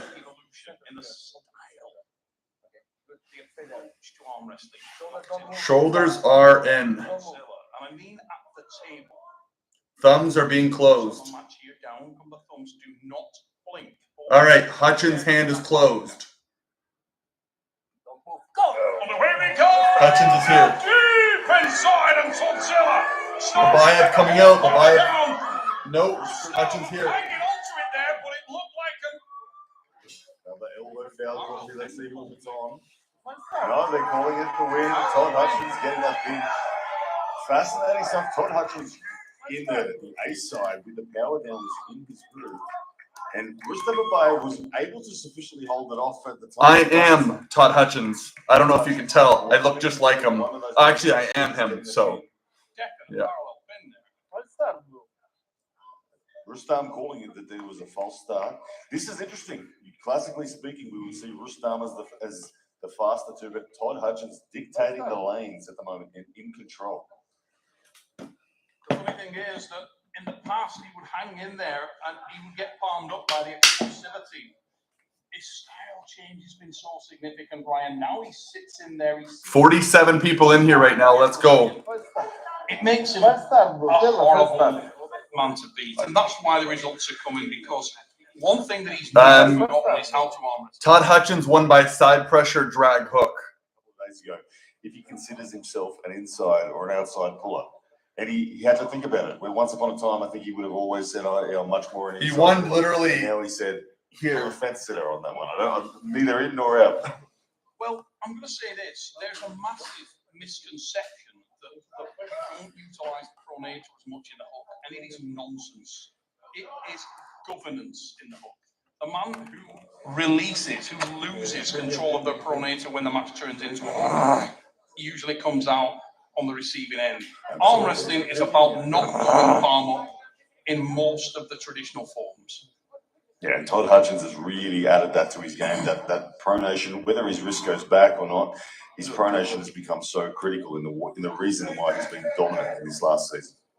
I was saying a moment ago, mate, it's made him incredibly difficult to beat. Toddzilla has best-in-class strength. He's certainly right there with the absolute pinnacle, and this is a strength sport. But many people believe that he's not technical. He is technical. He knows. He may be clunky, he may be different, he may look as polished and as smooth. But it's kind of like saying somebody's not a good boxer when they just knock their opponent out.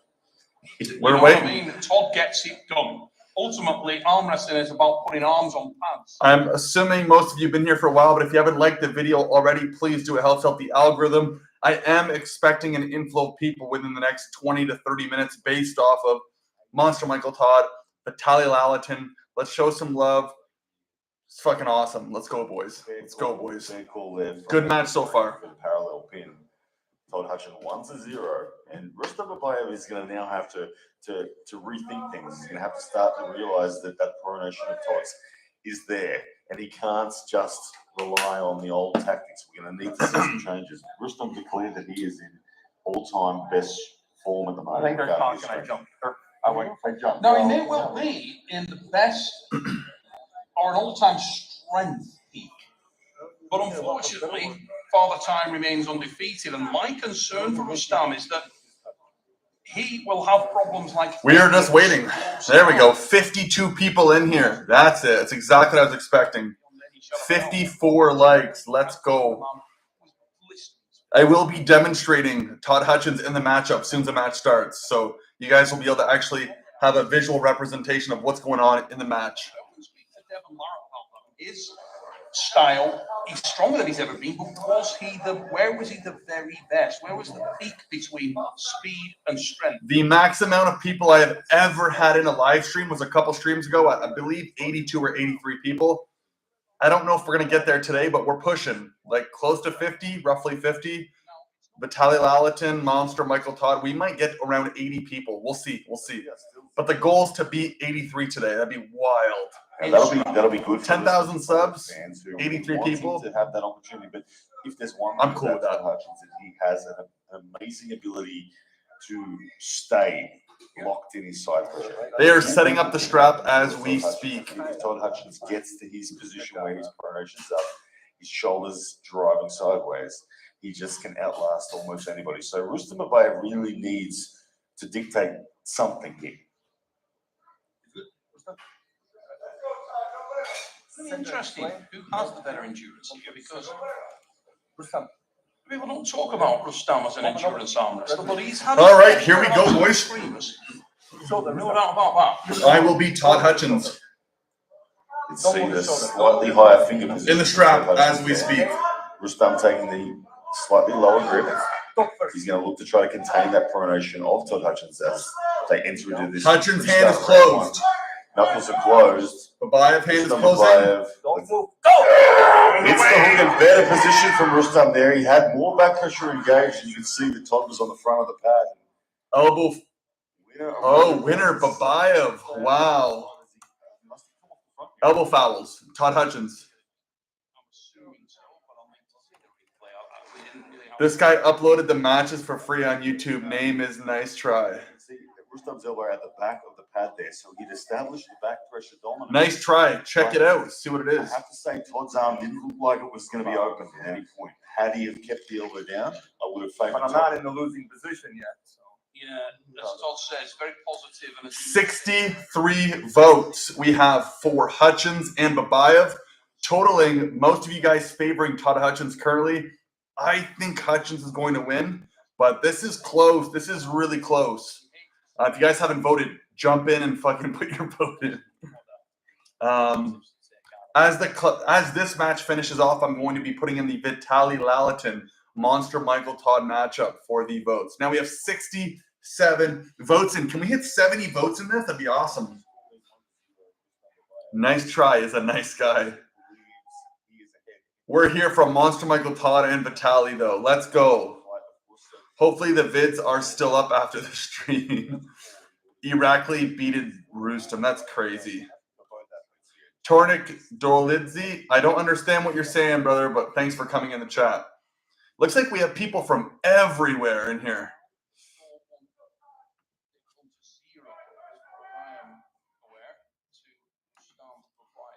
Seems like we have people from all over the place. Now that we have quite a few people in here, shout out where you...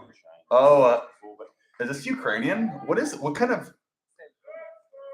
Okay, here we go. So they are out of the strap. Assuming this is going in the strap, we will wait and see. Outside of the straps, or going to be looking for that slip. They've been flirting with both ideas, both athletes here. All right, we'll see. Very Probably careful one strap. not to overcommit and allow the opponent to go on the offense. The Babayev hand is closed. Either man, for me, would be a mistake to go out. Hutchins' hand is closing. Which Rustam maybe believes he can. He needs to be careful. Like an elbow foul for. Becoming a problem, Todd Hutchins' elbow. Babayev might have this. Georgian, that's awesome, brother. Nice. Dude, Georgia's the strongest arm wrestlers in the world. Is a more difficult task outside of straps. And Rustam Babayev's side pressure is causing Todd to just So right now, if I was a betting man, my money's going on Babayev. Oklahoma, damn, we got Oklahoma in here, Georgia, Texas. I know for a fact we have Wisconsin in here. We have Vegas. Shout out your city and country, Minnesota. That's fucking sick. Pennsylvania, let's go. Fish Loke. Oh, here we go. Oh, they're out of the strap. Fish Loke 47. Dude, I'm a huge fisherman. Huge fisherman. There's nothing there. You know what I mean? You don't want to see this turn into foul fest when there's no. All right, so it's still out of straps, all the way from Albania. Dude, let's go. Let's go. Right now, Rustam seems to be coming alive a little. He's throwing some variation. And he's getting some Texas, let's go. I think it's more around having to think about I have one of my friends is from Albania, so I'm gonna have to tell her about this. All right, so they are out of strap right now. I'm gonna be Hutchins. Close the hands. That looked like a pin there from Rustam Babayev. Yes, awarded. Rustam Babayev hitting the top roll outside of straps. And whilst Wow, Babayev with a pin.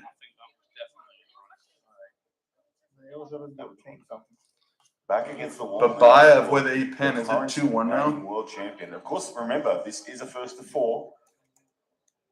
So Rustam Babayev now with at least two. We're not sure of the score exactly whether that. Looking at that, oh, I got to change something. Rustam's elbow at the front. I don't know.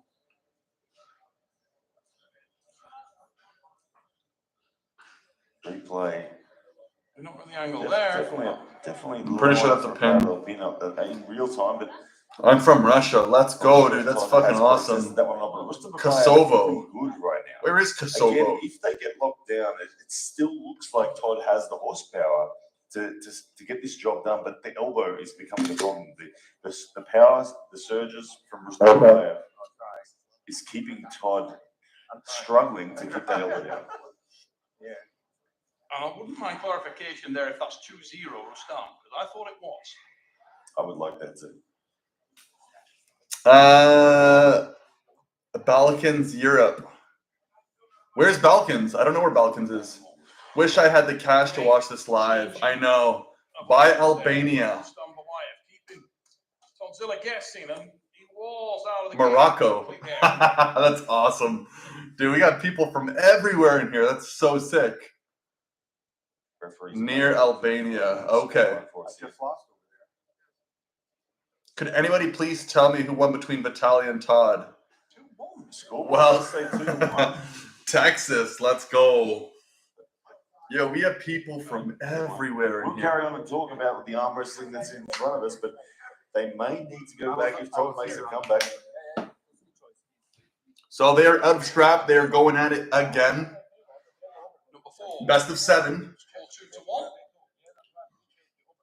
Yeah, they're working. They're talking about it right now, saying Todd started on this side. So if he, no, it is 2-0, guys. It is definitely 2-0. 2-0 is the score. I saw him on that side twice. They're switching sides. This is so weird. 2-0. It seemed like the score was 2-0.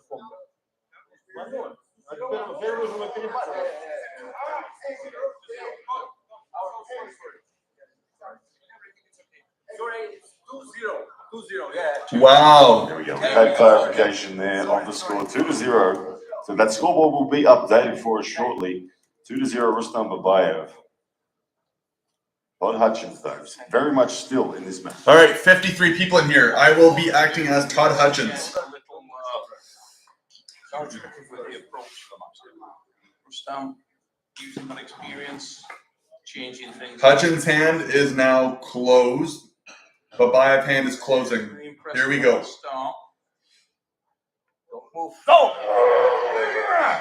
Impressive containment there from elbow, but from Todd from elbow, as his elbow was. Seemed like Todd Hutchins stopped Babayev off of side pressure, but if it goes to hook, it is over. I think that's surprising. More Albanians in the chat. That's crazy. It's crazy. I have to take a screenshot of that because I have an Albanian friend and crazy. Once again, elbow fouls becoming a problem.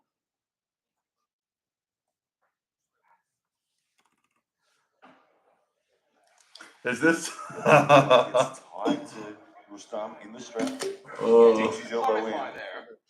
Was that a coincidental foul on the elbows or a foul on top? Что-то там все, что-то заболело. Concern here for the injury. Yeah, I think he hurt himself. Not good body language. Oh, Really? no. Oh, no. That was so close.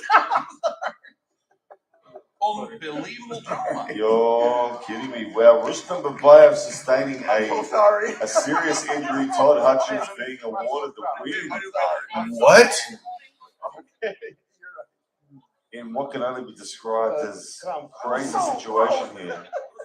Rustam Babayev. Wow, dude. In the shoulder. Yeah, well, they're gonna be really hard on you because the Iraqi. Wow, Todd Hutchins declared the official winner. As Neil Pickup makes his way downstairs to interview these two. Yeah. I called it. No. We sent him to the hospital. Drama here at the King of This needs to be a rematch. Rustam Babayev with a 2-0 lead and then suddenly hurting the shoulder. If I was going to hurt him, I wanted to bring that chest he put all the money in, but I hurt his shoulder. He hurt his shoulder, I did. We wait now across with Neil once he gets the Oh, well, microphone. now I know. I learned a bunch, yeah. I still think that this is not fair. I think Babayev would have won. It sucks.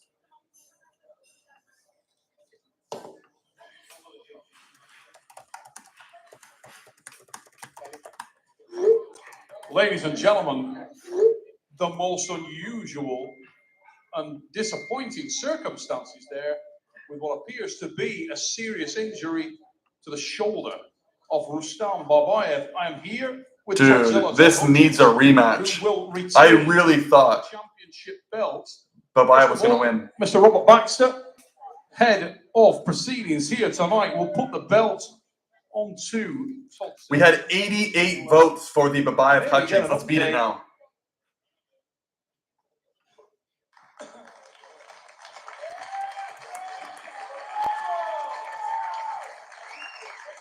Shall we try and call Rustam Babayev up here and just understand the nature of the injury? For everybody watching at home, so disappointing for Rustam, who was very much in the match there.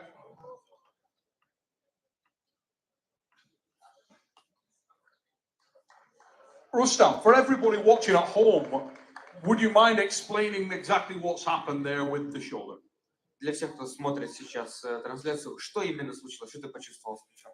Я боролся не в свою борьбу верхом и почувствовал, что что-то там сдвинулось, ну, что-то случилось. Поэтому я лучше возьму 3 месяца перерыв, чем потом 2 года буду лечиться. I was pulling out of my lane, going outside more, and I felt something like dislocate or something in the shoulder. I didn't really, so I'd rather take 3 months break than go out for 2 years. Ladies and gentlemen, round of applause for Rustam Babayev.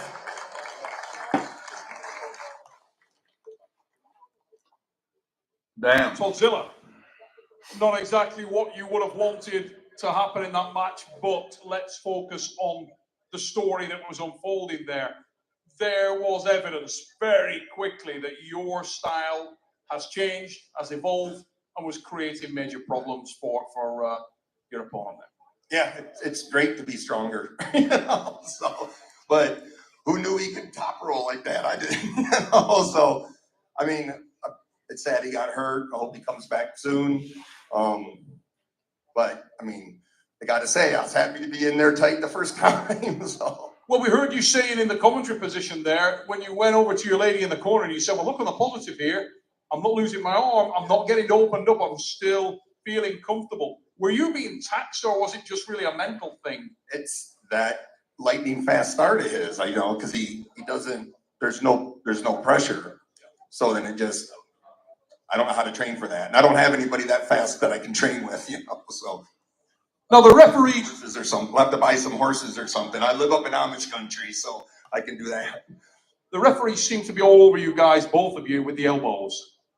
And I was saying up there, were you getting a little distracted by that? Because it seemed to take you out of your lane. You were a little bit mixed up. Were you struggling to keep the elbow down? Were you very conscious of it? And was that slowing you down or hampering your style? Well, when there's somebody that I'm so worried about losing to, and as soon as a foul racks up, I don't want to lose on fouls. So it forces you to put weight on your elbow. It forces you to go a little slower, because you're just trying to prevent fouling instead of just being free to play your own game. So it makes you think, especially when it was close. I thought if we could just keep hitting inside, then neither one of us would have fouled. But he was smarter than I was. Now, I know you're super modest and you don't like to blow your own trumpet, but I'm asking you to a little bit. When the match stopped and it engaged, it did look like it was a strength gap, and it looked like you were pretty comfortable. How did it actually feel up there? He felt human, which is the first time he felt human ever. I think if I could have gotten in that position each time, I think I would have won that, But when we started going outside, then I'm starting, okay, now I got to top roll somebody who's grabbing me low. So that was a change of strategy. And I wasn't really planning on top rolling him at all. So there was some controversy about the elbow with Saginashvili. When you look back at that, is that something you want to do again? Is there someone else? Who do you feel is the most legitimate challenge? I mean, my God, we saw Paul Lynn tonight look incredibly impressive. This is a stacked class. Who do you want the most? I don't want to pull Paul in. I just assume I'll pull Irakli every other match. And we've pulled in 95, we pulled in 105. So I think me and Irakli should pull at 115. Ladies and gentlemen, you heard it here. He is still the East versus West middleweight champion of the world, Vitaly Todd. Thank you, Neil.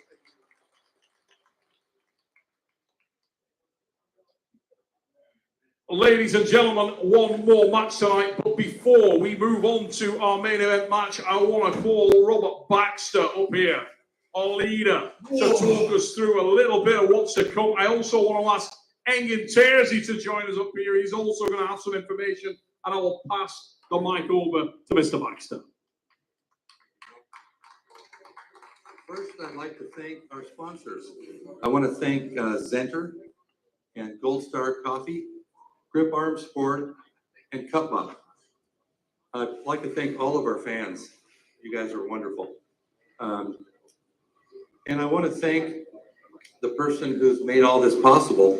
None of us would be here if it wasn't for this man right here, Engin Terzi. Give a big hand to Engin. Next, I also want to thank Dexter Pan for helping us to reach this next level.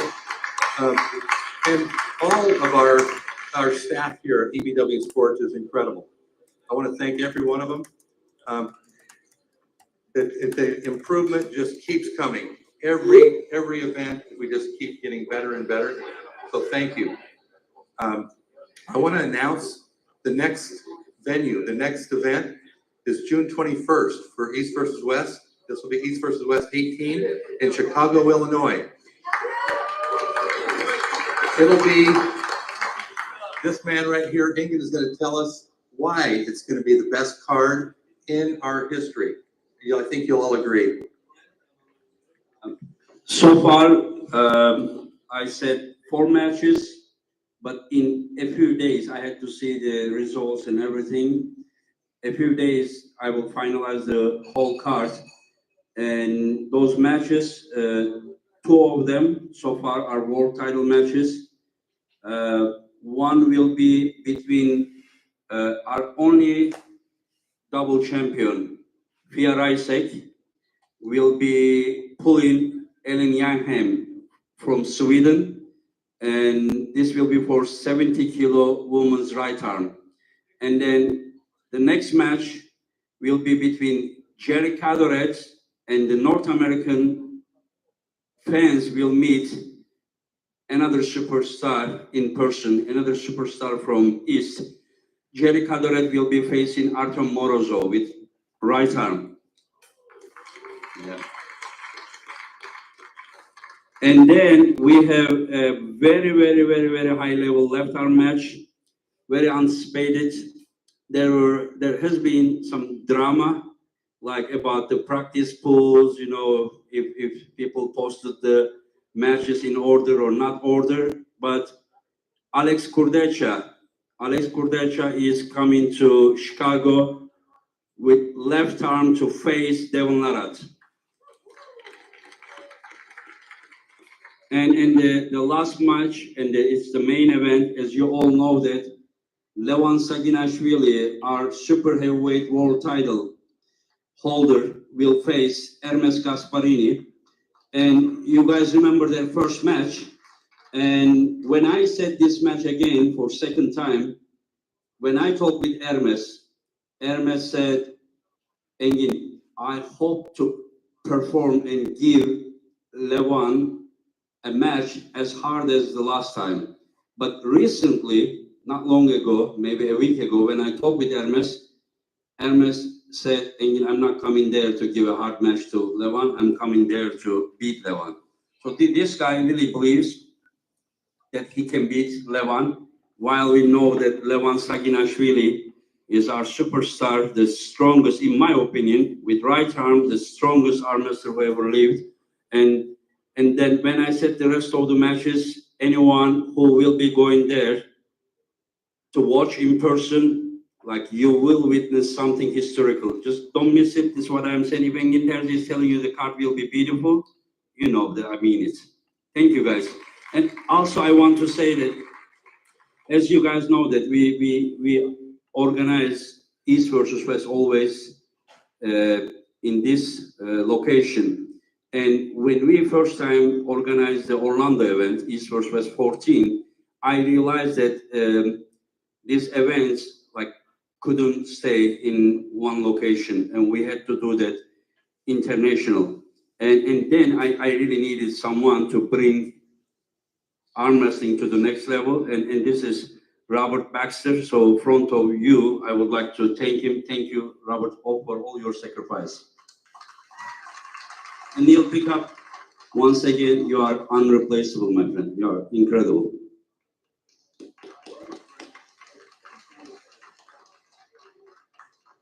Ladies and gentlemen, who wants to see some arm wrestling? Should we finish this thing off? Our main event comes next.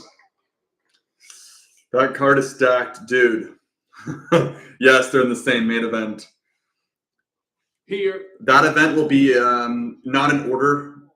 It'll be Levan Saginashvili versus Hermes Gasparini, Devon Larratt versus Alex Kurdecha.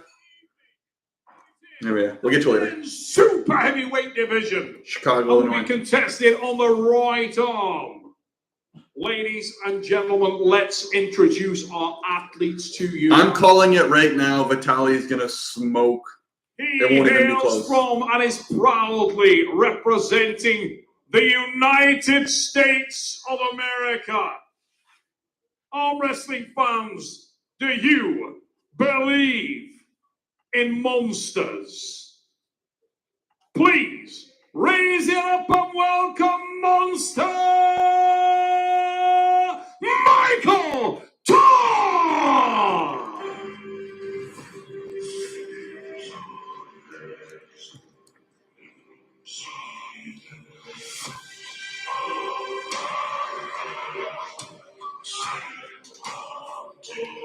Calling it now, I truly think Monster Micheal Todd is going to lose. I think Vitaly is going to run him over.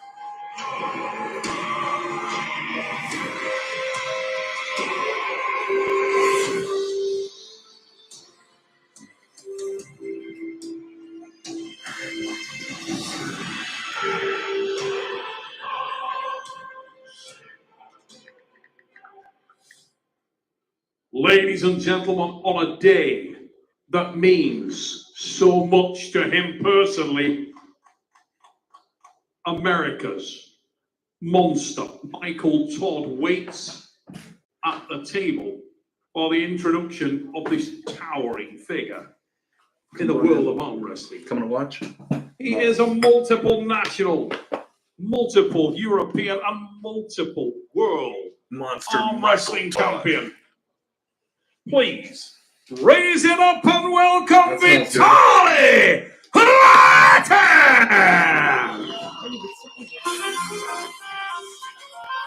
All right, so we're two of us now.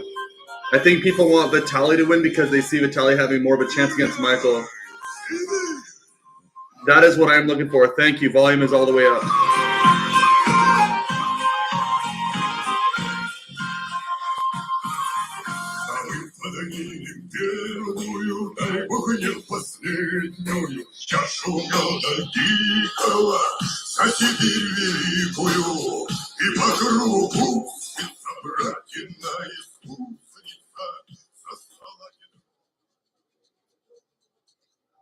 Here we go, ladies and gentlemen, the Vitaly. main event of the evening. There are a lot of ways to approach an arm wrestling match.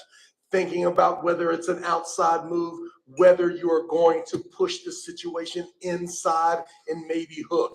But the guy, the gentleman on the main stage is going to do it with heart and determination. He said, Micheal Todd's quoted, let's go, yesterday in the press conference, it's very simple. This guy may be able to beat me every day of the week and maybe twice on Sunday. However, he cannot beat me tomorrow. Well, tomorrow is here, we go. Micheal Todd. He's so Here big. we go. Vitaly Laletin, maybe the biggest and most impressive rising star in the sport, and his opponent, Monster Micheal Todd, the gentleman from the United States of America who vows to one day become once again the super heavyweight champion of the world. The fight starts right here, right now. If you reside in North America, get on your feet, say a prayer for the 51-year-old gentleman from Arkansas, USA. Let's go, Monster Mike. All right, I'm going to reenact live on what Laletin is doing, so you guys can have an idea of what's going on in the match. Smelling salts in the corner. Oh, yeah, over. Let's see if he wants the thumb wrap. That is the case. Just don't let him push me that way, please. Shoulders. Don't move your shoulders now. Huge amount of leverage here. My beard. I apologize. I didn't cut my beard here. Rebecca. He has to tie up the beard. Yeah, we're good. We're going. Tucking in that beard. Unique look. Very awkward looking, very awkward. I am not one to bring up strange things. Very awkward look there from the Monster. Please don't let him push me sideways. All right, we got 63 people in here, all-time high of the day. Let's go. All right, Laletin right here. Days, Michael. Hands closing, and Hope that he can get to that strap, get the brakes. both are closed. Massive drive. Laletin for press. Laletin trying to force forward. Michael Going to strap. quite happy there.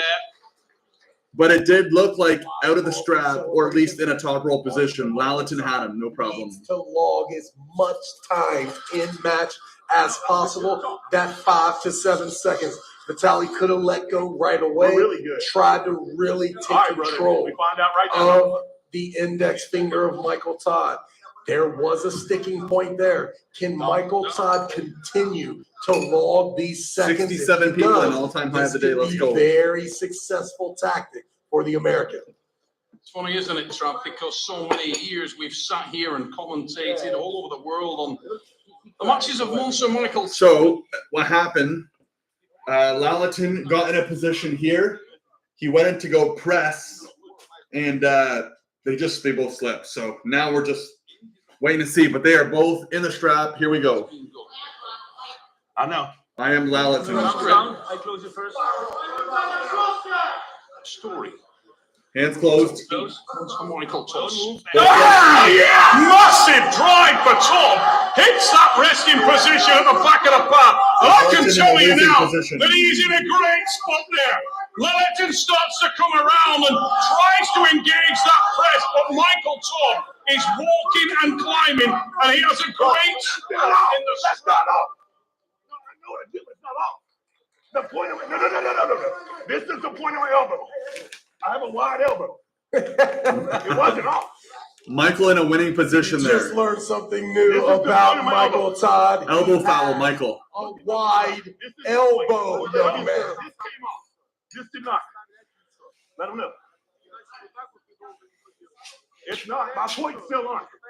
Regardless whether the foul sticks or not, just know this is an amazing start. So Laletin lost the hand a little bit, but Micheal Todd was in a straight position, like over here.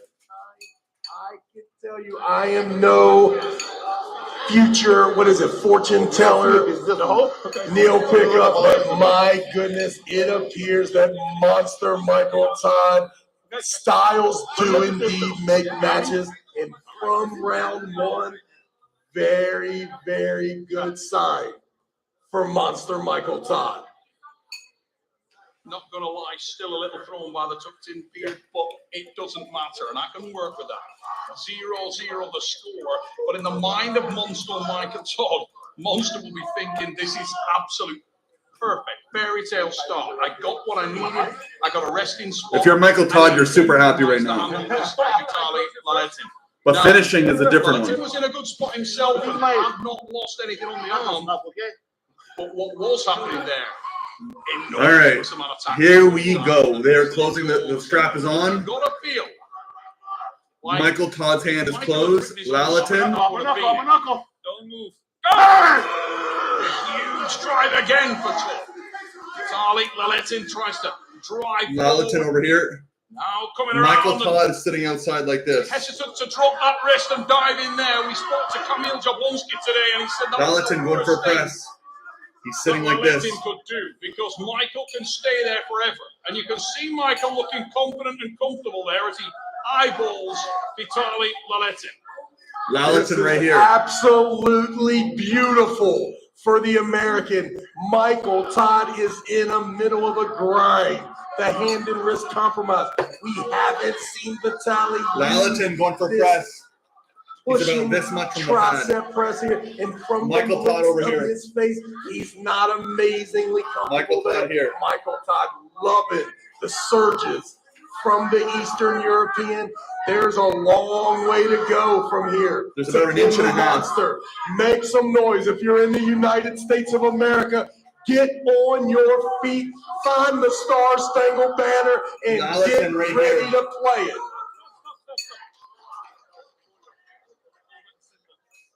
Good fight, baby. Good fight. A lot of heart. So Monster Micheal Todd feeling good right now. Laletin gets stuck in that press position. Driven to the pad. One elbow foul. Because the referee had already just signaled the foul and you saw a sit-up from Mike. But we've seen, interestingly, we saw this position in North American Vengeance with a guy who is a specialist in this shape, and that's Kamil Jablonski. And 79 people in right now. The all-time record, I believe, is 83. So we are 4 people away from beating the all-time record. 82 people in, we are 1 person away. Absolutely overwhelming at times. I will give you guys a breakdown of the Micheal Todd and Laletin matchup as it's happening. So stay tuned. Yeah.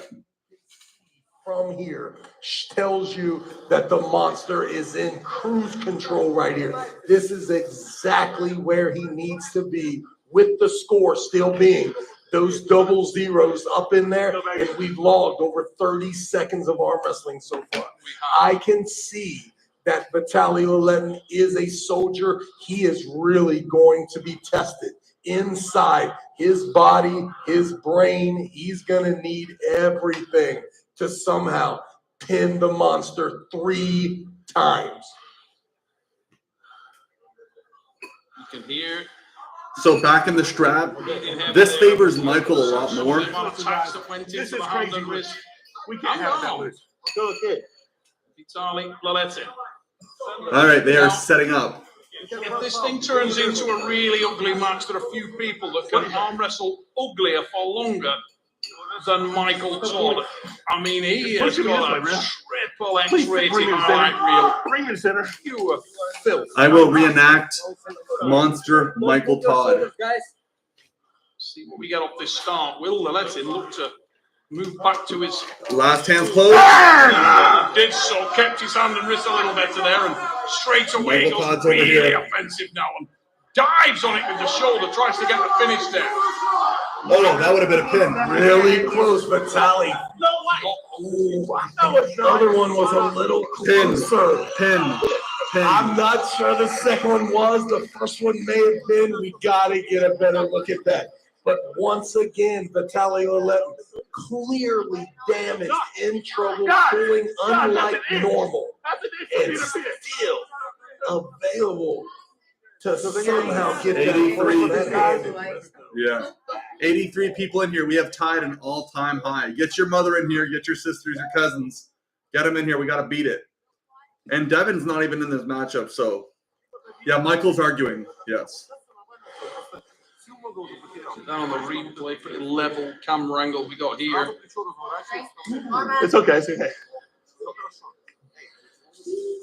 Great match, but you see the wear and tear on the face of Vitaly Laletin. We are a long way from this match being over. Micheal Todd, he has all that good energy. If you guys haven't voted, go vote. We currently have 82 votes in. 52% of you guys think Vitaly is going to beat Monster Micheal Todd. Very close, but right now the matchup looks wild. Like, it's this close. To see Vitaly pressing is unheard of to me. It's wild. Too much because Taking off. this is not a Fair long play, fair duration. play. Let's arm wrestle. You said let's arm wrestle. It's okay, buddy. I'm good. He's putting a lot of heart. I'm good. I'm good. Let's go, baby. First pin. Back at it again. Round one. So I feel like Monster Micheal Todd is just making it seem like he isn't tired versus Laletin. Laletin's actually taking his time, which I'm all for. But it doesn't mean you're saying, hurry up, let's get going, that you're actually better. I think it's actually fake. I think he's just as tired. But we'll see. Last two starts, Vitaly has been super aggressive with that press. The fact is, this is a very large man with a ton of leverage. Even though he's in that compromised hand and wrist positioning, he's going to fight to the end. Monster Micheal Todd, let's wake up, be super aggressive. All right, here we go. I will be Micheal Todd. Actually, I'm going to be Laletin. I'm going to be our Laletin here. On the A side of the table. Does not look great when he's sat back underneath Vitaly there, and Laletin is getting more comfortable. If you're looking at this match objectively, Michael's hands closed. with Mike at the base there, and Laletin's Mike right here. will pull him out of that position. Laletin's So here. close for both men, and we can see that hovering over the pad there. Vitaly got to time it correctly. He needs to also watch out for Michael if Mike can climb, getting behind that arm and coming up for his own press. Michael saying, watch the shoulder there on Laletin. Micheal Todd is literally over here there. about that much from the leverage pad. being slightly increased. You're crazy as hell. You did not. I believe Michael disagrees. 83 people. We have tied an all-time high ever. The man's got a wide elbow, Neil. My God. I'm so on the pad, it's ridiculous. Elbow foul. Yeah, it's okay. It's okay. Go ahead. What? It's not. This is the point. No, I get it, but it doesn't matter if it's still a bad call. It's all right.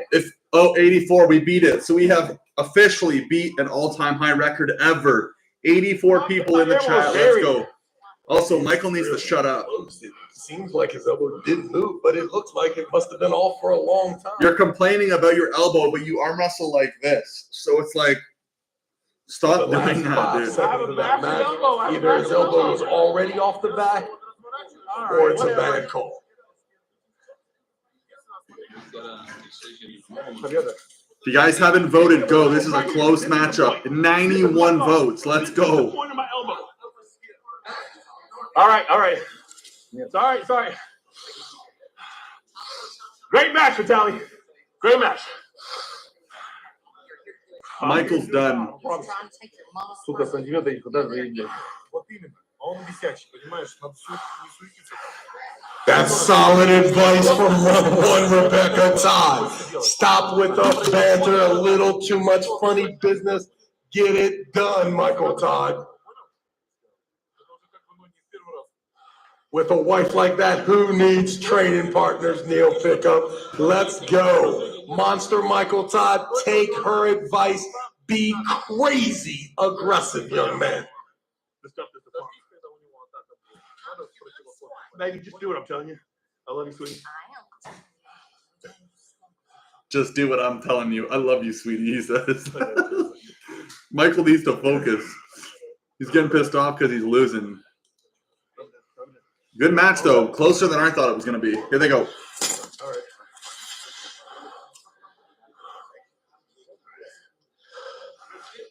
Yeah. Baby.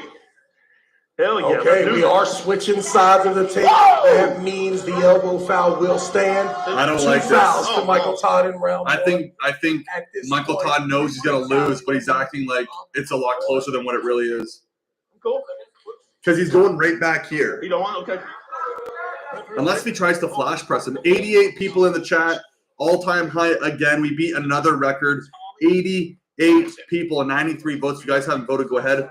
I'm going to reenact as this match happens Laletin. So they are setting up currently. Here we go. Micheal Todd has to be sharp here. Cannot waste one of these rounds. It's only a 3-round fight here. That was super. I've never seen a false start in my life. Great pull. Good false start. Complaining again. He's all smiles and laughing, but he's losing the whole time. So it's like, fucking dude, concentrate. He's worse than me on ADHD. Damn. Fuck, I can't even focus, but he's making me look like I focus. Damn.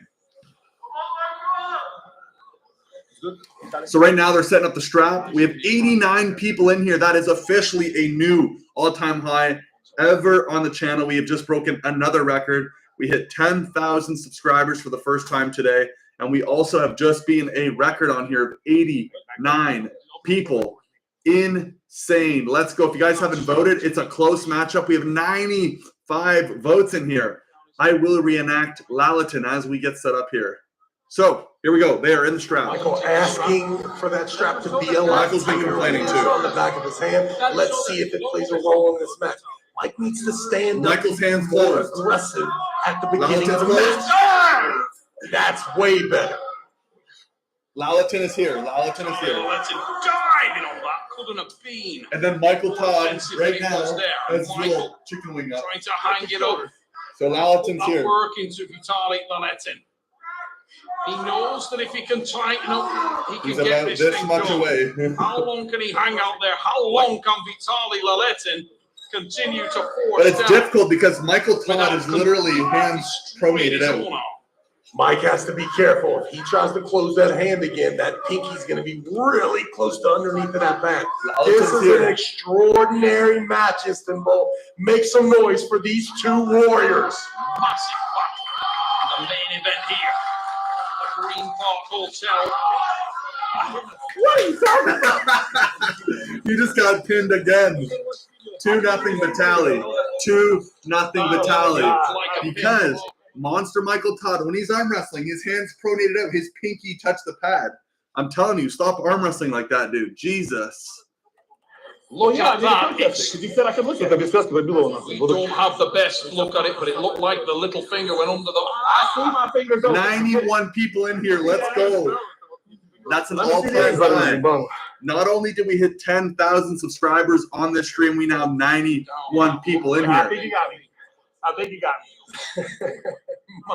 The monster is in red. So here, let me give you 101 people in here. I'm going to take a screenshot. That is so cool, dude. That is so cool. Oh, that's so sick. So let me give you guys a quick breakdown of what is going on right now. Micheal Todd will not shut up. In all respect, love the guy, but he's a little... He knows he's losing, and I think he's putting on a persona where he's excited. He's trying to hype up the matchup. He won't stop talking. He's telling Rebecca what to do, and there's this whole thing he has going on, but he's losing the matchup.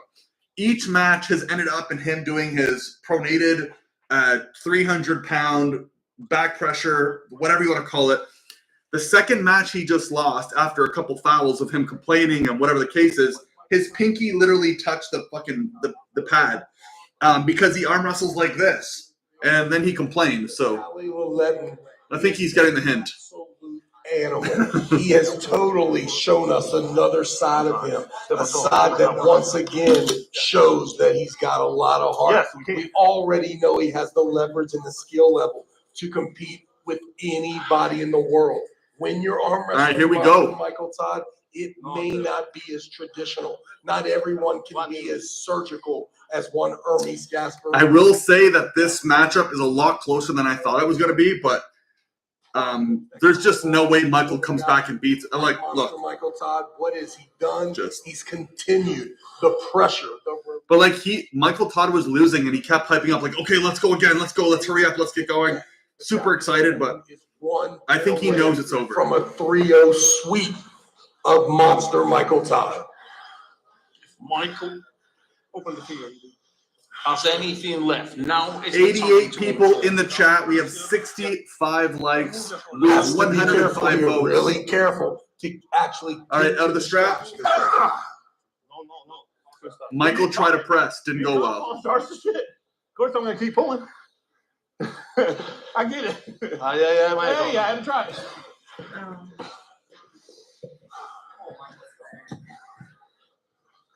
Close me first, right?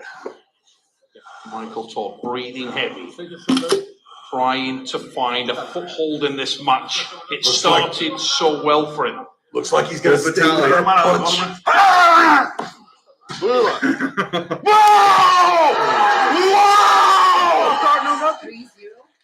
Vitaly again. Protest what? What am I protesting? Let's hear this. I want to see it, but I think he might have gotten it. But I think there might have been a false start. He's acting too fun. Something happened. Someone called. I mean, it had to be something. Damn it. Watch it. Slow-mo. No, he didn't. Let me see. Yeah. No, he didn't. No, it's not. Yes. No. Wait. No, it's no pin. We are awaiting. There's controversy for the third pin here. It's not. He's hitting with his arm. He's hitting with his arm. No, it's not. Well, we have to see from the other angle, right here. What do you think? No. Oh. No, it was not a pin. I think it's his arm, but I don't know. 111 votes. This is really close. This might not be a pin.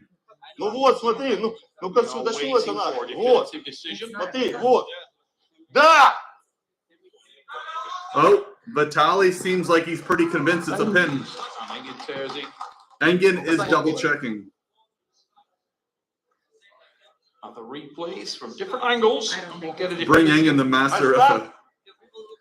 No, first stop. Because it could have been a false start on me. I'll take that. I'll take a false start on me.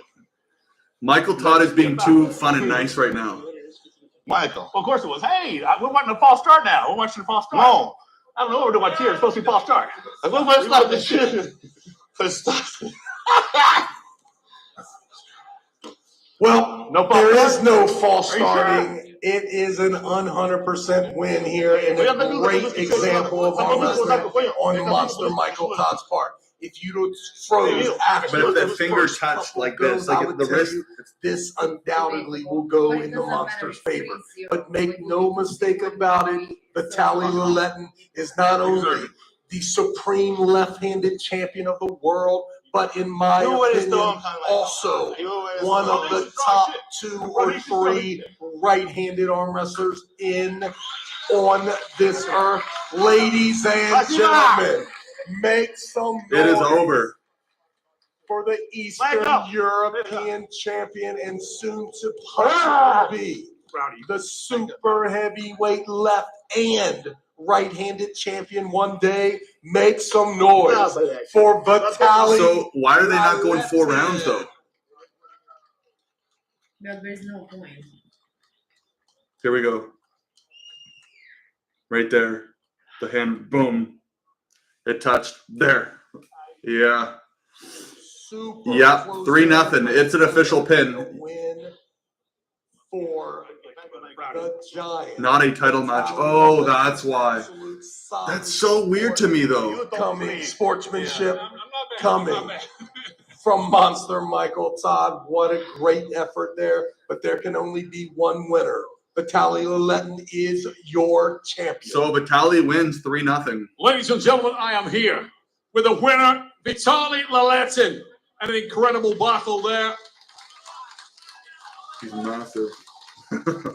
Vitaly, you look supremely confident. We know that your level is very, very high right now. And that was clearly shown by the fact you're prepared to accept matches with anyone.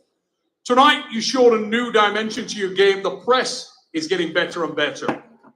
Ты был максимально уверен в себе, и сегодня ты это показал, доказал то, что ты готов бороться с кем угодно, когда угодно, и при этом показал новый инструмент в арсенале, так сказать, пресс. Да, Майкла без пресса не выиграть никак. Я практиковался на Морозове на Артеме на левой руке, а на правой поработал с Майклом. If you guys had a lot of fun on the stream, could you at least like the video? We have 82 people in here. If there's someone in here that's not subscribed, just hit the button, I please. pulled with Morozov, so left arm press with Morozov, and now right arm press with Micheal. And in first round, I could tell you, you cannot beat him without a press. Now, we know that he is no longer having to drive the truck. He's a professional arm wrestler, and his game is evolving. He's this close from the title shot. We know that Saginashvili will face Hermes Gasparini in Chicago, June 21st.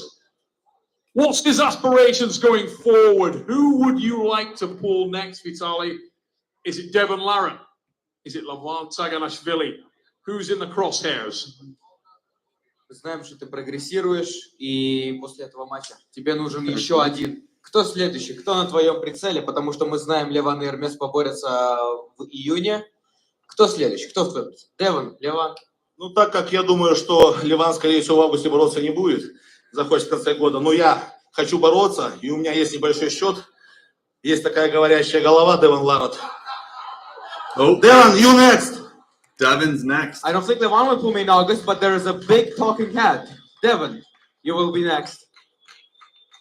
Ladies and gentlemen, put your hands together for this fabulous athlete, Vitaly Laletin. Хотел бы спасибо сказать организаторам соревнований и All right. попросить, чтобы они проводили как можно чаще такие прекрасные турниры, где мы выступали и получали вот такие позитивные эмоции. One sec. Я не зря спрашивал у Майкла до этого, выиграл ли кто-то его без вязки и не прессом. Сегодня получилось в этим поединке.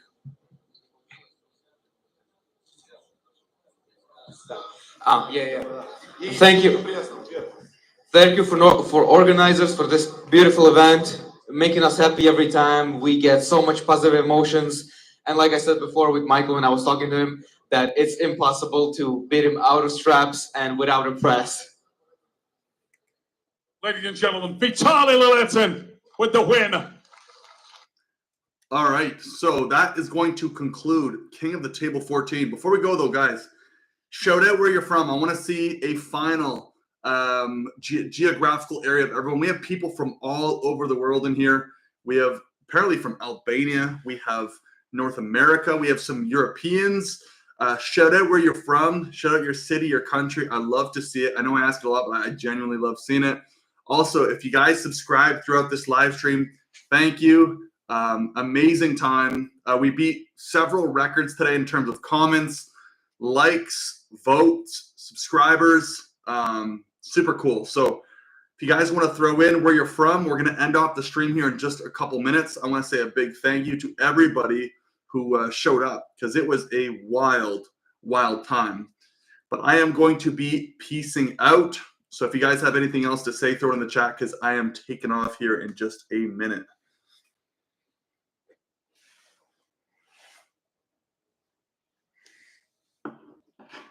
What if Vitaly loses to Devon? Will Devon face the winner between Levon and Hermes? So we have Hungary. We have Mexico. What's this red flag? Is that Japan? No. What's the red flag? Albania. Oh, Albania. Nice. Thanks guys for tuning in. Thank you for the interactive stream. Well, I appreciate you. Morocco, sorry. Sorry, Doug. I appreciate all of you. Seriously, Bulgaria, not Albania. Oh, shite. My apologies. As you can tell, I'm not the brightest when it comes to geography. So yeah, we have Hungary, we have Mexico, we have Morocco, Bulgaria. Where else? Where else do we have people from? Everyone's obviously taken off. I get it. I'm taking off as well. What else? Who else we have in here? We got Mexico too. Yeah, Mexico. We got Mexico in here. 129 votes. I'm gonna end off the poll. And Slava Russia. Oh, nice. Nice. Harvinder Kaur Param with a waving hands. Nikolai says, thank you, man. Thank you. Slava Russia. That's so cool. We have people from everywhere. So seriously, thank you. Yeah, the next one's going to be East versus West, June 21st. I had plans for that day, but I might have to switch it because if we're going to be doing it live, we have the world champion. We got Devin Larratt competing, Jerry Catarat. We have women's world titles. Like it's going to be a mega event, and I want to pull up for that one. So I think I might have to cancel some plans so we can do this on the 21st. Saying that, I think we're going to peace out for the evening. Thank you all for tuning in. If you had any fun and you haven't liked the video, I know I've mentioned it a bunch. Please do. It helps out the channel. And thank you all for helping me hit 10,000 subscribers today. It's a super cool number. I'm going to kind of leave it at that. And next time we talk about a number, it'll be at 100,000. So how long can it take for us to 10 times what we have now? Anyways, thanks again, guys, for tuning in. I will see you guys in the next one. I do have content coming out soon. And yeah, peace.